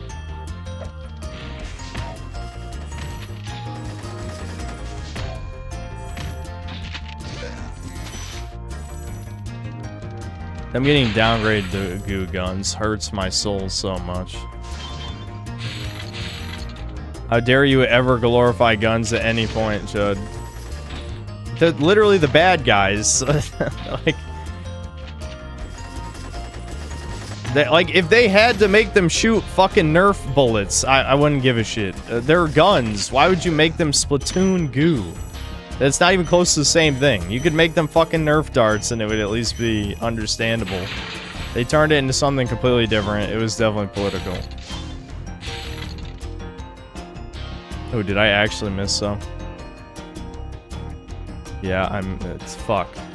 I was doing so well, and then right at the end of the game, we're missing gems.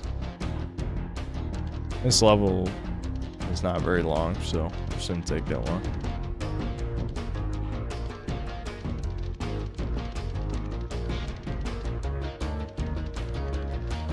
Oh, okay. Yeah. Nice.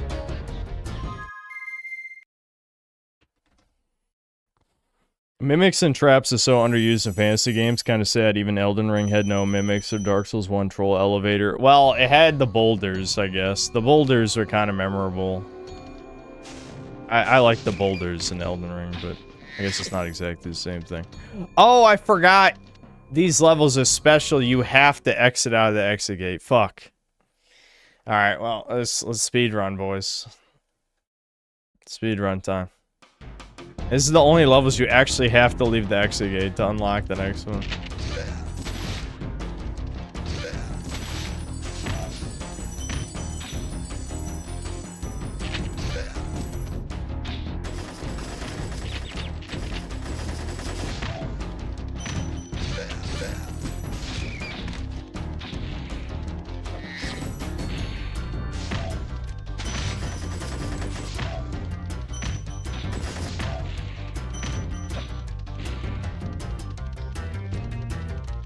You can get through levels so fast if you're just ignoring everything. Oh shit, that was a perfect shot.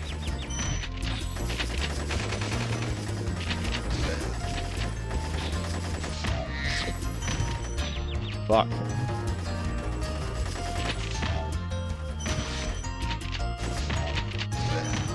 Alright.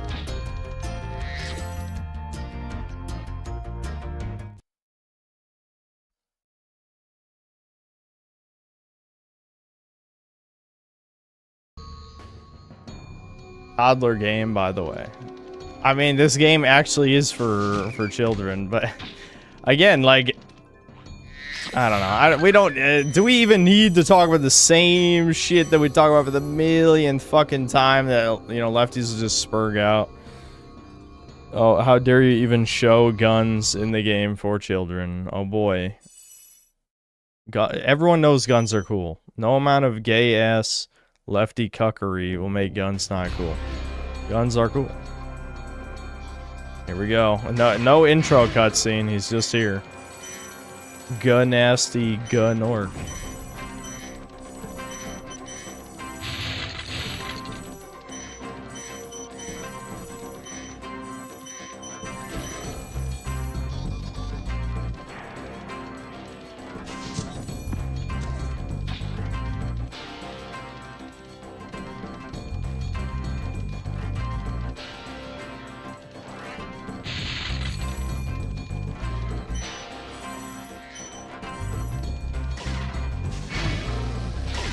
He's trying to shoot me, chat.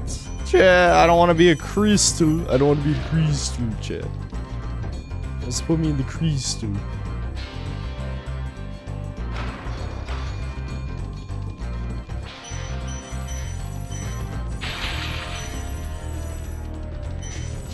Ah, fuck. I actually shot the fire ahead of him. That's fine.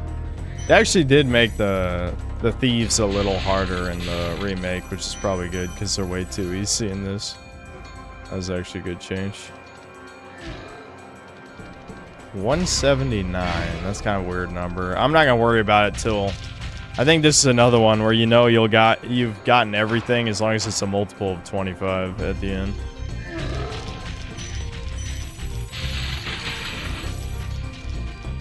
I'll go back for that yellow one. Actually, I should have gotten it just now, because I'm going to have to do another lap anyway. Oh shit, hold on. I'll just read these other ones real quick. Eli thanks $5. Debin needs to finally take the bug pill and live in a 10 by 10 by 10 cube while consuming insect paste like our master Soros demands. Yeah, you know what? That's a good idea. He hasn't tried it yet. How can he know if it's bad? Bad Space was thanks to the $2. Devin's voice was cured after visiting the D factory. Yeah, he just needed some. There's no way to not be gross. I mean, yeah, you're saying he had to lube up his throat with semen. I get it. I get it. I get the joke. I get it. That's funny. I get it. Hold on. I'll scroll that in a second. All right. Hold on. Let me pause this. Sendatsu Gaming, thanks to the $10. I was in Vietnam 2 weeks ago for a weekend trip. A Nigerian got caught trying to steal a local bike a couple blocks away, and the locals beat him down. We need that kind of response in the U.S. Yeah, I saw the Paul Joseph Watson clip of there's like some fat Italians who were attacking an African who was just starting shit for no reason. Yeah, hopefully people are waking up to this shit.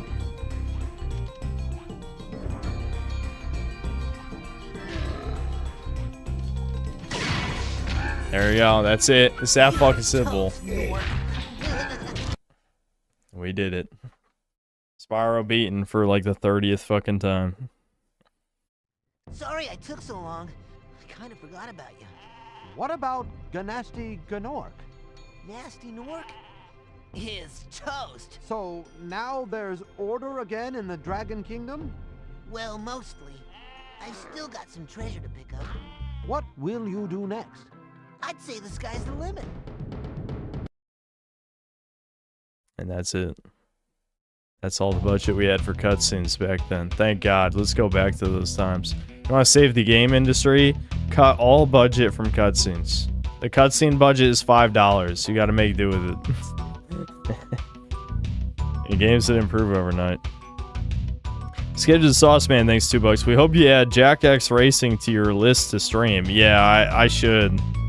Because I've never beaten that game. I only played it a little bit because a friend had it. I never owned it. Max G, thanks to the 100 Australian. Feel free to tell me to F off, but Devin shouldn't go vegan. Fasting would be the way to go. I actually agree with you. Unless it's processed fast food slop, meat, especially steak, is the best things for you. That's why the globalist elites keep telling us it's bad. Hope your brother gets better. Yeah, my Devin, really? My brother, Devin, he was eating steak pretty regularly a while ago, back when he had the mold, but he hasn't done that in a while. Can you actually not skip this? Oh, thought you could. I agree with you. I don't think... He wasn't going to go vegan. He was still going to eat butter, you know? But he was going to do a vegetarian diet. There you go. Music by Stuart Copeland. What a legend. He should have did more game soundtracks. It's kind of brutal that he didn't. Because what was interesting... This is... I mean, I'm sure plenty of... Oh, yeah, I forgot. Yeah, Clancy Brown did... he did a couple of the dragons in this. Anyway, I lost my train of thought. It was about Devin and the vegetarian shit, but... Yeah, I think he should fast. But he... Again, like, the problem with Devin is that he did try a lot of this stuff back when he had the mold, but he hasn't retried things since he got rid of the mold. You know, he doesn't have mold in him anymore. Now it's other weird health problems related to who the fuck knows. He's Mr. Glass is really the only way I can describe it. He just seems to get injured very easily and it doesn't heal. Ironically, it heals when he hurts a different part of himself.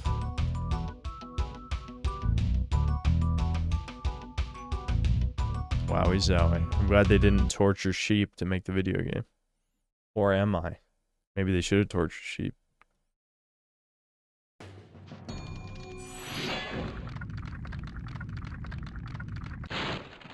Nasty's ancient history now. So, what's in there?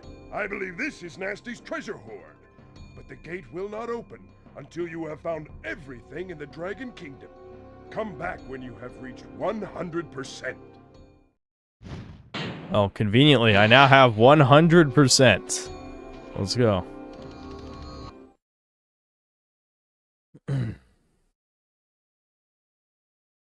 Black Metal Gamer, thanks $2. Coming this fall on Fox. My Debin and My Nuggets.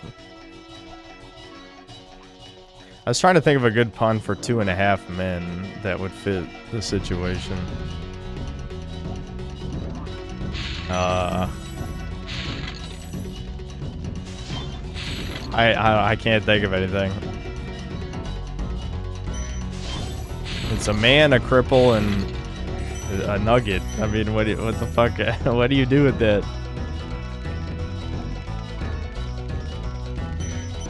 Yeah, so this is like the number goes up ADHD level because you get 1 billion treasures. You just rub your hands this whole mission. That's all you do. Hand rubbing time.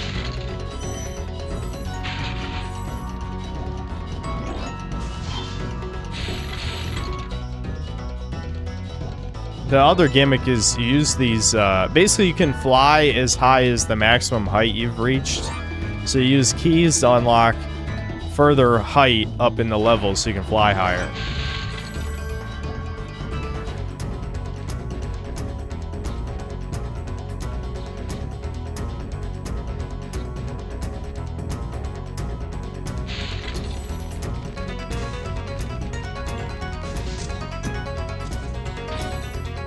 Two men and a Fuda and a pizza place. What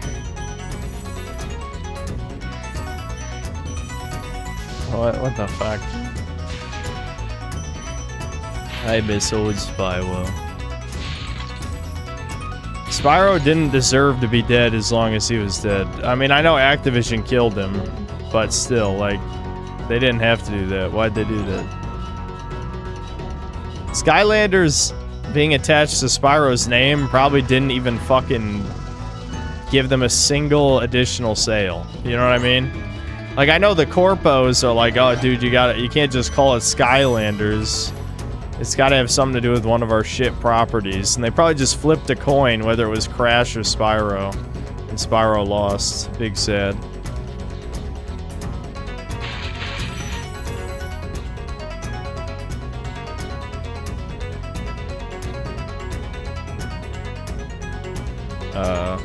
Oh, yeah, here we go.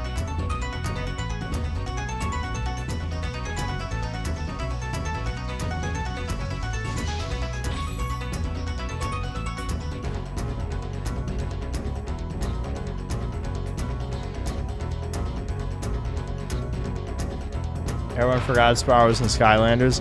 I unfortunately own an ugly, disgusting Spyro figure, because I actually have one of the Skylanders games. I know.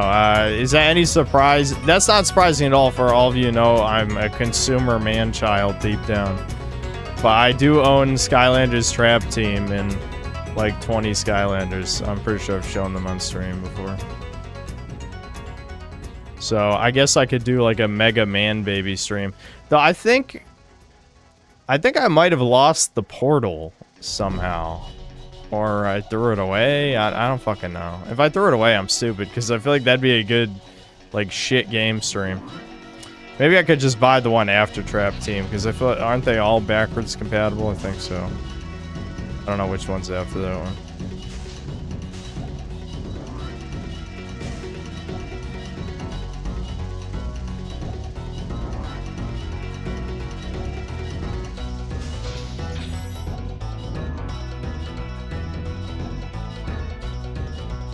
Who's the bigger Skylanders fan? Me, DSP, or the Irate Gamer? Does DSP have Skylanders figures? There's too many comparisons. There's too many. I'm not comfortable with this. Oh, it's just one yellow, because the point of this is just to unlock the maximum height. That's it. One yellow. One bug woman for chat. You have to share her, though. You all only get one yellow void. Good luck with it.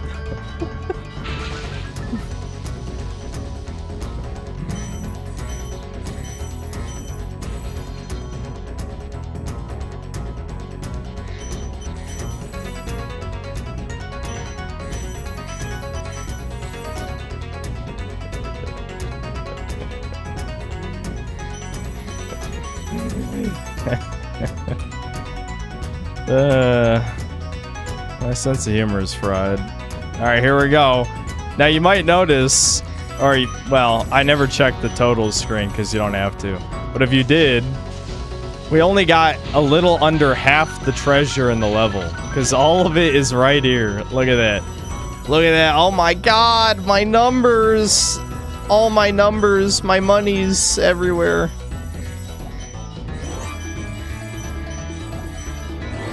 They turned this room into Reddit shit in the remake. It was pretty cringe. NGL. There we go. 2,000. 2,000. We did it, chat. True 100% achieved. Don't tell me. Spyro the Okay. Dragon, you've defeated Ganasty Gnorc, collected the dragon eggs, saved all the dragons, and recovered every bit of I wonder why treasure in the Sparks is Dragon green Kingdom. in this How do cutscene. you feel? I feel fired up, Bob. And I'm happy for the dragon world, of course.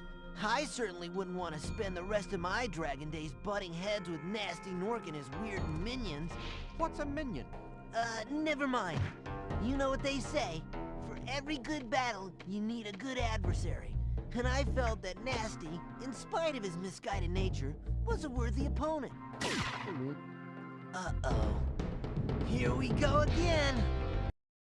Not canon. Not canon. Didn't happen.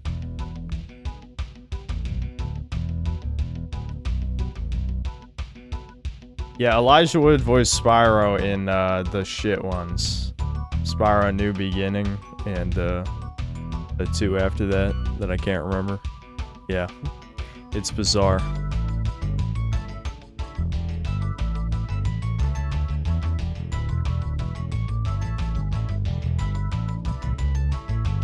Yay, stream win. Yeah, I know. I might have to abandon the Pride stream. The thing is, I have a lineup. I just don't know if I'll have time. I know you could say I could have done that stream today, but I've been tired all stream. My brain has been kind of fried and scattered. So I just played Spyro to de-stress from the moving, because it's been shit. It's been not good. What they do with the Reddit room. Basically, from what I recall, he had a bunch of old school motivational posters. He had like a pile of letters, like fan letters, but I think they were like from his own minions or something. I don't exactly remember. You could probably look up a video. But yeah, they turned it into meme shit that doesn't fit in the game. It just looks weird. It feels like they wanted to have a developer room without having a developer room.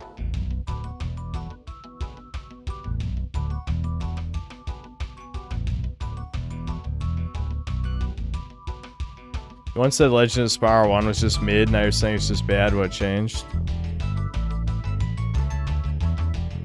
I don't know. Mid and bad are the same to me. That's all that changed. How many times have I said...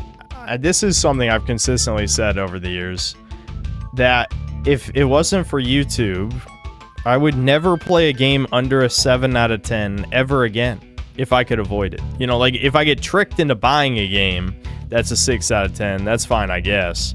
But I would never intentionally play a game below a 7 out of 10 for the rest of my life, right?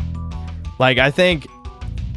You know, if I was being fair, Spyro New Beginning is a 4 at worst. Probably more like a 5. You know, it's probably like 5 out of 10, you know? So, yeah, it's not trash, but like, why would I ever play 5 out of 10? You know, it's just that simple. I guess I'll save, though. I don't know, what's the point of saving? I don't know. I'm just doing it. There you go.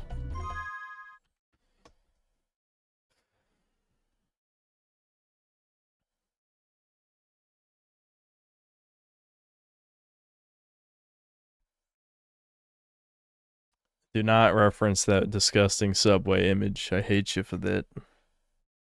Sophia, what's wrong? It's okay. You're on camera, Soph. I guess I'll see what she wants. Yeah, I played the last two Earth Defense Forces.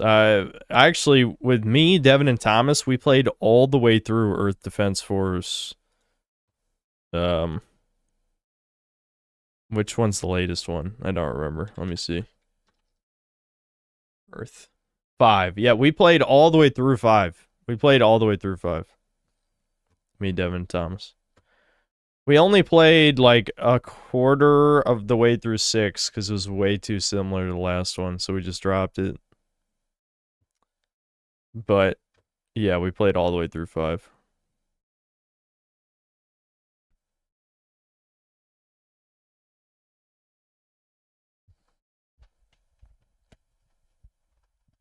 All right, I'll be back. Hold on. I'll just throw the BRB. Yeah, fuck it. I'll throw the BRB up. She probably has to go outside or something.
Yeah, so not only did I have to let Soph out, but also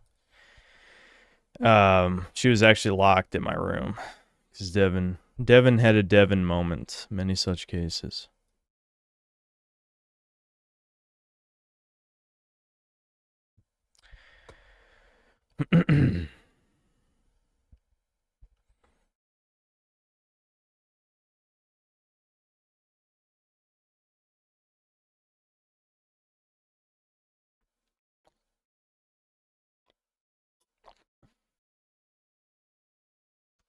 Yeah, Oddworld Stranger's Wrath is a pretty good suggestion. I remember when I was in middle school, a friend of mine hyping it up, and I watched like a YouTube video on it, and it seemed cool.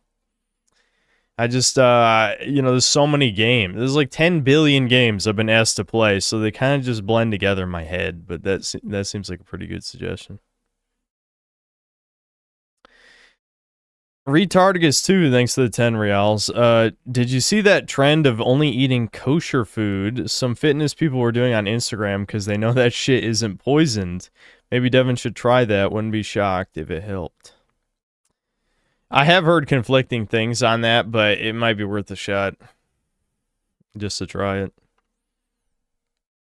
Cordless Steak, thanks to $5. A few brain dead fanboys are actually paying scalper prices for pre-orders of GTA 6 on eBay.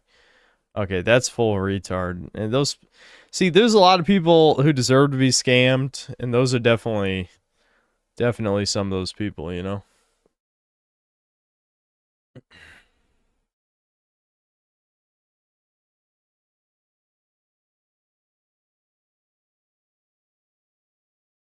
Valst, thanks to the 5 Canadian. I empathize with Devin as I've had similar crippling autoimmune issues. What helped the most was macro dosing vitamin D3 plus K2. At least 10,000 IU a day. That is a fuck ton. I can't remember. I think someone mentioned that to Devin before. Maybe it was you. I don't know. I definitely heard Devin mention that. Maybe. I don't know. I'm not sure if he's tried that. Eli, thanks to the $2 and the blushing pair. Alright, was there any videos we wanted to watch? The only thing I'm worried about is if I do a video watch segment, that's all we're gonna end up doing. But I guess that wouldn't be so bad, because I didn't have that much of a plan B, except maybe try to finish Fable 2, but I'm assuming there's more than 3 hours left. And there's no way I'm streaming past 2 a.m. because I was already tired when we started the stream.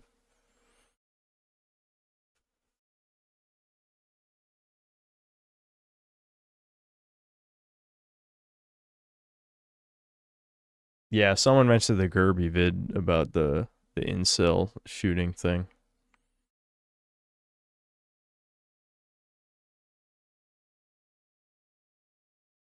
Yeah, I saw Goku takes dick pills, yeah. Yeah, it seems like Kobe Shinobi's he's picking back up. His humor has recovered. He probably just stopped doing drugs for a while. That's my guess. Oh, was there yeah, there was a Xenoverse 3 gameplay reveal. Hold on. I kind of want to see this. I've never been the biggest Xenoverse guy, but I did play both 1 and 2, so I might as well check it out. Fuck it.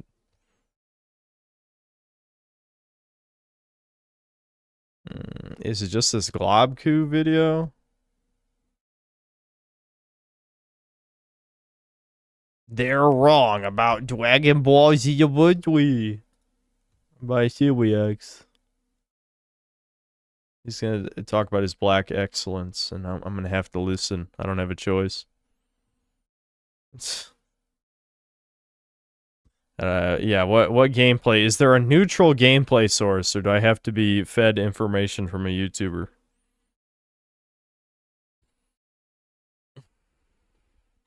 Breakers 3. Hey, if there's a Breakers 3, it'll be definitely because of Xenoverse 3.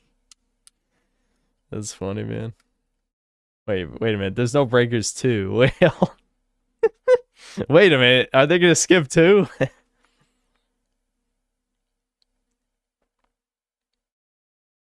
Yeah, I'll try Bandai Namco's channel real quick. I think I saw the Welcome to West City trailer. Did I? Yeah, fuck it, whatever. Maybe I didn't.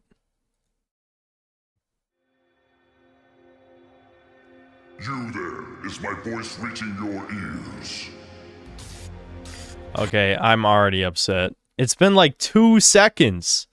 Do you want to come up with a sentence Shenron would never say? Fuck you, motherfucker. Shenron would never say that. He would never. You have been summoned, brought here from a land far, far away.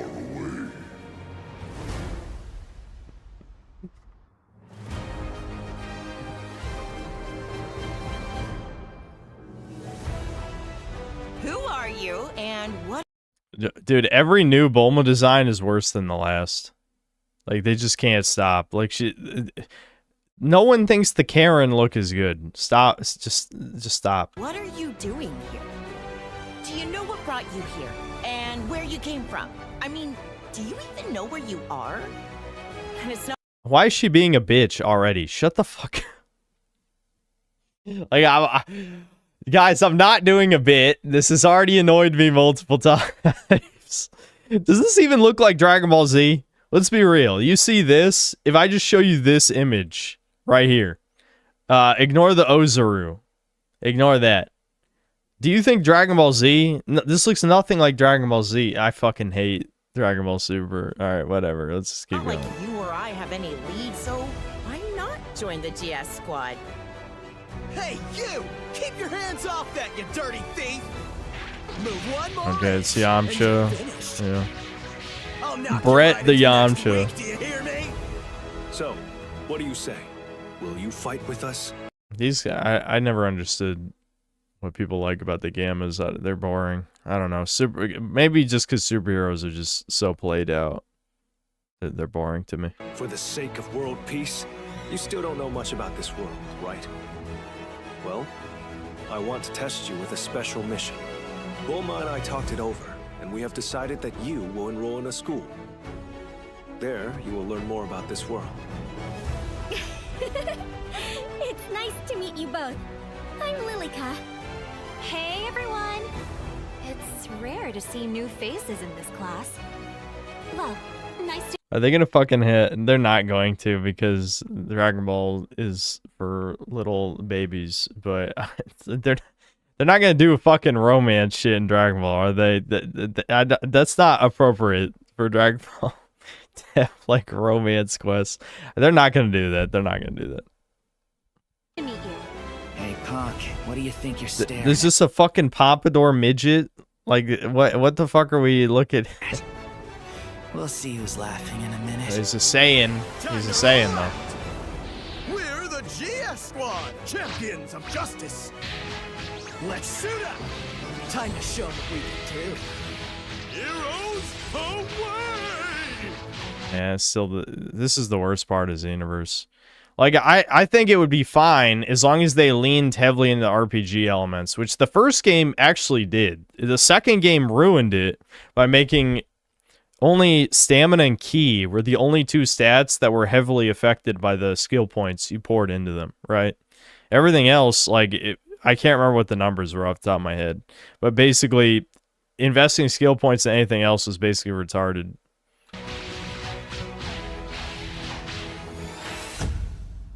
Heroes like us never lose. Right, trusty sidekick? I feel some weird connection between us. Good! Now release! I believe you can handle it. Transforming into another being. Impossible. We can win if we work together.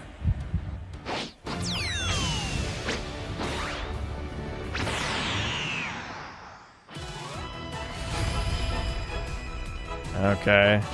We're transforming into the other characters. You've grown strong. You might even have more potential than Gohan. Whoa! Do you feel that power? Take your time.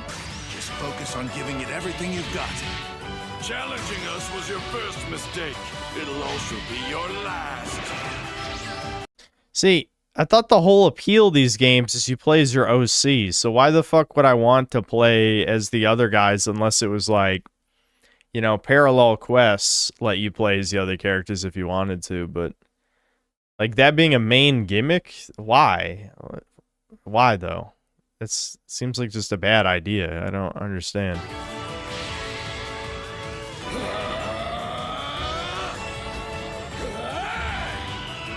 Wowie Zowie. Go Super Saiyan. Unbelievable. A superhero never turns their back on a person in need. Right, sidekick? Today begins the first chapter of our heroic saga.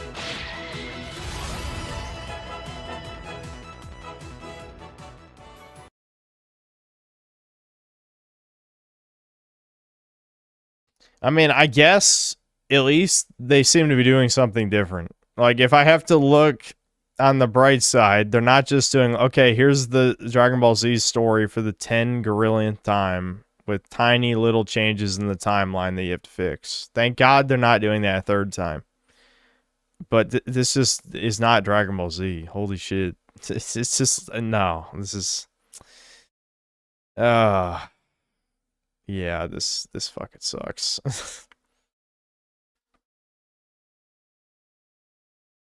Didn't Breakers do that? Yeah, they stole that from Breakers, the far superior game that you could transform into the characters. Breakers, God tier genius idea. But for this, no, terrible. Absolute trash. Nope.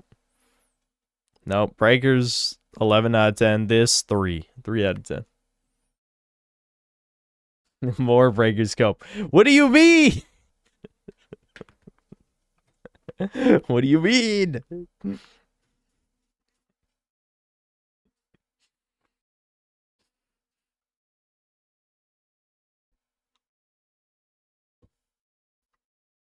But seriously, it does seem like they're doing the transfer system, but the whole point of the transfer system in Breakers is you're playing as a character with no powers, basically. You know? So you transform into a character with power to fight the Raider temporarily. In this, you are playing as your custom character who has powers. You know? Why would I transform into someone else? I used to be the Breaker. That's true.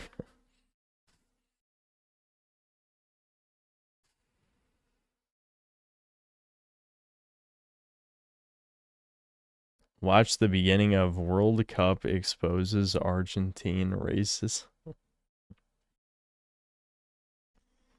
Yeah, I guess I could. What was my opinion of Sparking Zero? I was kind of disappointed, but not that disappointed because I had low expectations.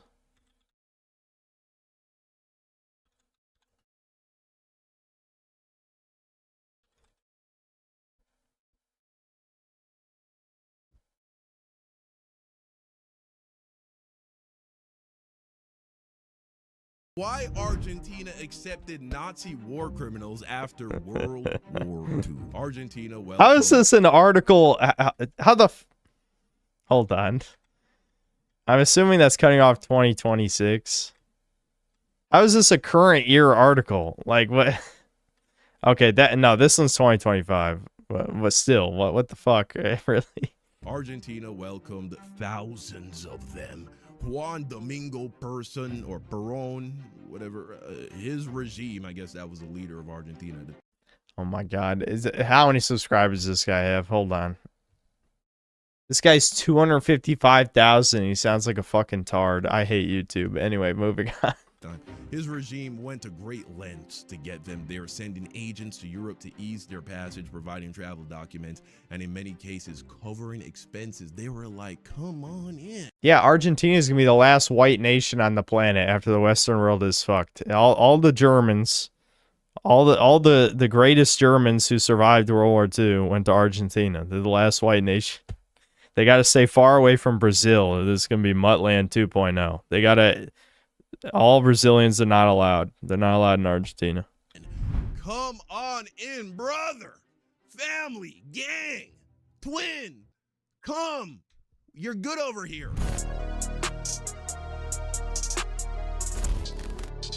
This guy allegedly debunked basic logic. Yeah, good shit. How much of this were we supposed to watch? Oh, okay. Yeah, we got a video suggestion in the super chat, so I'll check that out next.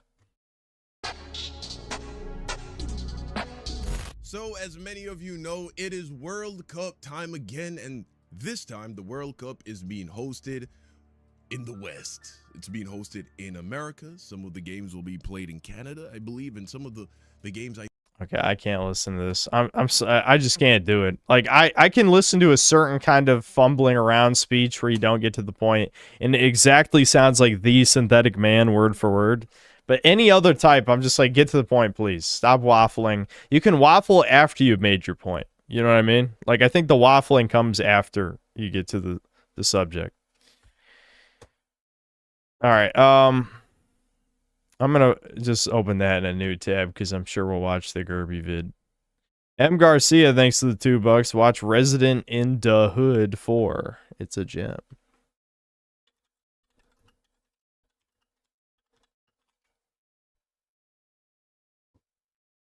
Okay. It's an AI video, so set your expectations low. Resident in the Hood 4. Oh, I actually saw a clip of this on V. Her name's Lele. Have you seen her? ¿Qué carajo estás haciendo aquí? Lárgate, cabrón.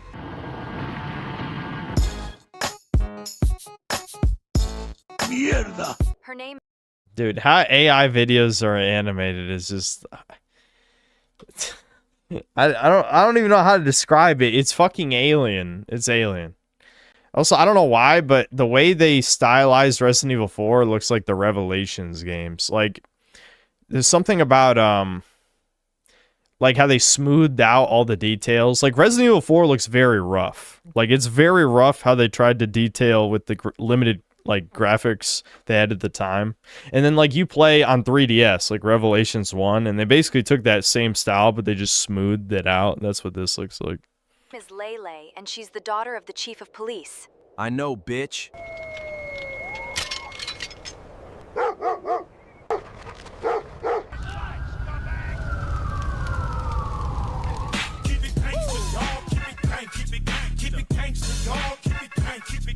Welcome.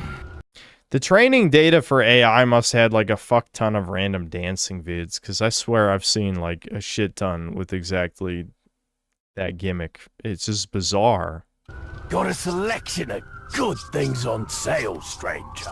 The door's locked. I can't open it. Where are you going, Leon? Bingo? Leon! ¡Basta, hijo de puta! So, after we get back to my place, why don't we lick each other from our heads to our toes? Nah, bitch. You just a hoe. That's true.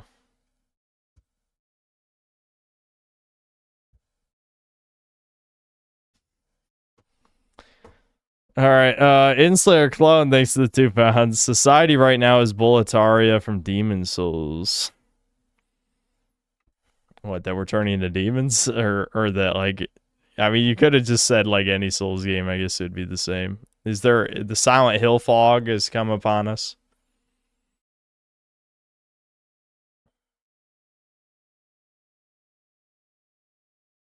Swimming Hamster, thanks to $2. Breakers 2 stealth sequel. Let's go. Eli, thanks to $2. Burrhead is my favorite slur. That just sounds like you're calling it. That's I get what that's supposed to mean, but I just think of Bill Burr for some reason. Like, yeah, saying you're a fan of Bill Burr in 2026 is a slur. that's kind of funny.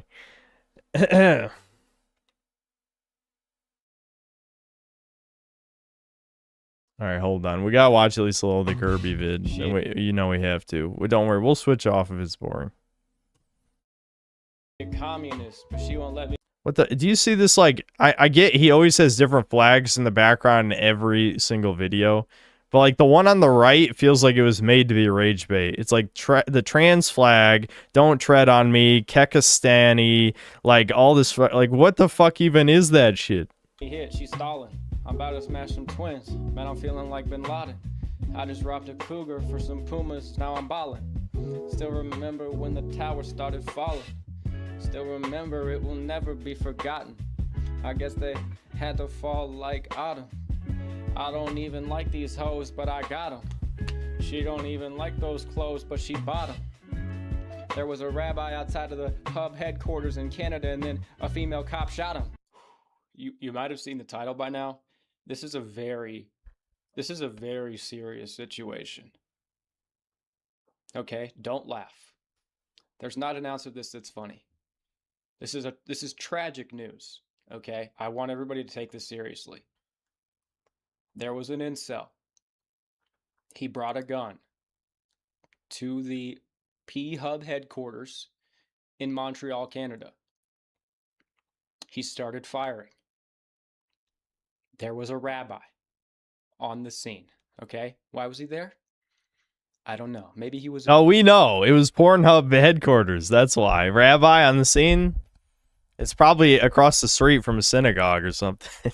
In the neighborhood. The gunman got into a shootout with the police at the HQ. And a female cop, amidst all of the gunfire and panic, was shocked by a rabbi who happened to be at the scene. And she shot him. I know I'm missing some things. Incel shooter, hub headquarters, gets into a shootout. Rabbi walks out, female cop panic shoots him. There's even more to the story. I have to pull up the news article, but there's so much here, dude. This is such a symbolically dense event. You think I'm a schizo, you're not seeing the structures that code reality here. This is bizarre. If we had a real education system, entire courses, entire fields of study would be dedicated to just this event. It's because it's also like the shooter was a communist. I can't even remember all the variables. It's like a very complex math equation.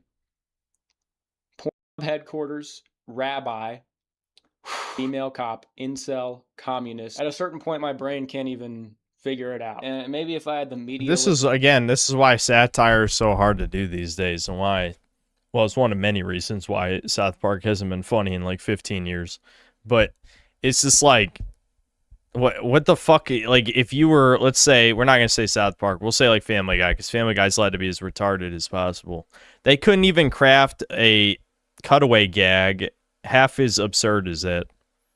Like, this is just, it's Clown World for a reason. Literacy of a Kendrick Lamar listener, I could really break all of this down for you. I don't have those capabilities, but I'm still going to try. There's just so much, and as I read more into it, it got like more ridiculous shit was appearing. Like, I can't even believe it. It feels like it was written to be. South Park was good once, not Family Guy. I feel like you kind of missed the point there, but Devin will scream at you in spirit. Just everything was in the right place. It has something for everybody. I'm surprised. There's probably more stuff we don't even know about. You know, speaking of Kendrick Lamar, where's Drake? Where's Drake in all of this? He's Canadian. He's Jewish, I think. He's a gooner. I remember he posted like hentai on his Instagram story publicly. So where's Drake in all this? I bet I can't prove this, but I bet his ass was there. Baby, you my everything. You all I ever wanted. She just shot a rabbi outside the Pornhub headquarters. So alright, so here's the news story. This is from the Jerusalem Post. Full disclosure, you know, me having residency in Israel, this is where I get most of, if not all of, my news. I just find it funny. I don't know how the communist part ties into this, but they say suspect believed to be member of incel movement. I'm sorry, but like politically being an incel and being a communist are mutually exclusive. Now, if we're talking about people who can't have sex, yes, trannies are a fuck ton of those, no matter how much in denial they are of that fact. They are incels by definition. The ones that aren't like disgusting, like prostitute level semen toilet, meat toilet people. But the other ones that are not meat toilets, like the autistic spurg troons, are absolutely incels. But they're not incel movement. So this is bizarre. I don't know. I don't know that detail, but I guess we'll see. 3 killed, including shooter, in Montreal shooting in Jewish neighborhood. Michael Mizrahi, a Jewish local and member of the local Chabad Center, was declared dead at the hospital after emergency surgery. This happened Monday, June 22nd, 2026, a couple days ago from when I'm filming this video. A Montreal police officer and a Jewish man were killed in a shooting attack in the... See, this is what I'm saying, bro. The Archons are actually fucking with us. Côte des Neiges. Côte des Neiges. Côte des Neiges. They were killed in the Côte des Neiges neighborhood of Montreal on Monday. A second officer was seriously wounded. The civilian was Michael Mizrahi, a Jewish... Moshe. Fucking Moshe. Michael Moshe Mizrahi. Local. The police officer who was killed in the shooting was identified as 34-year-old Mohammed. This is what I'm saying, man. The police officer killed Constable Mohammed. What the? Oh my god! This. What the fuck? This is the layers. There's so many layers to this. Holy shit! There's so much to this event. What does this mean? Like, what does this really mean? What are they trying to tell us? You know, it's just such an insane. There's depth here. This is the type of shit that was written in an ancient Sumerian scroll, probably buried under the ground 8,000 years ago. This is the type of thing that was prophesied. There's definitely an ancient manuscript that foretells the coming of the hub incident of 2026. Zaka is working with local authorities to bring Mizrahi's body to Israel for burial. Yeah, gotta take him back Yeah, to the soil. that's really important. The attack began around 11:30 a.m. Eastern Standard Time after 20 to 30 shots were reported to have been fired next to the Hilton Hotel. I love how the Pornhub HQ is in the heavily Jewish area of Montreal. Yeah, don't connect any fucking dots there, you fucking goy cattle. Like, really? Yeah, that's nothing to see here. Nothing to fucking see here. In the heavily Jewish area of Montreal. Now, this neighborhood, the Côte des Neiges, is a very Jewish neighborhood. It's nice, probably a very nice place. And the headquarters for MindGeek, it happens to be there. You know, yeah, it just so happens to be there. It is what it is. They just so happen to own all of the major porn sites, MindGeek. It just so happens to be in the heavily Jewish neighborhood. Amber Alert was issued once the shooter was firing. So clarification here, the gunman, the Chud, was posted in the hotel next to the HQ, and he started firing inside of the MindGeek headquarters. He was aiming for CEOs, for high-ups. This is what was detailed in his manifesto, which I read. I read the whole thing. Unfortunately, and we'll get to that later. He was firing inside, but he didn't have much success. He didn't get anybody. He wasn't sniping. You know, I don't know what happened. Maybe the windows were fortified. Maybe people were properly evacuating. Maybe Bonnie Blue was there and she just spread-eagled.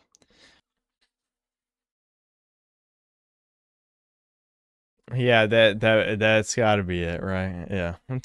right at the window, and her snatch absorbed all of the high caliber rounds like some sort of tank in a team shooter online multiplayer game. But because he wasn't having much success shooting from the hotel, he then decided to storm the building because he was gunning for these executives. But this is when he got into the firefight with the police and ended up sustaining fatal wounds himself. The attack took place next to numerous kosher restaurants, a Chabad center, Jewish schools, and Jewish community centers. So, okay, who cares? The P-Hub headquarters, that's where it's located. Yeah, I love how they say this, like, this is a tragedy that he shot near a Jewish school. The Jewish school is next to fucking MindGeek HQ. Yeah, I'm crying so many tears right now. Yeah, fucking whatever, just written with no self-awareness at all. Right there. Super out of place, right? Videos from the scene showed a sequence of events, including Mohammed, the police officer on the ground, and a second police officer, the female police officer, opening fire at the bystander, Mizrahi. The second officer was later seriously wounded by the attacker. Yeah, because like Canadians got a bunch of their guns taken away, right? So all he had was an SKS. Yeah. The female officer. I guess that makes wounded, more but sense. She's since recovered in the hospital, which is interesting. I wonder what's going to happen to her. I don't know if you could just slime out. I don't know if you could just slime out a rabbi and live to tell the tale. The gunman was later identified by local media as Seth Hatfield from the Canadian province of Alberta. Seth Hatfield. Can I get a physiognomy check on this bloke? Seth Hatfield. Hatfield, very Anglo. Fits the profile. Okay, is this him or is this just a random? Okay, I mean, any of these kind of make sense. This would be hilarious. I think this is it. Why does this motherfucker look like me? Yo, but tell me why the Yeah, wait a minute. Kirby was Jewish the whole time? Wait, hold on. thing with like the long philtrum or whatever, is that what it is? I think it's the long philtrum. Tell me why that shit is still undefeated with this guy's face shape. No way. If you don't know what I'm talking about, I think I'll try to find the image. So this is just some friendly fire shit. It's not really filtered, just an elongated chin. Or the meme. False flagging. It's like all the shooters, they have this same long first name Seth, last name Hatfield. Like a sprained ankle, these female cops ain't nothing to play with. According to local media, Hatfield prepared a manifesto before opening fire and sent it to various media outlets. The suspect's 104-page manifesto called for a violent revolution to take down modern capitalist society and attacked police, Jews, women, and pornography. The chief of Okay, yeah, so this sounds like this is some false flag shit then. That's a huge red flag.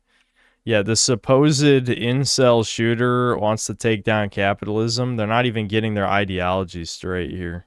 Take down modern capitalist society and attacked police, Jews, women, and pornography. The chief of SPVM, which is the Montreal Police Service, Fady Dagger, change your name, says the investigation is still ongoing.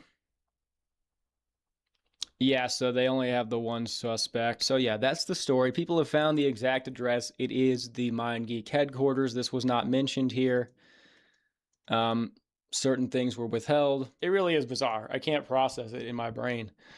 Look, the only good news is a woman shot a rabbi. You know, that's just poetic justice because the rabbi wanted the woman to be a police officer in the first place. So, you know, silver lining. It's just, what a time to be alive, you know, truly. What a time to be alive, 2015, Drake and Future. Rabbi, them boys up to something. Sorry. Okay, so there are a few questions that were not answered by this Jerusalem Post news coverage here. And for some answers, we may have to speculate. Ironic. Question often asked as well, Ironic. What's a rabbi doing at the headquarters? Now, this was a very Jewish neighborhood. The Chabad Center was close by.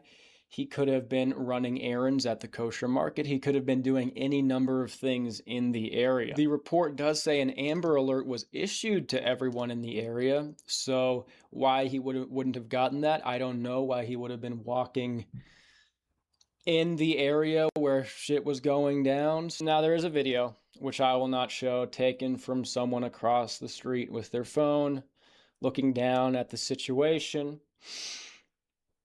And it shows the woman cop kneeling down behind a pillar right in front of the MindGeek headquarters. And there are these rows of pillars, and she's behind one of them for cover. And her partner, the cop named Mohammed, is next to her bleeding out on the ground. Mizrahi, he pops out from behind this pillar and spooks her, and she just shoots him. She shoots him. They're right in front of the building, and this female police officer is getting a lot of flack. Understandably so. They're saying, oh, that's not good. There shouldn't be these female officers. If you watch the video, it is pretty crazy. The guy, the rabbi, he pops around that pillar. It's like weird. It's like weird the way he pops out. It's like it was sudden. And I do want to clarify for all my viewers, okay? It's just like I'm desensitized, okay? And this event is so crazy. I'm taking it. I'm trying to have fun with it. It's just a coping mechanism, whatever. You know, it's a very unfortunate situation. So that's enough of that. Let's get into the manifesto. So I mean, like, you know, assuming there's no crazy schizo shenanigans other than the fact that it's a false flag. I would just say the rabbi thinks he's untouchable God. There's no way the Goyim would harm him because they're not human. So he just was like chilling, like nothing can hurt me, and then the bitch just shot him. That's what I'm assuming happened. read this manifesto by Seth Hatfield, the Alberta Chud, and I'm not going to pull it up here. Maybe I'll put screenshots on during editing, but I'm just going to go through the sort of cliff notes. Before that, actually, the writing, it was interesting. I think it started off very solid, like pretty good writing. As it continued, it got more and more personal and emotional. The sort of differences in writing and prose throughout this 104-page manifesto, it was kind of wide. Every time there's one of these stupid ass manifestos, it's fucking the only time if we're allowed to read it, you know it's bullshit. That's how you knew the fucking the trans man, the woman who shot up like the kindergarten or whatever. That's how you know that one was real, because we literally were not allowed to see it, right? So we know that one was real. If we're allowed to fucking see it, then it's fake as shit. Like that's the shit where it's like, okay, instantly this is bullshit. Like, this is complete bullshit. And this can naturally happen, but you could also get the impression there was like multiple writers. Some of it also could have been AI. I'm not super great at spotting this. There's just a lot of unknowns. You don't know what's happened to this document, what's going on. I'll point. All right, I think we got our what. I'm not interested to hear the rest of this, to be honest. I think I got what I wanted to hear out of this.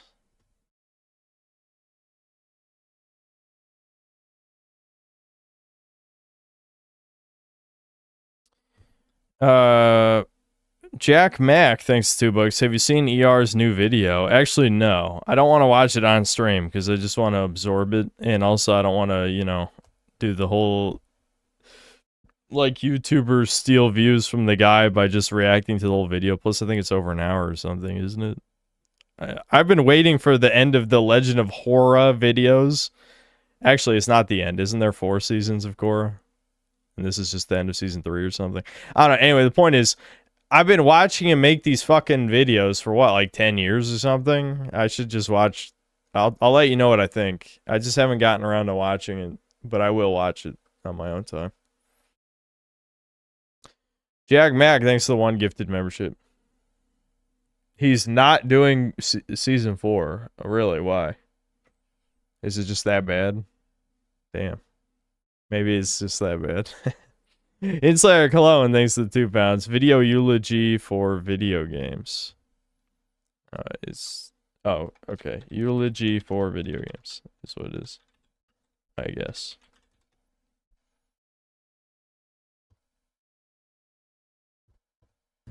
Testing is a stage of grief that's often overlooked. Most are familiar with the stages of grief, usually knowing them as being denial, anger, bargaining, depression, and acceptance. But testing is the stage in between depression and acceptance. It is where one looks for solutions, where one works within the limitations to see what is still possible.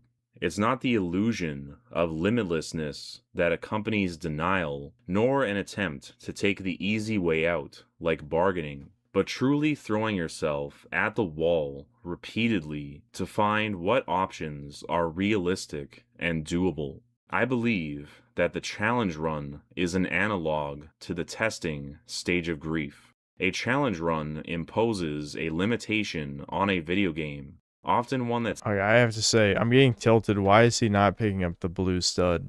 I'm getting pissed. Why is he not picking this up? One that seems impossible, like beating a platformer game without jumping. and then attempts to overcome this seemingly impossible challenge. And most of the time, the conclusion is that the challenge is indeed impossible. Yeah, do you know how many of those fucking video... I hate that video algorithm. That whole... This is why I hate the algorithm. I'm not going to rant about this because I could easily go off on a tangent, but all it takes to manipulate that... You can manipulate the YouTube algorithm like fucking stocks if just enough people get together and decide, hey, I want this to be the new trending thing. If just a bunch of popular YouTubers, like let's just say like 20 of like the most popular YouTubers all decide one day, we should all make videos titled like, I mean, we could just, I'm not going to come up with an example. We could just be like, can you beat, Mario without jumping? Like if everyone at the same time, assuming the trend didn't exist, they all released a video titled that at the same time, instantly the algorithm would push every video with that title. Instantly. You can literally manipulate it in real time if people work together to do it. Because it's shit. The YouTube algorithm is fucking dog shit and always has been. But anyway. That's what I always hated about those videos. I've seen several of them. I usually resisted, like, when they all got pushed at the same time. I'm like, this is inorganic and it's not even that interesting. But people love them anyway, for whatever reason. It's stupid. But 90% of the time, within the first 5 minutes of the video, the answer is, no, we can't. We have to cheat at this part. All right, go fuck yourself then. If people had any goddamn balls, they dislike the video, hit don't recommend channel, and never watch them again. But no, they're all cum guzzlers. Every single one of them. Like, never mind. I'm not going to try to do a rant about my videos, but that's what deserves dislikes. Not hearing an opinion you don't like, you fucking bitch. All right, moving on. However, it is nevertheless impressive how often they come close to their goal. Even completing 75% of a platformer game without jumping is far beyond what seemed possible. I think there's something inspiring and empowering about seeing possibilities we have never considered being discovered within the confines of rigid limitations. I myself have done several challenge runs of my favorite video game. I mean, I'm gonna let him keep going, but yeah, I agree. He has self-awareness clearly because he's going to obviously address that this is fucked. Like I get, I'm assuming what he's leading up to is the only reason you even do challenge runs is because you're not having fun playing games anymore in the first place, right? Judging by the video title, yeah, eulogy for video games, yeah. Dark Souls. Now, I am by no means a pro or a speedrunner or anything. I rarely do crazy out-of-bounds glitches or things like that. But every time I replay Dark Souls, I impose a different limitation on myself and abide strictly by that rule. For example, I did a run where I didn't use any Estus flasks. Now, as I said, I'm not a pro that can beat Dark Souls without taking damage or anything, and I still allowed myself to heal using Humanities, but even this is a harsh limitation. Humanities don't refresh at bonfires like Estus flasks do, and are far more limited in quantity. They also have a slightly longer healing animation, so they are riskier to use in combat. Beating Dark Souls this... Yeah, I'll speed it up a little.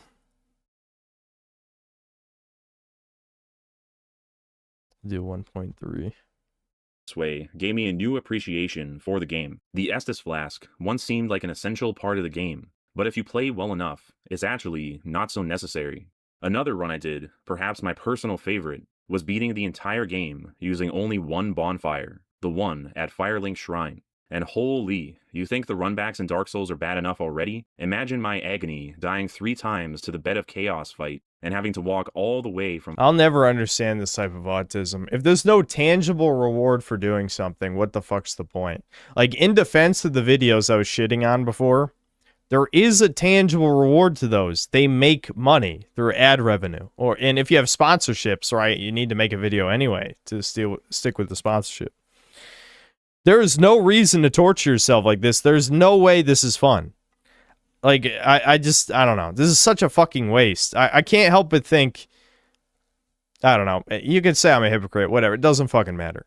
But I can't help but think, like, the type of people who are able to persist through challenges like this for no reward are the type of people who should be doing something useful in society, because clearly you are fine with torturing yourself with self-imposed challenges for nothing. So you probably should do something hard in real life nobody else wants to do. Because, like, what the this is fucking stupid. This is torture. Firelink Shrine to get another attempt. But honestly, aside from that painful moments, playing Dark Souls this way was actually a phenomenal experience. The world is so well designed and interconnected, it rarely felt like it took an excessive amount of time to get anywhere. Excluding the Bed of Chaos, of course. And because I couldn't rest at any other bonfires, I had to manage my Estus flasks and humanities wisely. Not to mention, the stakes for dying were much higher, which made each encounter much more intense. Completing the game this way was quite an enriching experience. Might be the most enjoyment I have ever gotten out of Dark Souls. I also... That's the worst thing I've ever heard in my life. This is why the Souls games went to shit. Because all people cared about at the end was the challenge. Not the good level design, not the interesting bosses. None of that. They care about, is it hard? Yes, no. If it's not hard, it's not good. did a run where I could only attack using throwing knives and fire bombs. That also made me play the game very differently and was quite fun. And surprisingly, I successfully completed all 3 of these challenges. It's amazing what's still possible, even within strict limitations. I think it was around the time of the pandemic I started doing these challenge runs, which is fitting. Yeah, see, here we go. So yeah, you were locked inside, had nothing better to do. This is just, man, I don't know. As this was a time where we were all restricted in one way or another. I remember at the beginning of 2020, before the lockdown started, I had a bit of a self-improvement phase. I started working out, and I vowed that I would get out more often, that I would go out and meet people, and do more outdoor activities. Of course, life is cruel and ironic, so that's when the whole world decided in that moment to tell me to stay indoors and isolate myself. So then I gave up on my self-improvement phase, my depression came back, and I was once again back to playing Dark Souls, as usual. However, now that everyone was demanding me to stay inside and play video games, it wasn't quite as fun anymore. So I had to find a way to make it fun, and thus, challenge runs. Sometimes, less is more. I think it's no coincidence that challenge runs are popular in the 2020s. We are in a time of excessive limitations. The pandemic was just one such instance, but everyone, and especially millennials and Gen Z in particular, are poorer now than they were before, and poorer than the last couple generations as well. There are financial limitations being imposed on us. Oh my god, wait, why does this look cursed? What the fuck's wrong with the visuals? And I think that factors into the popularity of the challenge run. In better economic times, we might have just alleviated our boredom by buying a new video game. But that's hard to justify when the new AAA slop costs $100 a game, and probably isn't even that good of a game anyway. And that's another factor. The quality of video games has dramatically... That game, man, I kind of botched the video a little. I don't know what, I was smoking crack with the audio. I'm usually pretty good about audio mixing. I fucked it completely in that video. But, I really don't remember why. Because, like, I knew immediately after I uploaded it was fucked. I should have just literally re-uploaded it. I think I was just tired of working on the video. I didn't care. I've gotten burnout so many times over the years. That was probably just another burnout phase where I'm like, I'm done working on this. Just fucking shove it out. decreased. Most games are released buggy and half-finished, and even the ones that function properly are often boring walking simulators with 200 hours of cutscenes and lackluster gameplay. Speaking of limitations, most modern video games are so on rails and give you so little agency that it boggles my mind they are video games in the first place. At a certain point, it might as well just be an animated film instead. Gaming has become so costly and boring that people would rather do challenge runs of LEGO Star Wars The Complete Saga, a simple children's game from 2007. Okay, I think you're vastly overrepresenting the demographic that's actually doing challenge runs. I think the only people doing challenge runs for fun are autists. Because there's millions of games you could play. Yes, everything you said about AAA was correct. There are decades of video games that you've never played before. Thousands. There's no way, there's no fucking way, especially this guy admitted to wasting hundreds, if not maybe thousands of hours playing Dark Souls. you could have played other games, new cool games from the past, new to you, you know, old games. But old good games have new experiences instead of waste them playing the same game for the millionth time. Like, and I wouldn't even say price is a restriction, because if you have a computer, you can just emulate most old games. Like, they're not demanding at all on modern hardware. So, like, emulation was a problem for people 10 years ago, you know, if you had a low-end PC. But a low-end PC now can run all the best games ever made. So, I don't, like, maybe, I feel like that's not even an exaggeration. Honestly, a low-end PC built today could run every good game that's ever come out.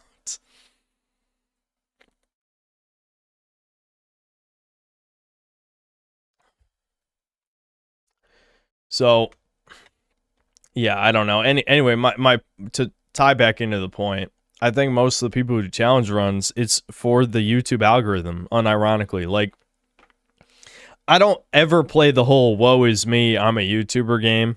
But one of the things I sympathize the most with people getting burnt out on YouTube is that the algorithm really restricts you to doing either one or two, maybe three types of content if you get lucky. You know, if you look at every popular channel ever, if they want to do something completely different, they make a second channel, right? Like, the equivalent for my channel would be I would have the Strange Seed video on my second channel, because I know the non-stream viewers, you know, which is the majority of my audience don't watch streams, are never going to click on the Strange Seed video, and that's exactly what happened, right? So I don't have a second channel, and I don't have the energy to run a second channel. But people who do have a second channel, right? My main channel really is just for two types of videos. It's for modern game reviews and gaming is dying. I guess you could say the third type of video is movie and TV show reviews when I bother doing those. But that's it. Anything outside of those three things is not going to be successful.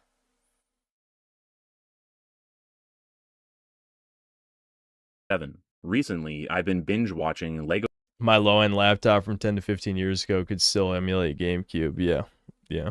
Star Wars challenge runs from time to time, and it's fascinating how much stuff you can pull off in that game, often employing very outside-the-box thinking. For some reason, they just don't make games like this anymore. It's as if it's physically impossible to recreate in every single way imaginable. They released a new Lego Star Wars game in 2022, and lo and behold, it's a boring walking simulator.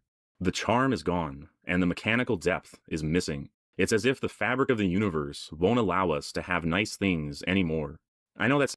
Well, you know, that's the gay way of saying it. The accurate way of saying it is Jews love ruining everything. It's not the universe. It's very calculated and on purpose. It is definitely on purpose. There's so many factors at play here.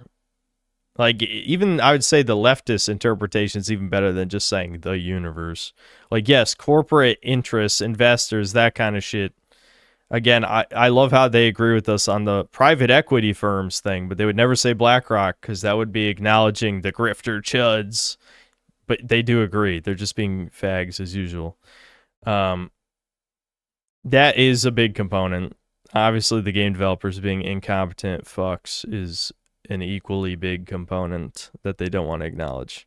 Sounds a bit dramatic, but it's very bizarre to me that the bog standard, average, decent video game from the early 2000s is somehow just impossible to recreate or surpass. It is always just a downgrade from the original. The Phantom Menace and Skywalker Saga is an hour and 3 minutes long with 14 minutes worth of cutscenes and about 26 minutes of walking around or running or flying from point A to point B, where you aren't actually doing much outside of maybe like 2 puzzles in this entire time period. The remainder of the time was 23 minutes spent actually playing a mission. This means that... It's crazy how it has become less and less common to point out shit like this, because people are just, they've been conditioned. They've been fucking conditioned.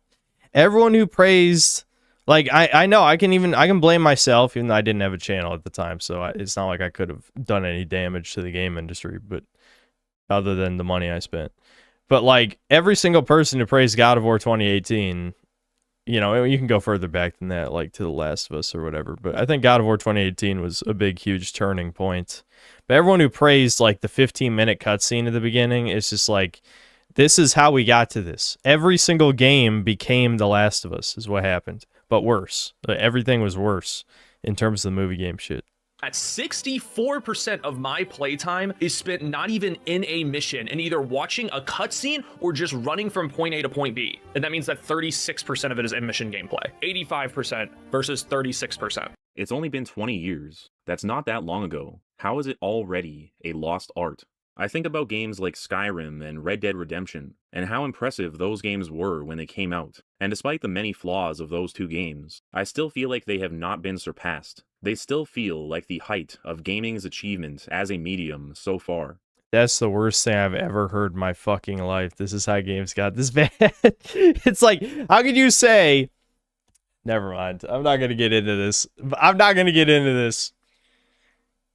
He might have had a point with Skyrim in terms of Bethesda has no competition, but if you even for a goddamn second are pretending Skyrim is one of the greatest games ever made, you are fucked in the head. Absolutely fucked. The worst priorities in human history. How do you spend, you know, like half this video complaining about like basically, well, I guess he was very vague in talking about gameplay, but games like the old, even though they're fetus games, the old Lego Star Wars games were about gameplay. Skyrim is not about gameplay in that sense. It's about immersion and quests and like RPG stuff. The actual gameplay of Skyrim is extremely mediocre. Extremely. Like, it is like the most, like, it has no depth, no good complexity whatsoever. Like, fuck no. No, like, it has its appeals. It's not a bad game. But if we're talking about gameplay, like actual gameplay, that's like one of the weakest elements of Skyrim.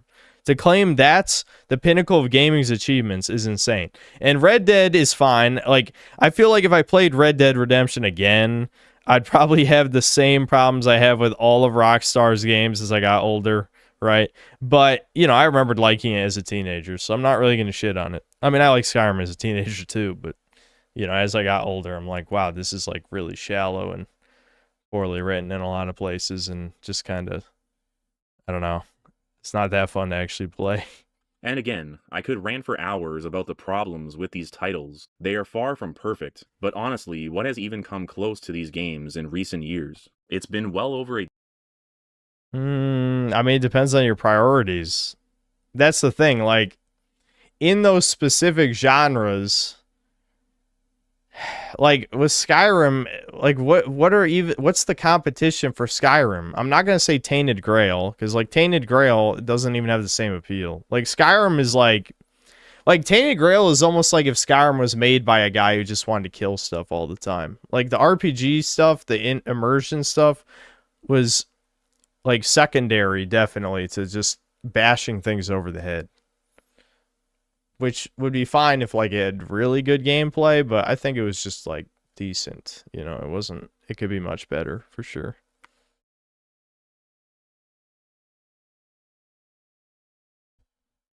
Yeah, Avowed. Yeah, when the competition is Avowed, and like you look at the other games that Bethesda's made sense, Fallout 4, Starfield, you know, this shit. Yeah, of course Skyrim looks good next to those games. But like, I don't know, this is a terrible example because I've played plenty of better games. I mean, that's an understatement. I played a fuck ton of games better than Skyrim. I don't know. I don't like this. I don't like that.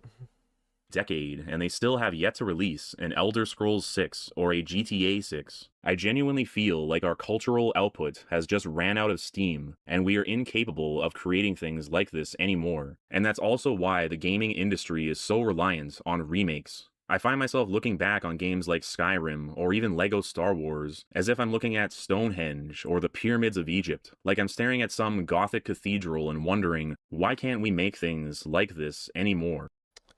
Yeah, the fact that he compared Skyrim to a Gothic cathedral, just go back to your Dark Souls example. The problem is obviously Dark Souls, there's so many games since, but like none of them captured the magic of Dark Souls. That's the difference.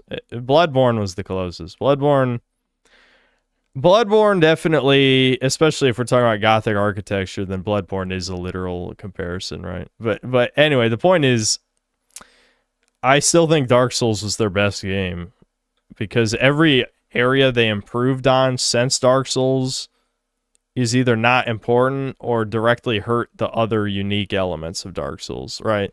Like, I'm not going to talk about Dark Souls for the millionth time. We all know it's basically an unfinished game, right?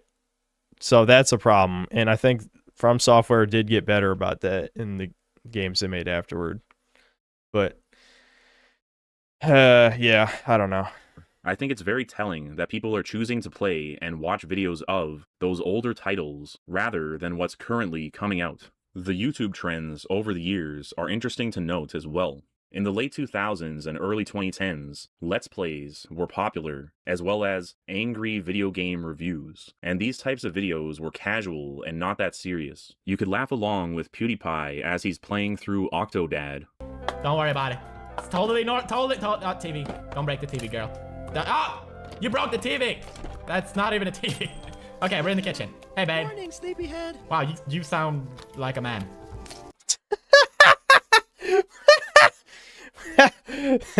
That you could say that. You could. I mean, you definitely could just say that. The fact that that's even offensive now is ridiculous. That's okay. Or be amused by James Rolfe throwing a tantrum at an old Nintendo game and having some elaborate skit with some guy in a Bugs Bunny costume. You can't hit anybody without getting hit, and everything you try to step on, it breaks away. It's just total ass. What you got? I can't believe it, in my own house, it's Bugs Bunny! It was all a fun time. It was all escapism. Then in the mid to late 2010s, YouTube videos on video games became more serious. It was the era of the video essay. I remember back in 2017 and 2018, I was watching people like Joseph Anderson and Matthew Matosis. Instead of goofy reviews or casual Let's Plays, these late 2010s video essays were analytical and serious. They would assess games in detail, describing why certain game mechanics work and why others didn't. With more than one opponent, incoming attacks can layer over each other in unpredictable ways. You may successfully dodge the first attack but get caught in the second one during the exact same roll because there was no correct time to roll at all. Holding your shield up faces the same problem, a barrage of attacks that layer over themselves so that there is no real opening for a counterattack. Enemies also have an additional advantage in that their attacks don't bounce off walls like yours do. It makes sense that you can't swing a sword through a wall, but it doesn't make sense that the monsters you're fighting can. It's one of the most frustrating features in the game and is also full of inconsistencies. And maybe discuss. Yeah, that's some autistic dog shit complaints right there. The game's story or its themes. Demon's Souls' greatest strength is how it pulls you into its bleak, dangerous world so that you think about situations the way you would if you were actually there. Dude, I seriously, especially since he's back to making videos, Devin apparently watched his latest video and said it wasn't very good because he was complaining about coyote time, which I'd never heard that term before, but it's basically in a platformer, like you basically have a small window after you walk over a ledge where you're still able to jump, right? And Matthew Matos said that's bad because it's dishonest or something.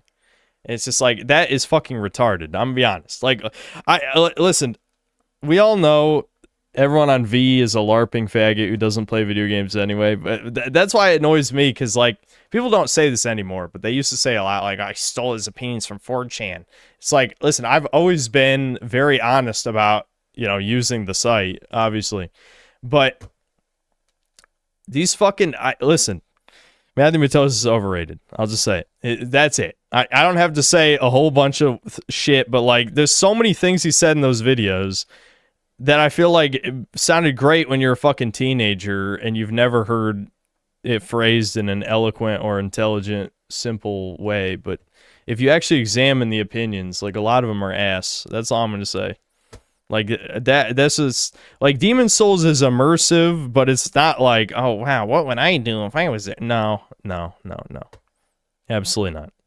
This is something that the Souls games continue to do kind of well, but Demon's Souls still does it the best of them all, because excluding the innovative online features, almost everything else works in service of that larger goal. Phalanx, Leechmonger, Tower Knight, Fool's Idol, Old Hero, Man-Eaters and Armor Spider all have quirks to their design or their arena that the player can exploit if they figure out. You don't outright win by doing so, but you gain a big advantage if you're willing to use your brain. On the other hand, dodging telegraphed attacks, which come out in predefined combos, is... This I do agree with. That part is absolutely right. Like, this stuff, Like, again, we didn't watch the Firelink conspiracy thing, but I'm sure Firelink conspiracy is like, actually, here's 35 examples where you can use spacing in this way. I mean, it's like, no. His general point is correct. There might be exceptions.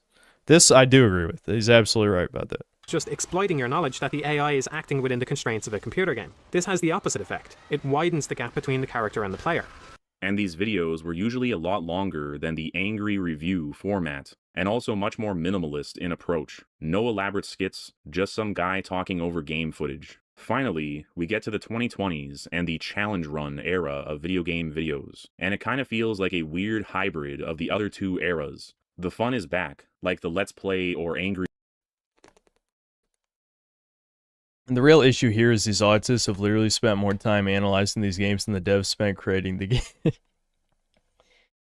Yeah, there seems to be two types of people when it comes to like critiquing or praising game development. You're think the game developers were gods, experts in their craft, knew everything to make things correct. And then there's like my team, which is they're incompetent tards. They don't know what the fuck they're doing. Which obviously I'm not talking about the same people, right? Like the same dev team. But the reality is sometimes things are accidentally good, and you know, it's through like refinement in like QA testing or even just like personal like dev time on playing the stuff that it ends up being good. It doesn't mean they wrote a manifesto on how to build a good boss fight or something that they do every time to like make the best thing ever. It was probably something in Demon Souls case is probably something as simple as like, okay, every single boss needs to have a gimmick of some kind, and then they just came up with a list of gimmicks like, okay, Leech guy is weak to fire, you know, fucking Phalanx is a bunch of dudes who's stabbing you. You know, like you just keep coming up with stuff. The fucking Adjudicator's got the huge butcher knife thing sticking out of him, and the rest of his body's like rubber, so it bounces off. You know, they probably literally just, that's what they did. They just like, okay, throw an idea. What's an idea for like a spin on this fight? It wasn't like, I can't even do like a fucking Scottish, Irish, whatever the fuckish accent, but you get the point. It's like, my brain's fried, guys. Let's move on. The review era, but with the added understanding of the mechanics of the game, like the essay era. But instead of just reflecting on the info, we now put it into practice. We exploit this knowledge in order to replay these old video games in new and creative ways. And I think these eras reflect the cultural zeitgeist and generational mindsets of the people creating and consuming this content. The first era, the Let's Play / angry reviewer era, was the bargaining stage of grief, a time of just goofing around and having a laugh, procrastination, distraction, escapism. And the people making that content were largely Gen X or older millennials, those with a bit of a snarky, jaded disposition, hence the character of the angry reviewer. And if you're shouting at the screen right now about how dumb I am saying that the angry reviewer era is the bargaining stage when there is literally an anger stage of grief, I'll explain. I believe that the generations lag a bit behind the time. Yeah, something I've realized about this video is that he was kind of like waffling around so much about like random shit that I forgot this is supposed to connect to the 7 stages of grief. Did he even talk about like what the context is for the 7 stages of grief? Like, is the 7 stages of grief in this case supposed to represent all of life or something? Like, I'm confused. Like, I'm assuming this is unscripted, which, you know, I've had this problem in my videos sometimes where you just kind of like go off on a tangent for so long you forgot like what even the point of what you were talking about is, which I've done on this very stream today multiple times. But I am actually confused like what the purpose is. Like, okay, he says eulogy for video games, but the only thing he's described specifically is we're talking about the fuck, I already forgot what the stage was. I'll remember the timestamp. Testing. Yeah, so the point of this video is talking about the testing phase in the stages of grief, right? But now I fucking, what was it, 1457 or whatever, so we're like 15 minutes in the video and now he's talking about bargaining over here and he's about to explain why it's not anger. I'm still confused as to what the fuck any of this is representing. You know what I mean? the times. While I think the 2000s was a rather childish, carefree period, a lot of the content of the time was created by people who grew up in the 90s, often people who had already reached adulthood and solidified their personality before 2000. And a lot of the edginess people associate with the 2000s is actually more so residue from the 90s that Gen X and older millennials brought with them. There's a bit of a lag between the generations and the decades they reside in. I hope that makes sense. I just know if I don't address that, I'll get a comment or two saying, "Hey genius, wouldn't the angry reviewer be the anger stage of grief? Duh." Likewise, the second era, the video essay era, is like the depression stage of grief, reflective and sober, a bit of a downer compared to the former fun era. However, the people who made these videos were often millennials who had a bit more of a bargaining. See, my problem is if the 7 stages of grief in this case is supposed to be like, oh, we're lamenting the death of gaming, then the angry review shit doesn't make any sense because video games were still good in 2008. Like, didn't Angry Video Game Nerd start his first video in like 2004 or 5? It was something like that, the first video. That's literally the golden age. Those were joke videos about just an angry dude. It was about Mike Matei, ironically. Basically, the Angry Video Game Nerd character is James Rolfe just doing Mike Matei, basically, as like a skit character. I mean, Mike Matei wrote a bunch of the episodes. So the fucking AVGN episodes are coming out during the golden age of video games. So clearly it can't be about the death of video games if that's what this is about. That just makes no sense. Like, I don't understand. Like, I'm confused as to what the point of this video is. You know what I mean? Like, I'm not even saying it's terrible, but I think like somewhere where he was writing this or writing notes or however he determined this ramble shit, that he lost the point somewhere. It doesn't matter for those guys. I'm just looking at things from like having a brain perspective instead of being like a retarded boomer type thing. Like, no one with a functioning brain thinks the golden age of gaming was the 80s. Nobody. Like, seriously, nobody fucking thinks that. That's just retard shit. But I know some of these nostalgia-blinded boomer autist types might LARP about that, but that's just not true.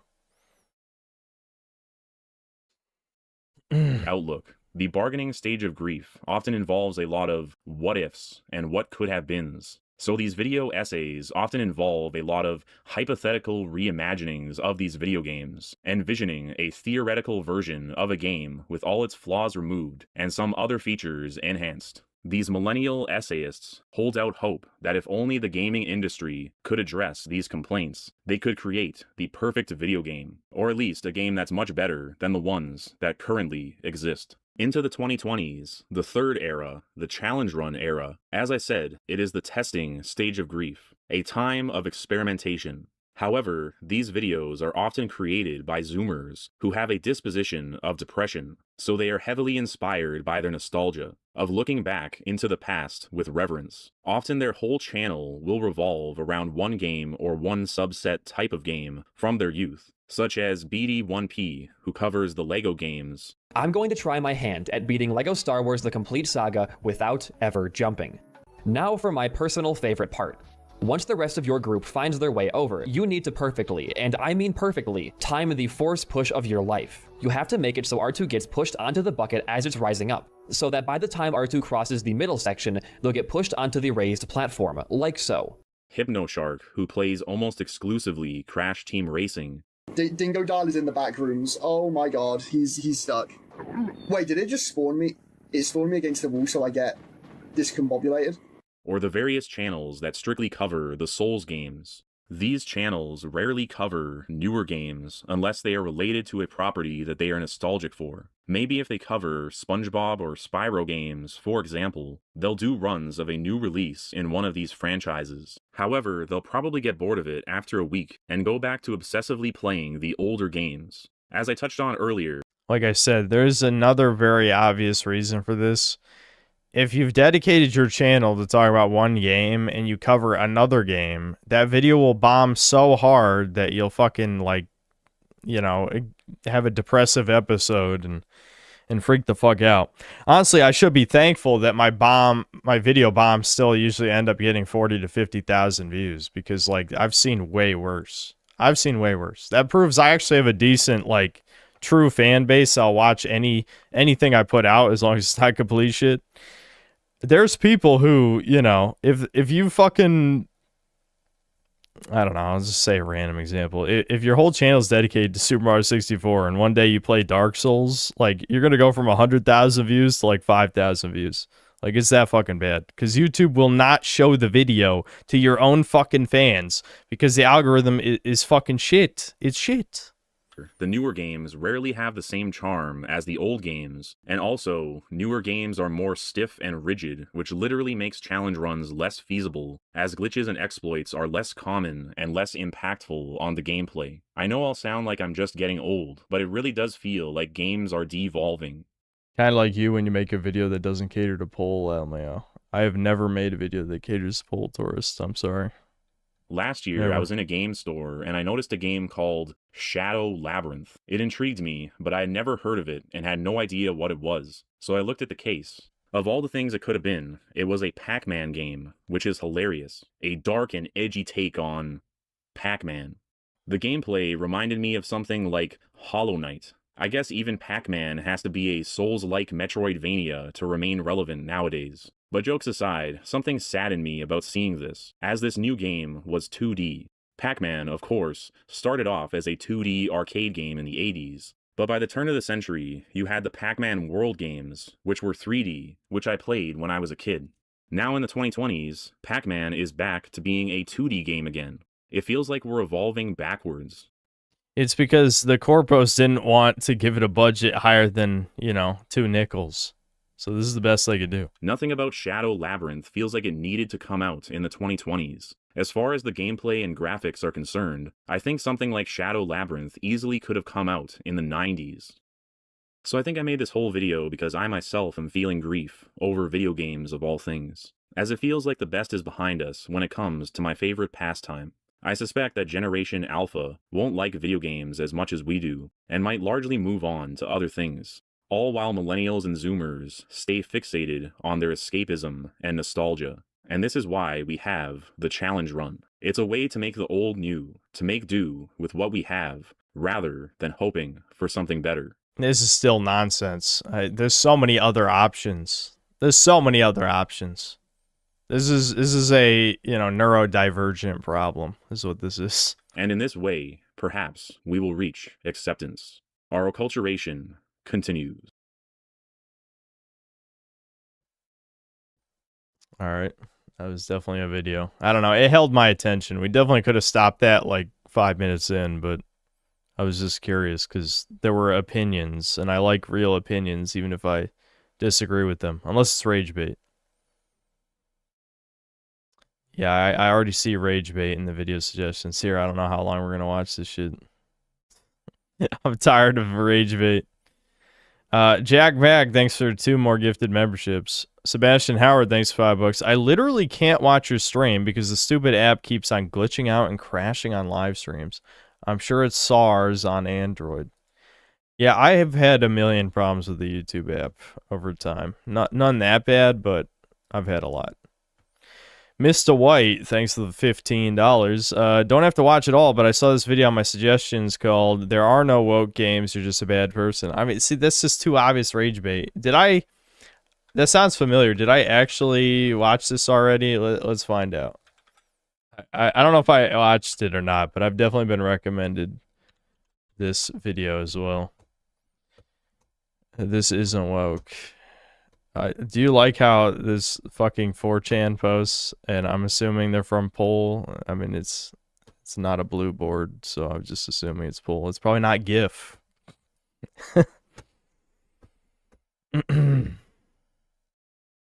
So look, quote-unquote woke games, as certain people will call them, don't actually exist. Wait, were any of those my thumbnails? Hold on, I blinked. I had a heavy, slow-ass blink. What? None of them are mine, you fucking pussy-ass bitch. I know you've heard of me. Don't be a queer, alright? Exist. In fact, the people who use that kind of terminology in this day and age tend to be some of the worst people imaginable. Pronouns! Much like a lot of slang that's been... Oh yeah, a guy who screamed about pronouns is one of the worst people imaginable. Alright, so he's already...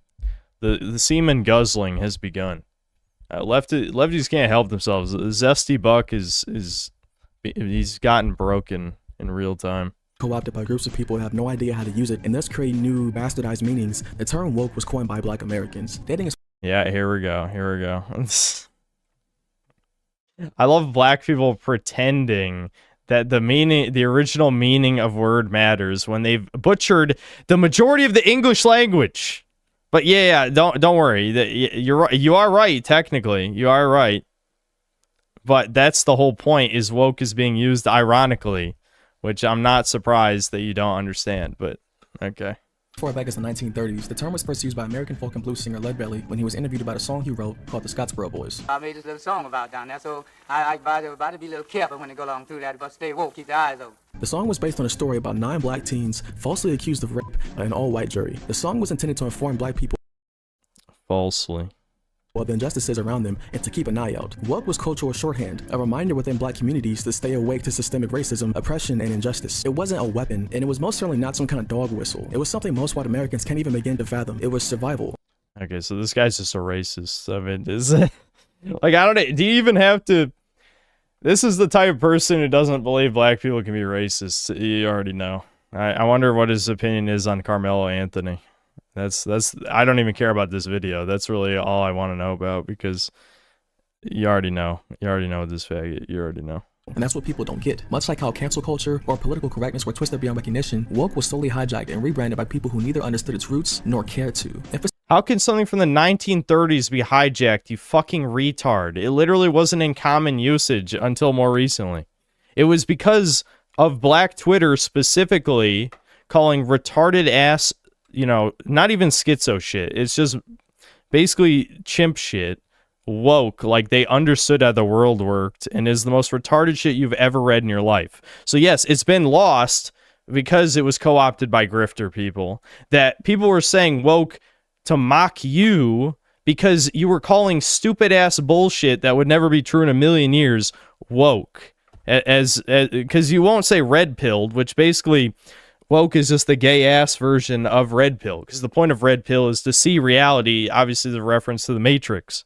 Like, that's what I love about this little gay ass history lesson, is that it has nothing to do with the current cultural conversation at all. Like, legitimately less than nothing. He had to feel smart because he's obviously insecure about his intelligence. I wonder why. Like, we don't even have to get into the video part about where, like, he's gonna have supposed debunks of what's woke and what's not woke. You already can tell this is, he, you know, is huffing his own farts. He thinks he's above average intelligence. In reality, you're a retard. I've already exposed you. You're a moron. It's over.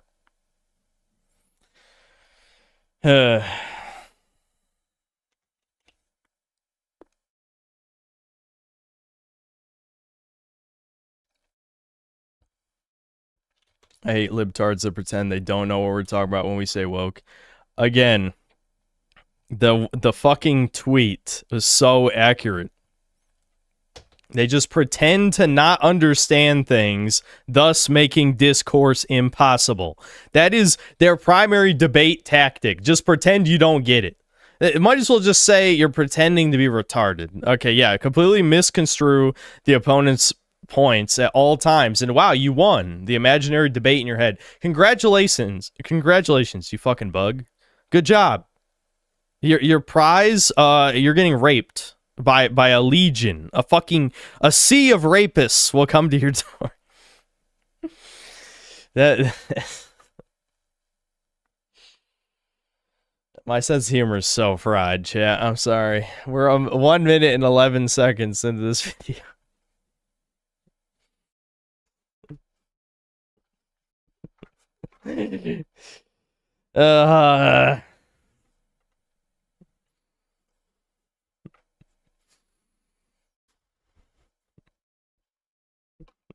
So what you're saying is you're disagreeing because of his skin color.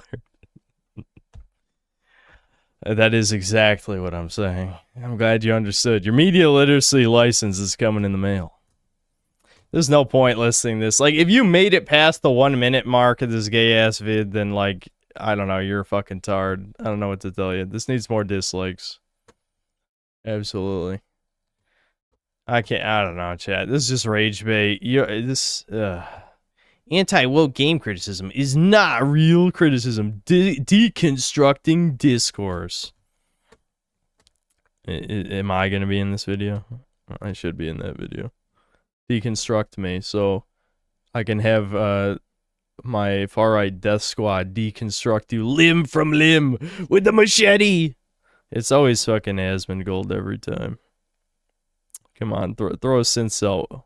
Is that ranting for vengeance? Wait, ranting for... Am I not in this? Ranting for vengeance? Hold on. Am I not in here? Come on. Come on, brother.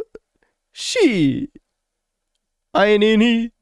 Yeah, ranting for vengeance, the biggest. Let's see. I don't know. I don't fucking know. Games were always woke. Yeah, you know you're dealing with literally gallons of semen if they're pulling this argument. This is literally like I get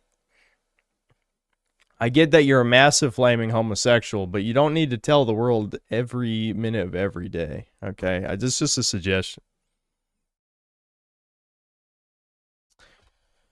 Pain.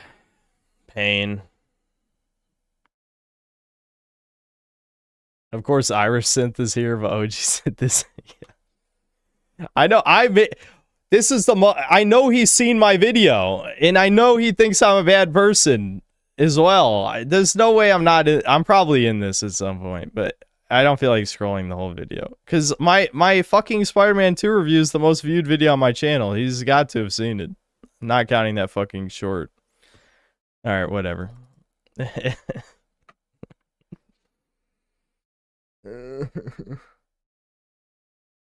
I'm sure it gets way worse, Mr. White, but I'm tired of rage bait vids like this. Like, that's all this is just complete rage bait. Like, that's why it's titled rage bait. You know, you're just a bad person. Yeah, it says the black guy who hates all white people. Thanks for the input. Thanks. I couldn't dream to be as racist as the black protesters who were outside of the Carmelo Anthony trial. Like in a million years, like I don't even think I'm capable of those levels of racist. I need to step my game up. And before someone asks, yes, I actually did watch the Shoe on Head video on it. I know. I can't believe I listened to a void again. I need background noise.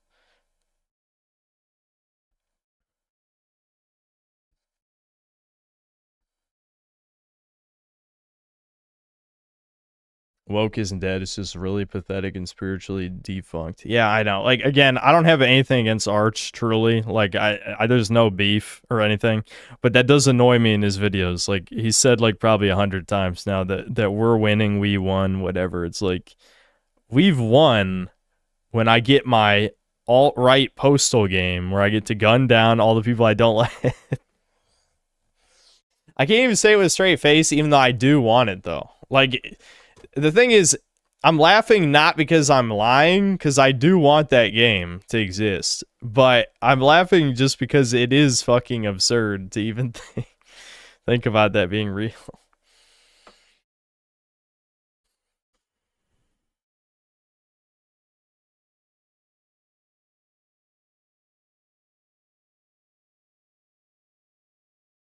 I actually watched that whole Choco Pro video already. Yeah, I think he's all right. I've had some issues with some stuff he says because he's not really a chud, but he's made some decent stuff. I'm okay with him. Yeah, Arch is definitely not like actually right wing. He's definitely adjacent to like the griftery crowd, but he's not like one of them, thankfully. But he's in that same line of like, you know, the skeptic days. You can tell he hasn't really gotten much more right wing than those times. Read Poir's chat about Noah Divergence. That Noah Divergence individual is literally just utterly Noah. He must have rebranded his YouTube channel after getting exposed for being a plagiarist. This is utterly Noah, the gay furry guy. Yeah, I guess that makes sense. He's gay. He's a gay furry and autistic. That's an opinion I'd want to trust, I think. Well, it's okay because he shit on Asmongold, so he must be right. Entropy, thanks to the... Oh, wait, hold on. I missed one. Wotan, thanks to the 2 years of membership. Void cops are actually good for something. You can just say furry. All right, I don't know if Deranged Doomer's still here, but I'm sure he'll protest against it. He was here earlier. You should have said that while I was here. I'm sure he just made a comment about Fuda. I'm actually surprised. Well, maybe people did see. I don't think I was reading the chat that much that stream, but I'm surprised. I'm surprised I didn't see any comments in the chat about his thumbnail with fucking Hitler and like the Fuda femboy like porn game. Like surely there must have been someone in chat who brought that up. But yes, I did watch the video.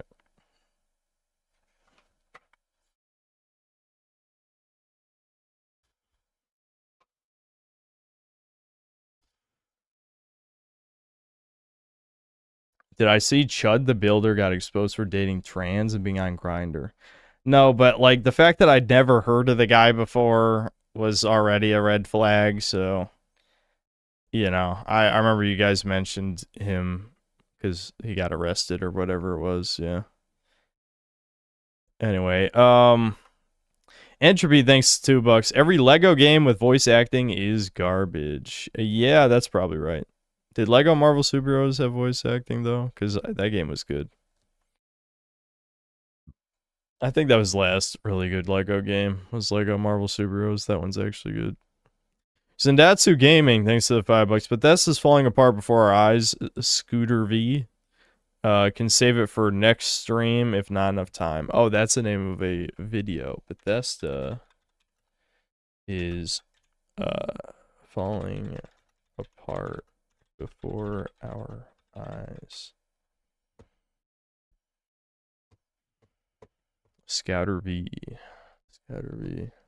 Does he like breakers? This is an important question. My dudes, get your lubes! I came back to warn you about what Xbox and Bethesda are doing to Elder Scrolls 6. My god, it's horrible. You'll never believe this, but the... Who's laughing now? You dork. Oh, thank god. It was all a dream. Alright, I hate the zoomer editing, but I'll hold it together. Oh, wait, I'm still in speed up. I just realized... I didn't even realize we were still in speed up with the black guy's video. I'll be honest, he must have been talking pretty slow. Alright, well, I'm not gonna skip back. It's fucking... dork. Oh, thank god. It was all a dream. Or was it? Here we go again. Look like a lot of you dudes, I'm a huge fan of Bethesda and that little man known as Todd Howard. But I've got some serious concerns about the future of the Elder Scrolls franchise. After having played the disaster known as Fallout 76 and struggling to get through their new mediocre IP Starfield, I'm sure that I love how... I know I keep bringing up the same shit, man, but I can't leave the website. Every time I've seen anyone in a video talk about Starfield, they always have to show the ugly NPCs, including me, of course. Even when I reference it in my videos, I always have to show the NPCs, because that's the most memorable part of Starfield. Yet, to this day, they're fucking psychos, like schizos, contrarians, whatever. I refuse to believe they're Bethesda marketers. It's been too long. It makes no sense. But they'll make threads on Starfield pretending like it's a good game. They never talk about anything in the game, like anything that's done in the game. They're just like, oh, Starfield's the white man's game. And then like this is just NPC reactions. Then there's always someone who replies with a picture of the NPCs, like, oh yeah, white man's game. Then shows all like the aboriginal gross creatures. And it's like, this shit is a fucking psychological experiment. There's no human beings who should still use V in this day and age. I definitely need to go somewhere else. I can't go to another image board though, because they're all dead. I tried. No one fucking posts. Like I don't know where to go. I don't know where to go. I gotta do some experimentation. I'm sure that a lot of us are hoping that the next Elder Scrolls game is gonna pass Skyrim. Yeah, they're the same people as Fallout 3 shields. That's absolutely correct. I'm not even saying. The sad thing is, of course there's truants like New Vegas. I'm not denying that for a second. But like this weird ass fucking Indian psyop that they're trying to say Fallout 3 is better, and then they post these weird collage gross ass memes that are made by some like third worlder with like a sub 80 IQ. Fuck. Like what is going on? Stop. It's insanity. Anyway, let's move on. And set a new standard for open world sandbox RPGs, so we can all jump back on that gay for Todd bandwagon. Maybe some of you dudes haven't noticed, but if you've been playing games for a while, there's been an obvious pattern of AAA companies sacrificing gameplay mechanics and depth to cater to a wider audience, aka dumbing things down. Bethesda is no stranger to this. I'm sure that people who got into the Elder Scrolls series with Skyrim and then went back to play Oblivion or Morrowind would have noticed how many more mechanics there are, like more armor slots, or being able to choose which stats to put your points into. The Fallout series has been getting the same treatment as well, but basically almost everything that makes an RPG an RPG has been slowly chipped away at. Take a look at the amount of skills removed from the games over time. Morrowind had 27 skills to build your character with. They decided to drop it down to 21 in Oblivion, and now Skyrim has only 18, as they've been removing things like spears and throwing weapons, in addition to combining skill trees like axe, sword, and mace into one specialization called one-handed. Maybe some people don't think this is a big deal, but removing content from the game takes away the fun of making multiple characters and trying to make your own unique build. On top of that, Yeah, that's why there's a joke in Skyrim about everyone becoming a stealth archer. magic is now the weakest form of combat in the series now, which is why there are so many mods to revamp the entire system. In Morrowind and Oblivion, you could actually create your own custom spells, letting you do some crazy things like making spells that look like nukes. And don't get me started on the removal of athletics, which lets you jump around the map like some superhero badass. Another thing that's making the game worse is that the series initially had 4 armor types: unarmored, light, medium, and heavy armor. But they removed being able to spec into unarmored, and they completely removed medium armor because they thought it was too complicated. But who are we kidding? They just don't want to model extra gear. And like I said, they've been removing armor slots by doing things like combining chest armor with leg armor in Skyrim. We've gone from 9 equipable armor pieces in Morrowind to 6 in Oblivion, and now just 5 in Skyrim. And it's not like this is something that the players want either. Take a look at Elden Ring and how many unique builds you can make. Almost every player beat the game in their own unique way. That's not true. That's just not true. That's not true. Stop jerking that fucking game off. That's not what happened. I don't know how far they're gonna go with Elder Scrolls 6, but there's obviously a pattern going on here. I mean, did you play Starfield? Armor has been simplified all the way down to just 3 pieces: a spacesuit, helmet, and a jetpack. I mean, come on. When are they gonna stop? Do they really think we're all that stupid? Well, yes, actually.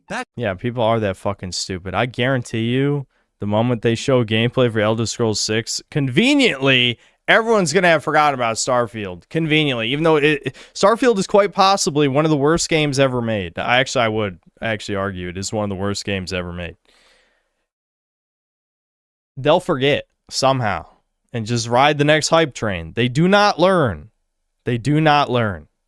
In 2017, Pete Hines, the senior vice president of global marketing and communications, was getting heat for dumbing down skills in Fallout 4. And he posted this statement: "If you're gonna complain to anyone at Bethesda on Twitter, don't bother. We do not care what you think about our decisions on writing, removing skills, or universal retcons in Fallout. We make our games accessible to as many people as possible, including women, and that's..." Including women. Again, gallons of semen. Pete Hines is... He absolutely is a semen guzzler without a fucking doubt. Absolutely. There's no question. So it makes sense. That sounds weird, Pete. What are you trying to say? Some dude replied with, "What about older fans who helped build the series, who care about these things? Aren't they relevant?" And get this, Pete replied with, "Look, what we do is our concern. It's our IP and our..." See, this is... You wonder where the whole entitled fucking game developer shit like came from. I mean, it all filtered on down from the top. Now, I would question why the hell peons, fucking worthless, replaceable bug people, have this level of ego. You know, like all the DEI hires and shit. But like the people up top, literally after a certain point, are like, yeah, no, we don't make products for the customer. We just make shit and you will buy it, you bitch ass motherfucker. You consumer ass, whore ass bug man. And you know what? On some level, they're right. On some level, they're right. Because the gamers got outnumbered 10 to 1, 20 to 1, 30 to 1, like, 15 years ago at this point. So, yeah, depressing. our company. If we decide skills are too complex and unneeded, they aren't needed. So what he is saying is that Bethesda thinks that they need to remove complex skills and concepts in order to make their games more accessible to people such as women because they think they are too stupid to handle these systems. Are they wrong? I mean, what types of games are women playing? Wait, I think he kind of has a point. Oh shit. Okay, hold on. Wait a minute. ブルースカイの人たちにキャンセルされちゃうよ。ごめん、もう言わないから。別に気にしないけどさ。はぁ？喧嘩売ってんの？いや違う。So get this, last month, Bethesda Shadow drops the Oblivion remaster, and the game instantly blows up, and rightfully so. The game looks amazing now. I will say that it runs like crap on high settings, but Oblivion was made during the golden age of gaming, where gaming studios could just make what they wanted and not be forced to add a bunch of political nonsense into it. But that's when the drama started. Just like almost every other AAA gaming studio who releases a remake or remaster of an old game, Xbox and Bethesda couldn't just release it like it was without making a bunch of stupid changes to it that literally nobody asked for. I'm sure you've already noticed, but I wasn't aware of how based this guy was. I'll be honest, like I was kind of like on the fence. I was kind of on the fence, like is this guy based? All right, never mind.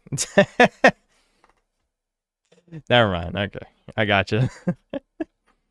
from the character creation menu. I know that some people are just gonna say it's just a few words, but if it was just a few words, why was it changed to begin with? That's because it is a big deal. If it wasn't, Nexus Mods wouldn't be banning mods that changed it back to male and female. I'm sorry guys, but I'm never gonna understand how excluding 99% of the players and forcing everybody to play as non-binary characters is inclusive at all. But let's be honest, is this going to be a deal breaker for most gamers? No. If the game is good enough, most people will ignore it. But like I always Yep, I'm glad he showed Baldur's Gate 3 because that is the example I think of pretty much every time. say, it's an immediate red flag that the game you're playing either has some sort of political messaging in it, or at the very least, some form of censorship that only applies to female characters. I mean, come on, dudes. Do you really think that the weirdos that these gaming companies are paying for to push all of these social changes are just gonna stop at gender? Of course not. And what do you know? Bethesda has gone out of the way to censor female characters in art, and almost every female set of armor has been either toned down or replaced with a male version instead, because these freaks are disgusted by femininity. While making this video, another YouTuber went in depth about all the changes I was planning to cover here, so I'm just gonna leave a link to her video in the description if you want to see everything for yourself. But to sum it up, they changed almost everything to be more modest, especially around the chest area, and try to cover up more skin. It looks like they just opened up paint and lazily pasted all over them. Some skirts have been also made longer as well, and almost every single female statue has been completely reworked, which completely changes the art style of how women are portrayed in the entire series. I also noticed that every zombie was apparently wearing the same pants when they died, which looks stupid, and they are way less creepy than the original. And one thing I personally noticed that not many people are talking about is that they put underwear on the dead body of Lucien, who was part of the Dark Brotherhood questline. I mean, come on, are you telling me he was hung upside down, brutally tortured, and at the very end they put a fresh pair of Hanes on the dude? It's ridiculous. And no, none of this is because of the ESRB. The game was rated M for mature, meaning that Bethesda censored their game for other reasons. Get your tinfoil hats on here, boys, because personally I think the main reason they shadow dropped the remaster was to avoid controversy and gauge the reaction to the censorship and body type change in preparation for the next Elder Scrolls title. And I'm glad that so many people are calling them out, because I'm so sick of this bullshit.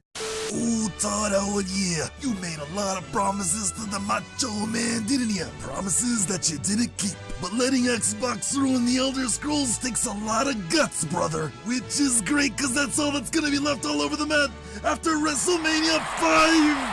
He's lost his mind. Close on. Another one. It's over. Uh-oh, he's signaling. He can taste it. He smells it.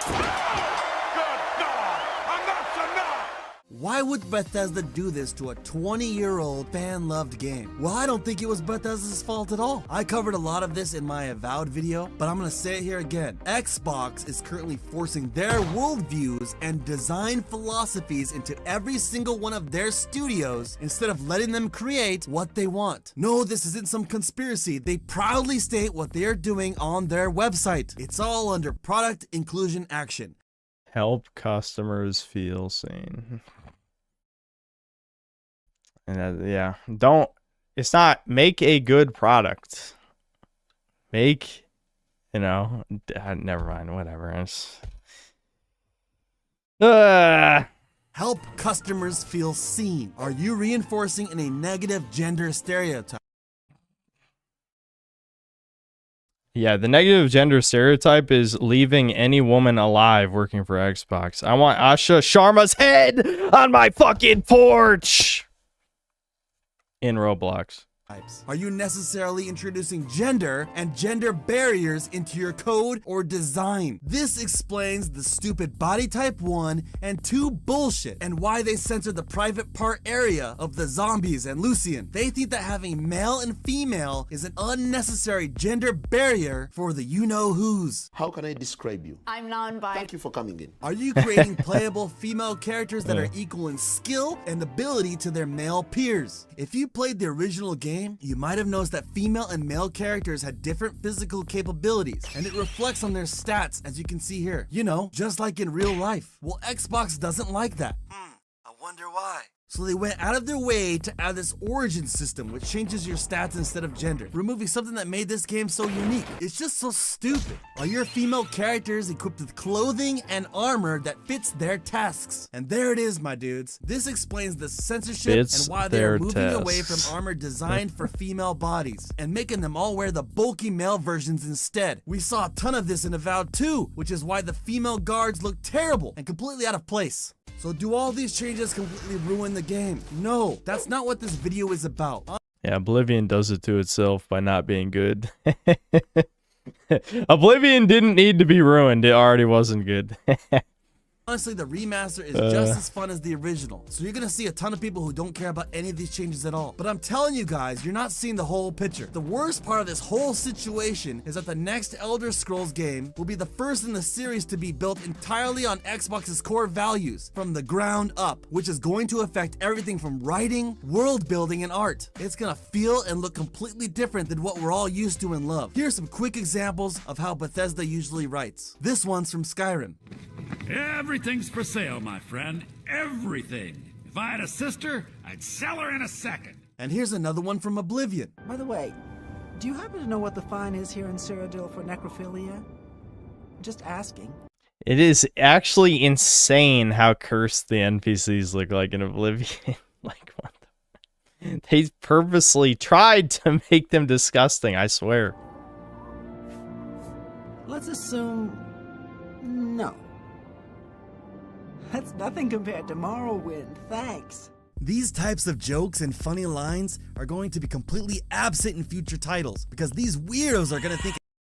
Wowie zowie, is that a modded video game? Nobody would ever leave that in their video and get age restricted with nudity. Nobody would do that. It's offensive to women. Nobody. We've already gotten a sneak peek on how bad the writing is going to be with Starfield. We're all going to be non-stop bombarded with these immersion-breaking, strong, independent, don't need no man female leaders that talk down to these soy men constantly. And I'm not just talking out of my ass. Literally everything on this page was used in Starfield and Avowed. Do they have Yeah, it's crazy because no one actually played Starfield, but I do recall pointing out, since I did play it, that like the bosses of like every faction was a woman in like every case. Like whatever the faction leader was, it's like, you gotta be kidding me, man. This is just so painful. Exaggerated body proportions. Bam! Say goodbye to fun bags, my dudes. Probably the worst one of all these, though, is the what % of screen time, on-screen presence, speaking lines, heroes are held by different gender racial identities. I think this locked post on the Starfield Steam forums sums this one up perfectly. Are white men...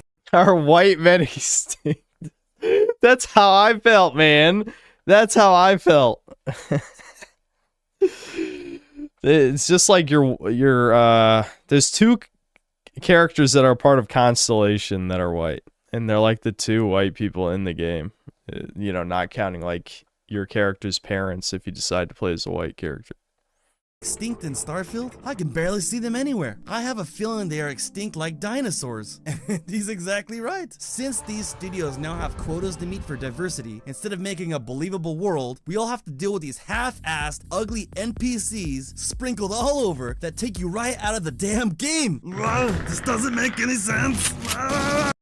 This is the image. This is what I'm saying. Like, V is just purgatory where the same threads are repeated every single week. It's just it's a fucking bot script where some random Indian ass motherfucker is like, Starfield is the white man's game, that's why everyone hates it. And then what's the first reply? Is this image every thread for like 3 years. Another thing I gotta bring up is that I am disappointed in where the next game is gonna take place. Nothing has been confirmed yet, and people are still debating on it. But who are we kidding here, dudes? Take a look at all the races. We all know what went down at Bethesda. What's that demographic? Black people. They're gonna love that idea. That's right, the Red Guards. I'm calling it here right now. The next Elder Scrolls game is gonna take place in Hammerfell. And don't get it twisted, I'm not saying that this means that the game's gonna suck. I think Red Guard lore, and if they add ships to... See, the thing is, they always have to... What you should really be worried about is the amount of censorship that will be done to make the game not accidentally based. Like, if I play as a Nord or a Imperial Bull in Hammerfell and decide to, you know, TND, they're not going to let me do that because all of them are going to be essential NPCs. Because, like, Skyrim already had a bunch, Fallout 4 had a bunch, and then Starfield, everyone with a fucking name was an essential NPC. So what you saw in Starfield is what it's going to be if it, well, I say if, it will be in Elder Scrolls 6. Like, you're not even going to be able to kill anybody. These fucking bitches. Around the world in has a ton of potential if done right, but it's a huge letdown to have another game based on real-world looking human areas. When we just had 2 in a row, Cyrodiil had a European setting, and Skyrim was more of a Nordic Viking theme. Hammerfell is just gonna be covered in brown. Just say motherfucker. Yasuke, chill. I'm just saying it's gonna take place in a desert area. What makes Morrowind so awesome is how unique the landscape and the creatures are. I'm pretty sure I'm not the only one that feels this way, dudes. I'm willing to bet that if you polled every single Bethesda fan, Red Guards and Hammerfell would be the lowest on the list. We could have had a unique game based around orcs, Argonians,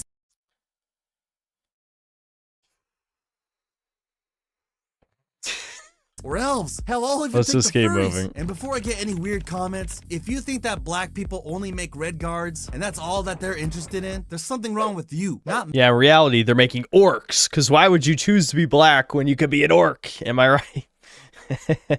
Me. And get this, dudes, Bethesda already made a game called The Elder Scrolls Redguard. It was a commercial flop, but they're gonna try again. Why?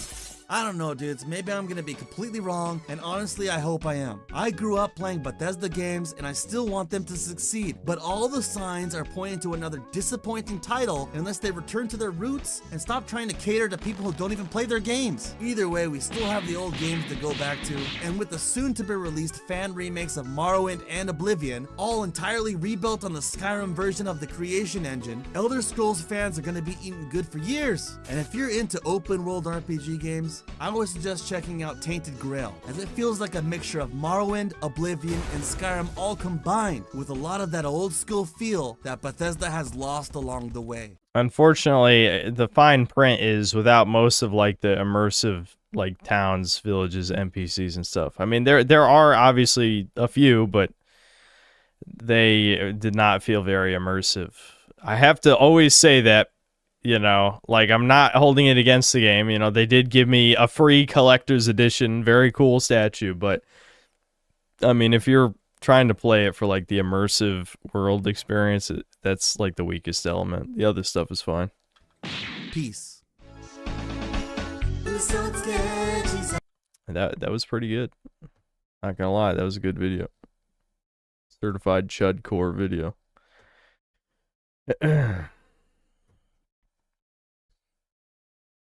What time is it? 1 a.m.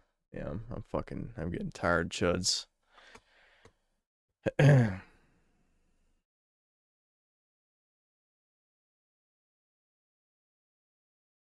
I see his Tifa only folder. No comment.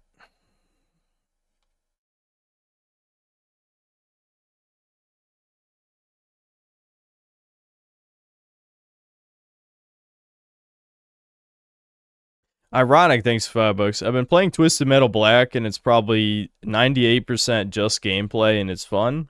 Also, which Fire Emblem do you like the most? I'm not really a Fire Emblem fan. The only games I played were Awakening and what was the Game Boy Advance one I played? Sacred Stones, I think. I'm not really the biggest Fire Emblem guy. I think Awakening was fun at the time because I hadn't really played like the matchmaker thing was kind of novel to me. Obviously, I'm not a shipper, but like doing that in the game was, I don't know, it was kind of interesting. I should probably check out those Twisted Metal games at some point. I never played any of them.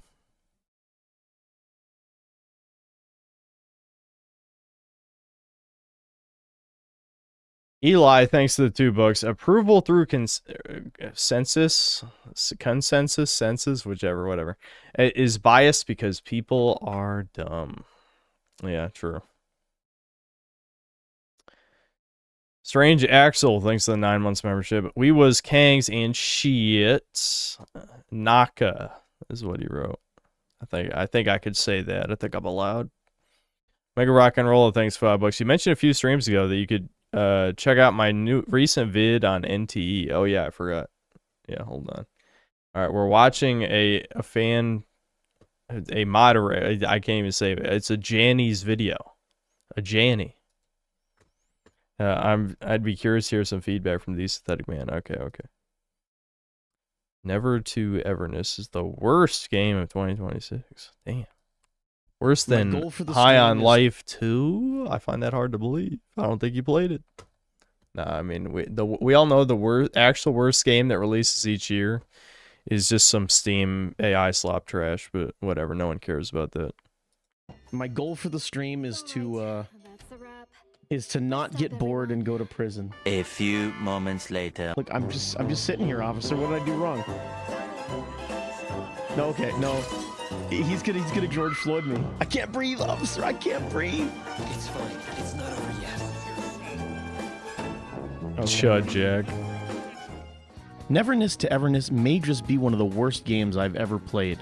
Now, I'll admit, I almost never play gacha games. The last time I even touched one was when Genshin Impact released back in 2020, and I fell off it after about a month or so. But when I was recently on vacation in Japan, I couldn't escape these billboards for a game called NTE, plastered all over Shibuya and Akihabara. Seriously, I couldn't get away from this game, and I knew as soon as I got back home, I had to at least give it a try. And what I stumbled into was, frankly, one of the most bafflingly horrible video game experiences I've ever had in all my years playing video games. Like, genuinely, I was shocked how bad it was at various points. Now, like I said, I don't really play gacha games, so maybe a lot of my complaints are commonplace in that gaming world. So consider this the point of view of a sane, rational person stepping into this world. So without further ado, let's get into it. As you all know, one of the worst aspects of gacha games is always the monetization in them. And this is some of the most disgusting, predatory monetization in any game ever. That's seriously, like every this shit gacha would make game. EA blush. For those who are unaware, the main gameplay loop of gacha games outside of the actual game part of the game is buying in-game currency and doing what they call rolls in order to unlock new characters, weapons, skins, what have you. In Neverness to Ever... Bruh. Do you just see that? Is she in zero gravity? Her tits are literally just moving for no reason. Like what the fuck is unlock new characters, you see this? Weapons, What's skins, happening? What have you. In Neverness to Everness, in order to get the most bang for your buck, the game recommends doing a 10 roll. Now I want you to guess, how much money do you think a 10 roll costs in this game? Would you say $5? $10?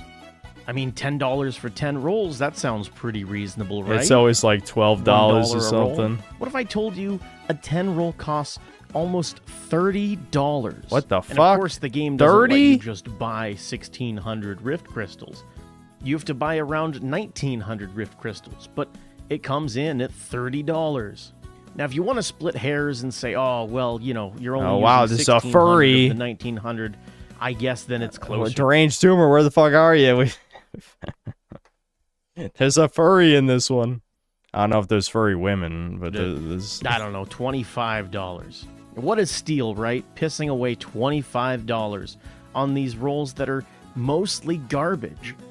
Now, what a lot of other gacha games do is they'll have D-list and C-list characters, ones that aren't as powerful as the, you know, B or A or S tier characters, but we're still likable and endearing. For the record, I This do gives you appreciate the something Pokemon for your XD rolls. soundtrack. But in NTE, I just had it's to very common acknowledge that it. out of a 10 roll, you might not even get a character. You'll just get 10 items, mostly duplicates. And speaking of duplicates, it's also littered with duplicates of characters you unlock within the story. Now, I will say getting duplicates does power up your character. Yeah, dude, that's every single one of these fucking things. The first time I saw that... When was that? So I've talked about this before. I'll keep it brief because it'll be like a really long tangent. But my first exposure to like gacha wasn't even a gacha game. I played a fucking Marvel Facebook game called Marvel Avengers Alliance. I unironically loved the combat system of that game, but I'm not going to talk about this here. But that didn't have gacha rolls. So what happened was, when that game eventually shut down, I was looking at other cape shit slop games because I was still a cape shitter. And, you know, I'm trying to remember which one. I think Marvel Avengers Alliance actually had a sequel that was released while the game was still being updated, which was extremely retarded. And I think that one had a gacha. But I played like that one beat 'em up one that's shit. They were all shit though.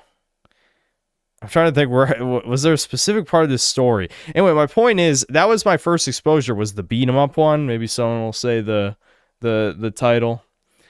Yes, I did play a Facebook game, not gonna lie. What the fuck was the I don't know if anyone here played it, but it literally was just like linear levels. You just hit special attack shit and beat up everything. No, not Contest of Champions. That's the fighting game-ish one. Synth, you are trolling. How am I trolling?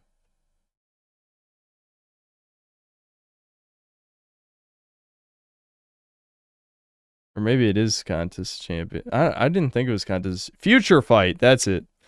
I played Marvel Future Fight, I believe is what it was called, where it's literally just like linear ass, like go through levels, beat up dudes with whatever units. And like me just seeing like this whole like you get duplicate shards of characters to stack up to make a better character, so that like it's basically your consolation prize. That's what it is, like psychologically, is just like, ah, fuck, I got the same fucking character again, but then you use the character to make your character better, and then you have to do that anyway. So even if you do get the ultra rare character, it's only a 3-star, so you gotta like spend whatever fucking currency to get it up to a 4-star, a 5-star. Like it's just, it's completely fucked. You know, it's completely fucked. That's why they lean into the Coomer shit so hard though, because it's like basically psychologically it's just foreplay for when you just look up, you know, whatever hentai site you use, right? It's the whole point of the shit. You need the context, the personal emotional investment for the pornography. Like that's why these gacha games make so much money, because it's just manipulating male psychology. Because yeah, there are people who are detached, like the pure gooners don't need to spend money on gacha because they're using your waifu as a cum rag. You know what I mean? I'm gonna try not to get too vile here, but obviously like the pure gooners don't care about having like foreplay for like jerking off to the characters. But like for the gacha like waifu mentality, you do need to be invested in whatever franchise you're jerking off to. Is the point. So that is milked billions of dollars from people. So if you want to use some of the free story characters, at I least generally the don't duplicates coom in the the characters gacha I get do make attached them to. more That's powerful brutal. in the game. That's but brutal. Still, it feels really underwhelming when you finally roll a character and it's one that you've already unlocked. The game also does rolls on this sort of Mario Party board game type layout where You'll roll a dice before landing on what you get, and even though it's all pure RNG, it makes you feel like, oh, I almost had that S tier. Ooh, I almost got the item that I wanted. It's not far off from when you go to the casino and the slot machine is That's like, probably a oh, good thing, though. I mean, I don't know. I guess depending on how you look at it, maybe it's a good thing. I'd say it's a neutral thing. Like, well, is that good or bad? I've talked about that before too, where it's like compartmental. Never mind. I don't even know how much I want to talk about this. Porn addiction is brutal. Like, compartmentalizing it is the best case scenario, because then you don't turn out and become like a disgusting abomination. Because that's what happens. Like, there's so many like, we'll just call them like these Psych 101 pseudo intellectual retards who try to analyze like why this shit happens. Sorry, Sammy's barking, so I'll be right back. I'll try to conclude this thought in a less disgusting way if possible. But whenever you talk about porn, it's impossible to not be gross about it, because it is gross. It's just inherently. All right, hold on.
Hold on.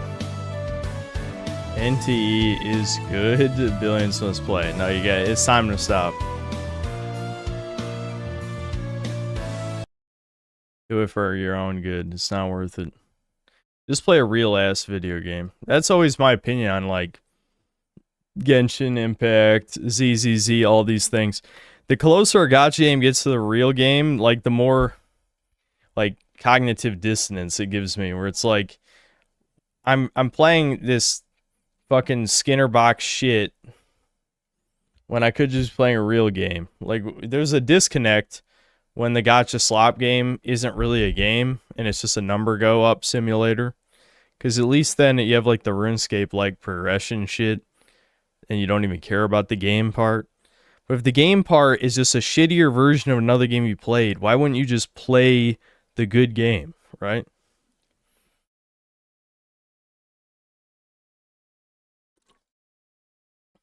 Almost landed on 3 sevens. You were so close.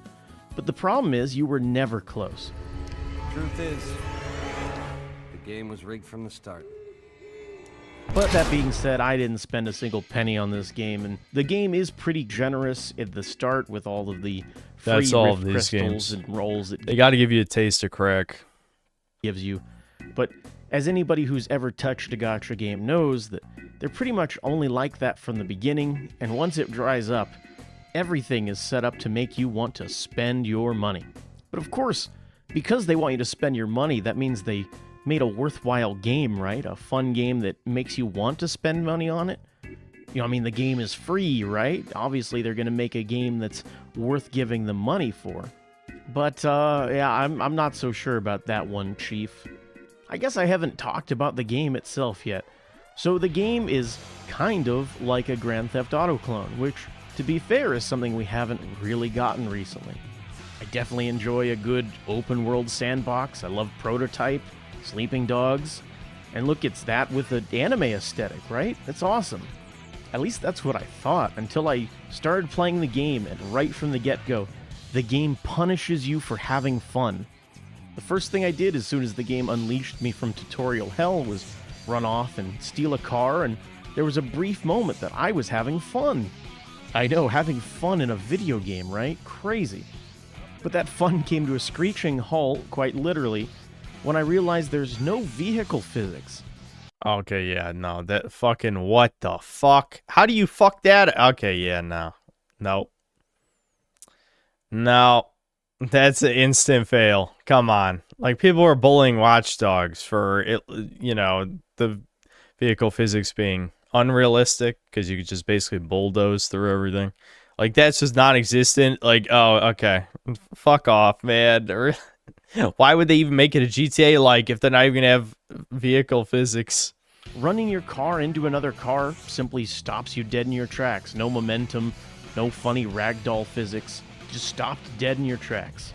And on top of that, the game punishes you at every corner for trying to have fun. This is probably the most asinine wanted system in any game like this I've ever played.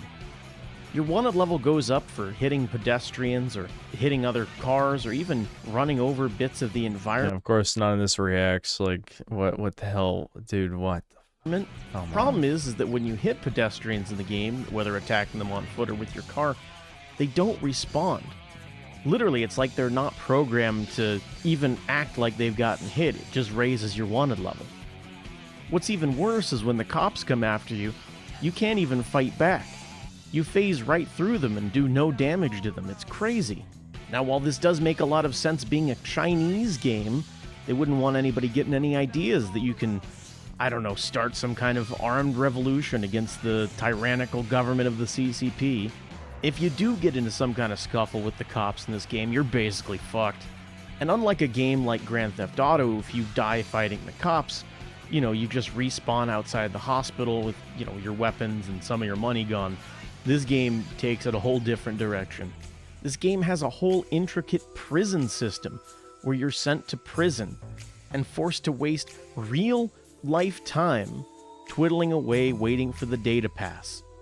Now, if you just go along with everything in the prison system, you're now trapped in this unskippable section where you're forced to waste time and do bitch work if you don't have enough money to pay your way out of it. What the fuck is the and point even of once you it? do pay your way out of it, Why would you even commit any crime in the game? Like, this seems like a fake. This is Mind's Eye. I'm getting Mind's Eye vibes, except it's gacha. See, unlike Mind's Eye, a gacha game being a like money laundering scheme fake game makes sense because it's just designed to milk money out of you. Mine's Eye made no sense, but whatever, you know. I had to get my obligatory. This how you know we need to make a synthetic man bingo card of like the shit I talk about every stream. And like one of the things is gonna be Dark Souls. Another has got to be something related to Mind's Eye at this point because I feel like I mention it all the time.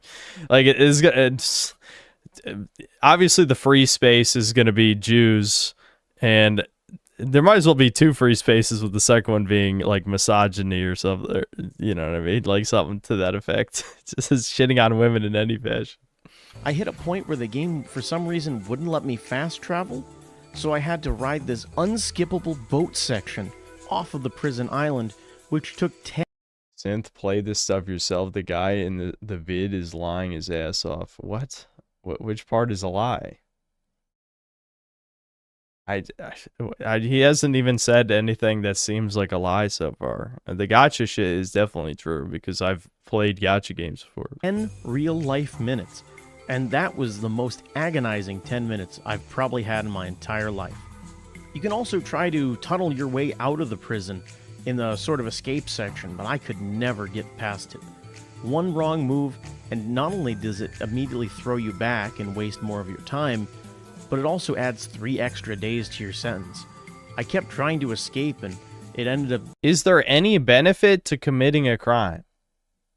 Like, they had all these systems in the game. Can you, like, I don't know, steal some important currency of some kind? Like, why would you ever commit a crime if they did all this shit and it's not even fun to do anything, you know, any criminal activity in the first place, because nothing in the world is interactive. Building my 5-day sentence into a 15-day sentence. The game really does not want you to have fun. But I know, I hear your complaints. I can hear you furiously typing in the comments. But Mega, it's not a GTA clone. Don't play it like one. And I heard that same exact voice in the back of my head, and I thought, you know what? Okay, game, you win. I'll play by your terms. How is the game the way it's meant to be played? And would you believe me if I told you it's still bad?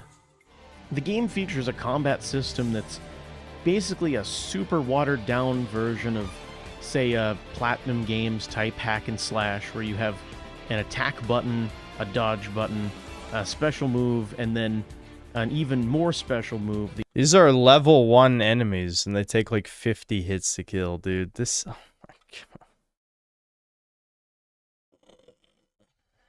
Like, this is literally supposed to be the tutorial to get you hooked into the game. And these enemies are taking like 50 hits. Like, this is literally the first fights. How the fuck could you play?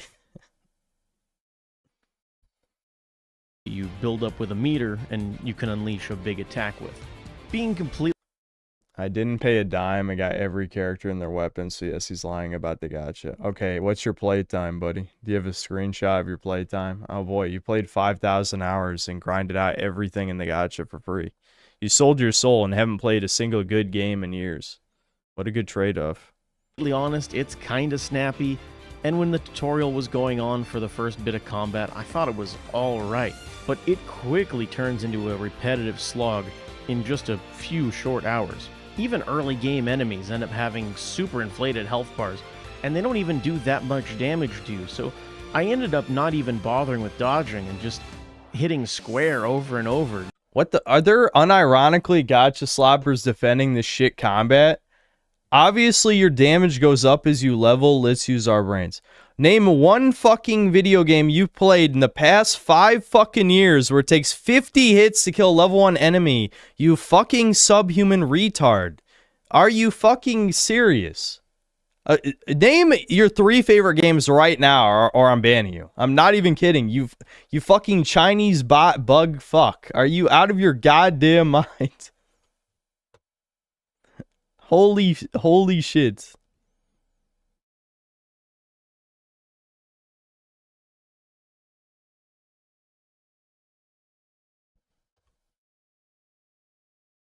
Like, seriously, you're defending this, like, are you out of your goddamn mind? Like, it takes 50 hits to kill a level 1 enemy in the beginning of the game. What are you fucking talking about? Halo Reach? Oh, yeah, that's... are you fucking... Halo Reach? Not even one of the good ones. Monster Hunter World? That's not bad. Skyrim? Skyrim and Halo Reach. Why am I not surprised? I don't even like the game, but I tried it out. What? Okay, when you played Halo Reach, does a fucking grunt take 50 headshots to kill? There you go. We can use your own example against you. Now, Monster Hunter, I can see why you'd say that, because yes, obviously Monster Hunter monsters take a long time to kill, but they're all bosses, basically, so it's not really the same. But, like, can you imagine if a grunt in Halo took 50 fucking magnum shots to the head? What are you talking about? Reach is... I knew. I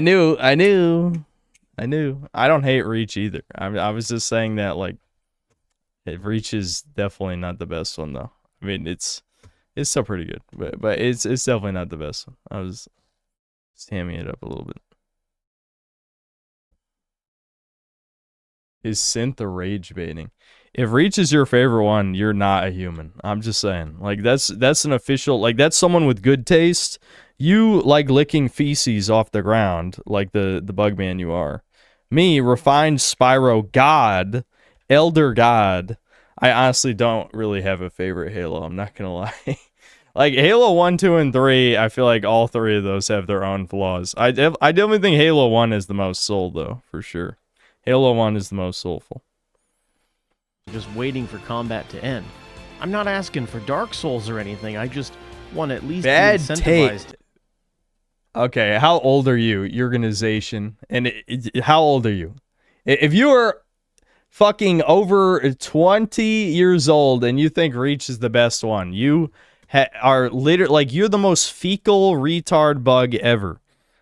Fecal.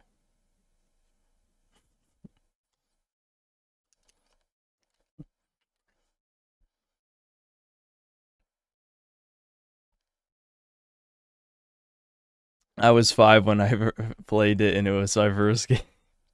See, that I would understand. Fecal.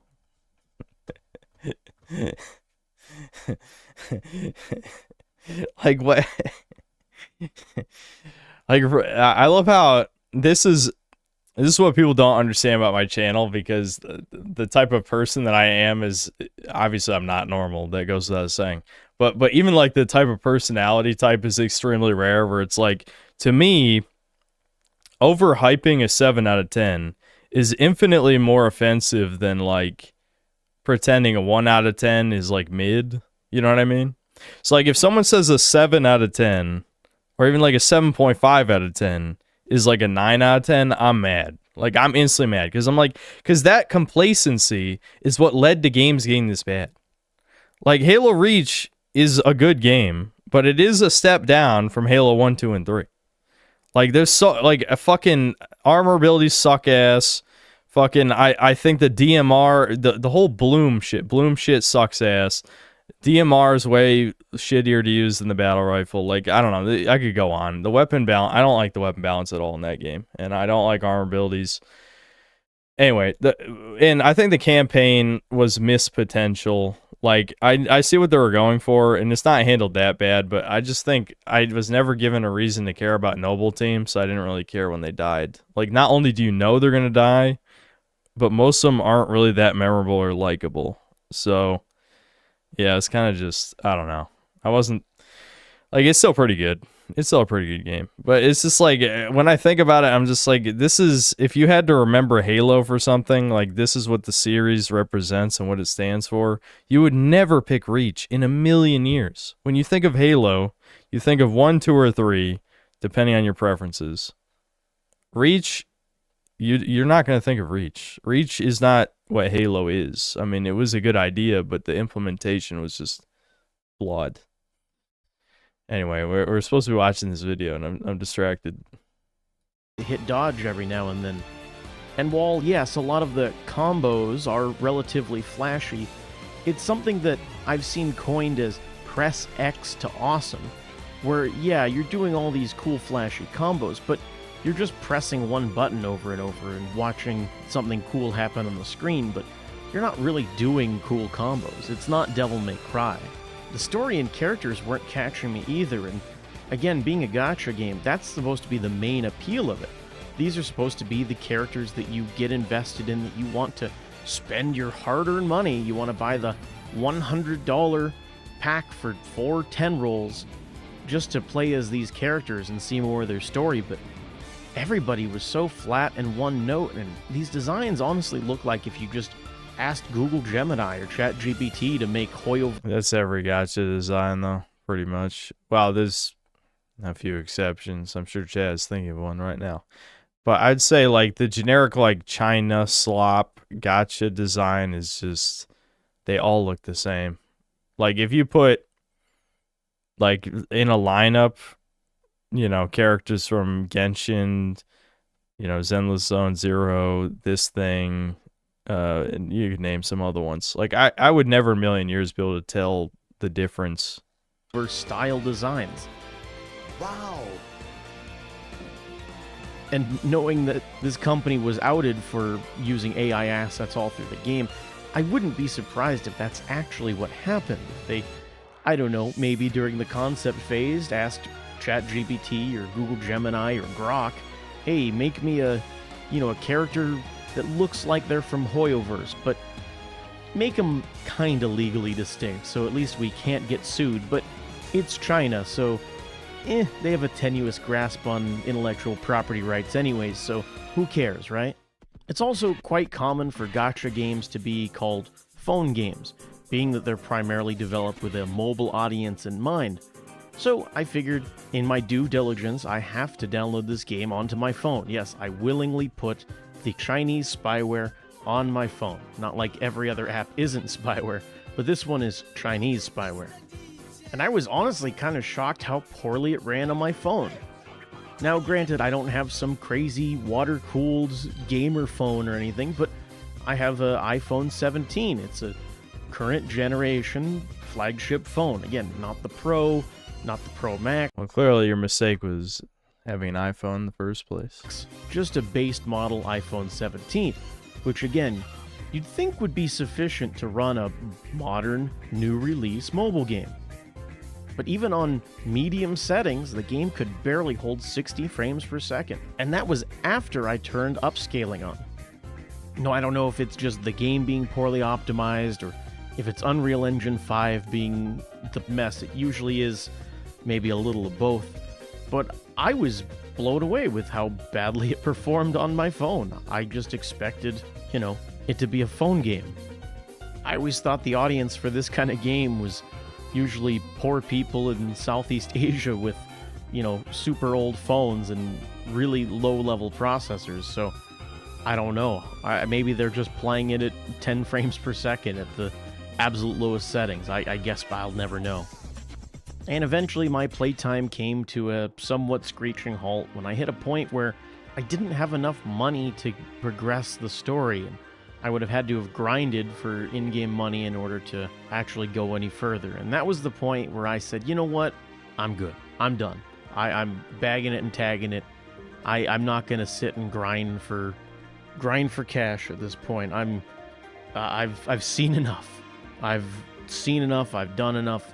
That I'm good. I'm good. So that's really all I have to say about this. Don't play this game if you value your own sanity.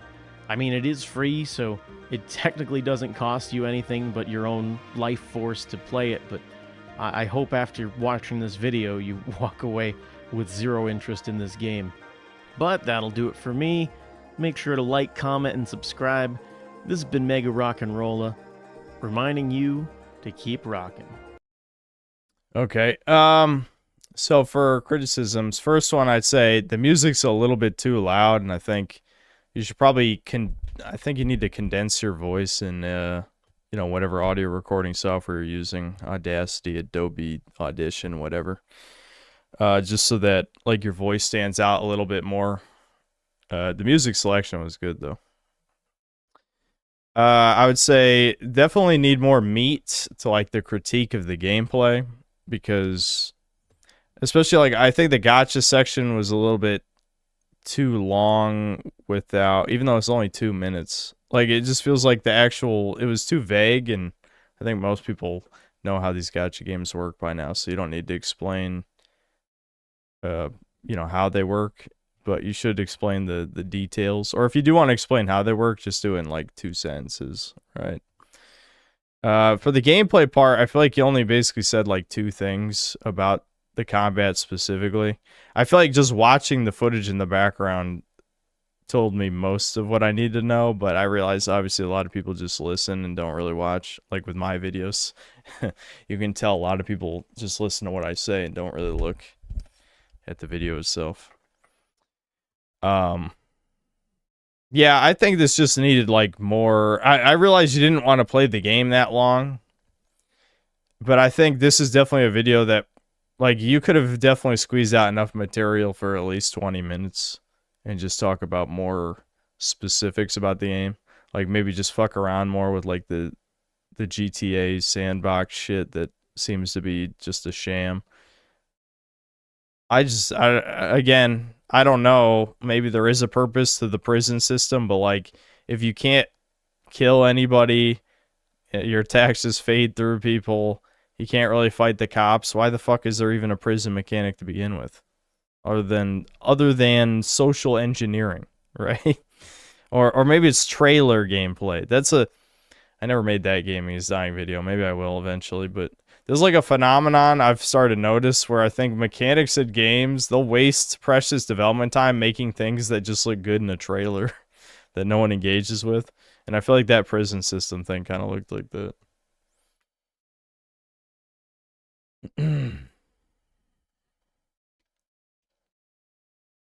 There are things you can do in jail and goodies you can only get in jail. So you purposely commit crimes to get arrested to get goodies in jail. Okay. I mean, I guess at least there's a purpose, but I mean, what the fuck?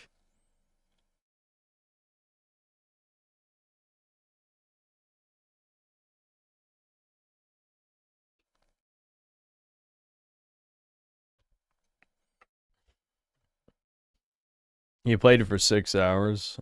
Yeah, maybe it would have been worth suffering longer.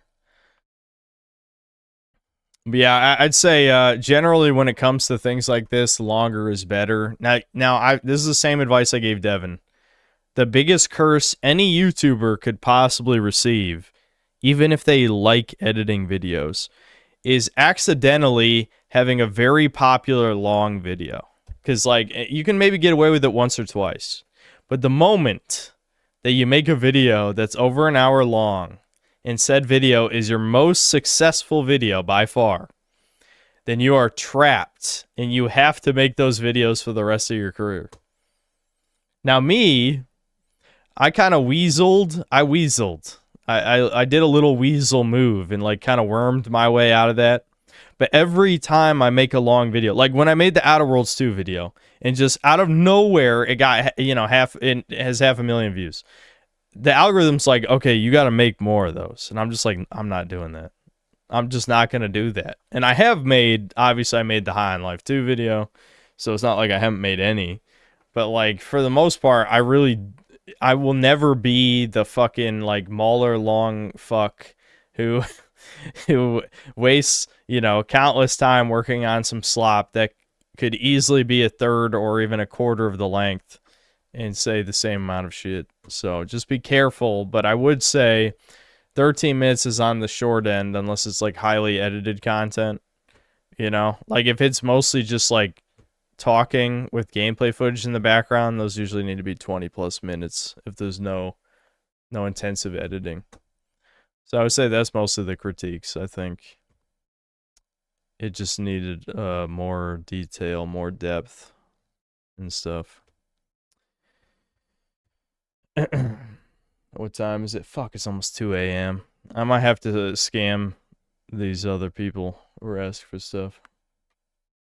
Like the video, sure. I'll help each other. Damn, this has a lot of dislikes. Is it from people who are like, nah? Curious. Bro forgot High Guard and mixtape released. Okay.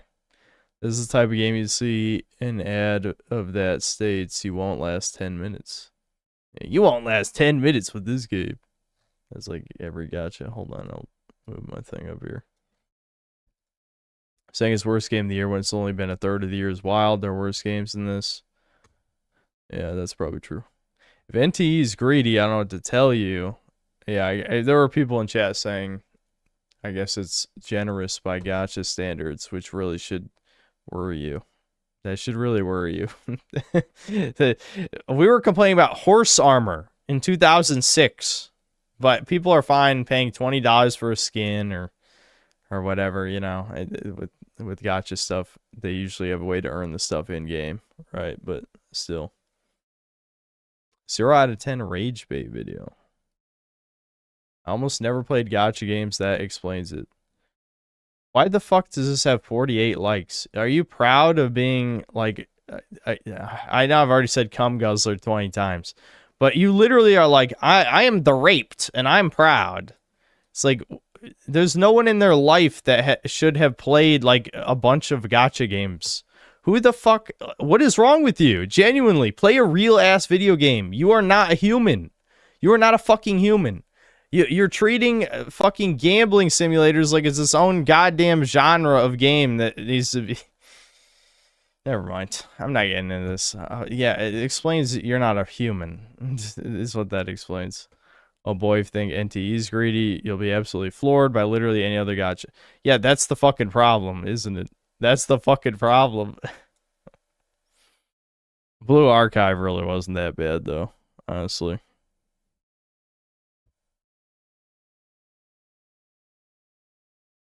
What? Dude, this is why I hate modern YouTube.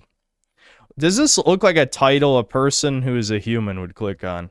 How a VTuber setting boundaries turned into a disaster. The Demi versus Chibi review situation. This is 668,000. YouTube is so inorganic. Like, nothing about this. If I see this in my recommended, I'm like, okay, how do I send a missile to the guy's house who made this? And every person who clicked on this video. Like, this is the least clickable shit in the world. But, you know, again, chronic daily cocksuckers by the hundreds of thousands will click. No. Absolutely not. I'm tired. I'm tired of YouTube. I'm tired of human beings.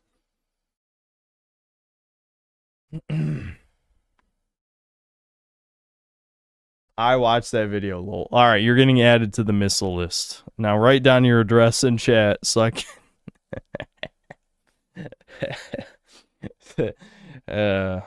Stop watching VTuber shit. Anyway, so...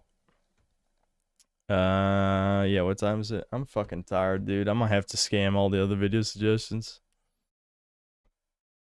Click on my notifications. Hell no.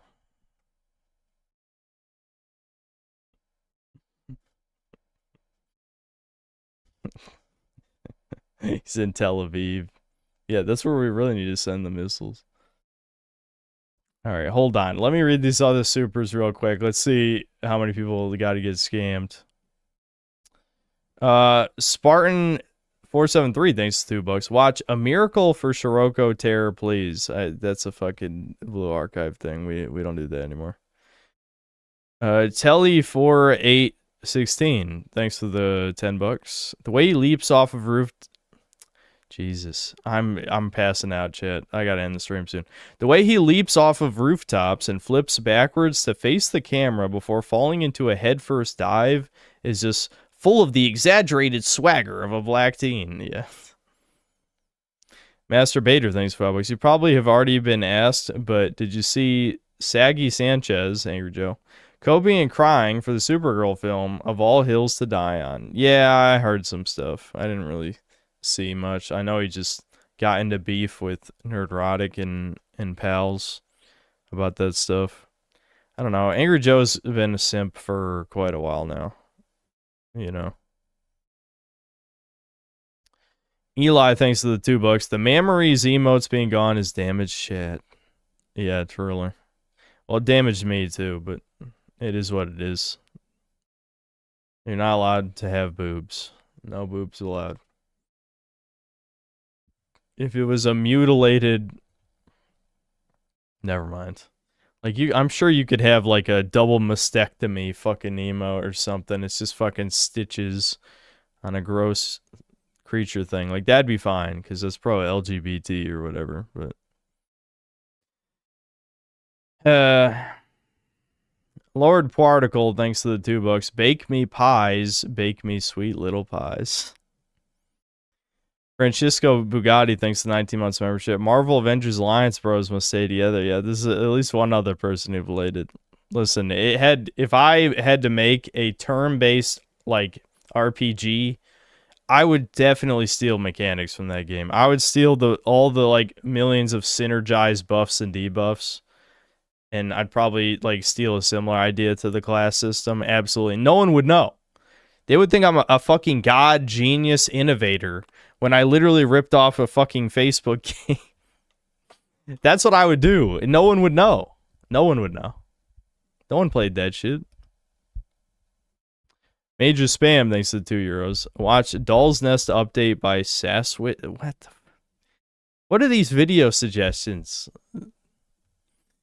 Chat really needs to like jerk off before they come to the stream, I think, because these timestamps, it's got to be some sexual shit.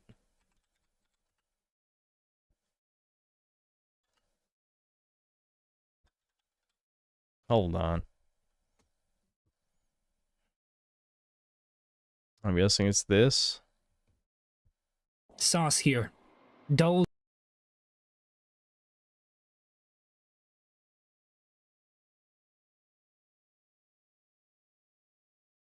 Oh, better hit that weak spot, bro. Oh, it's still not really much. Okay, I'm dead. I'm casually dead.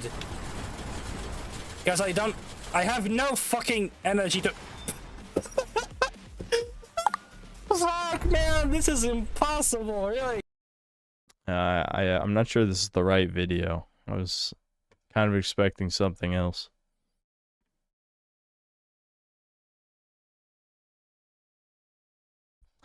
This is a game that I forced everyone to watch me play all the way through a year ago. All of you are fake cells who don't know. Alright, this one looks like it's more sexual. Whatever the timestamp is. Sure, it's a fucking upskirt shot or That's something. impossible, really.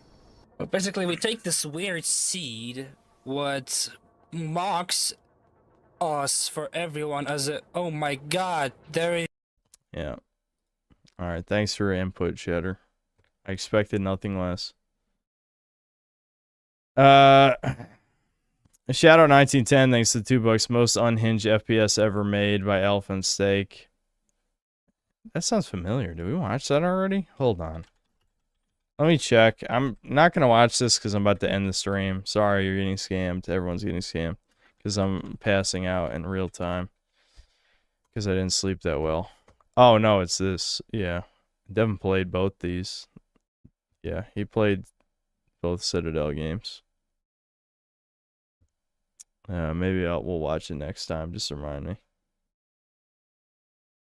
Scooping Hamster, thanks to the $2. Blue Archive. Dude, where the fuck is this coming from? I literally have not played the game in 6 months, and all of a sudden we're getting a bunch of Blue Archive comments.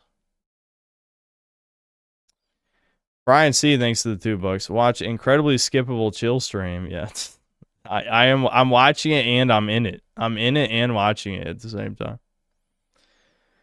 90s gas prices, thanks to $2. YouTube's a cocksucker, Tony. Yeah.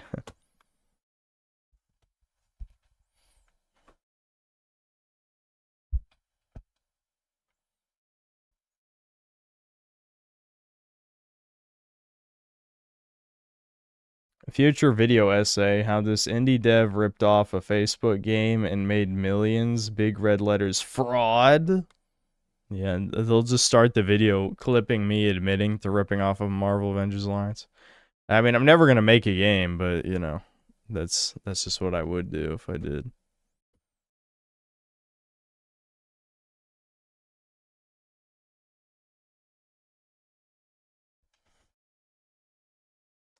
Alright, let me double check. Did I miss anything? I'm going to end the stream. There's no promises on Pride stream. I know I failed us all. But, you know, if there is a Pride stream, it'll have to be tomorrow. So, yeah. I'll see you.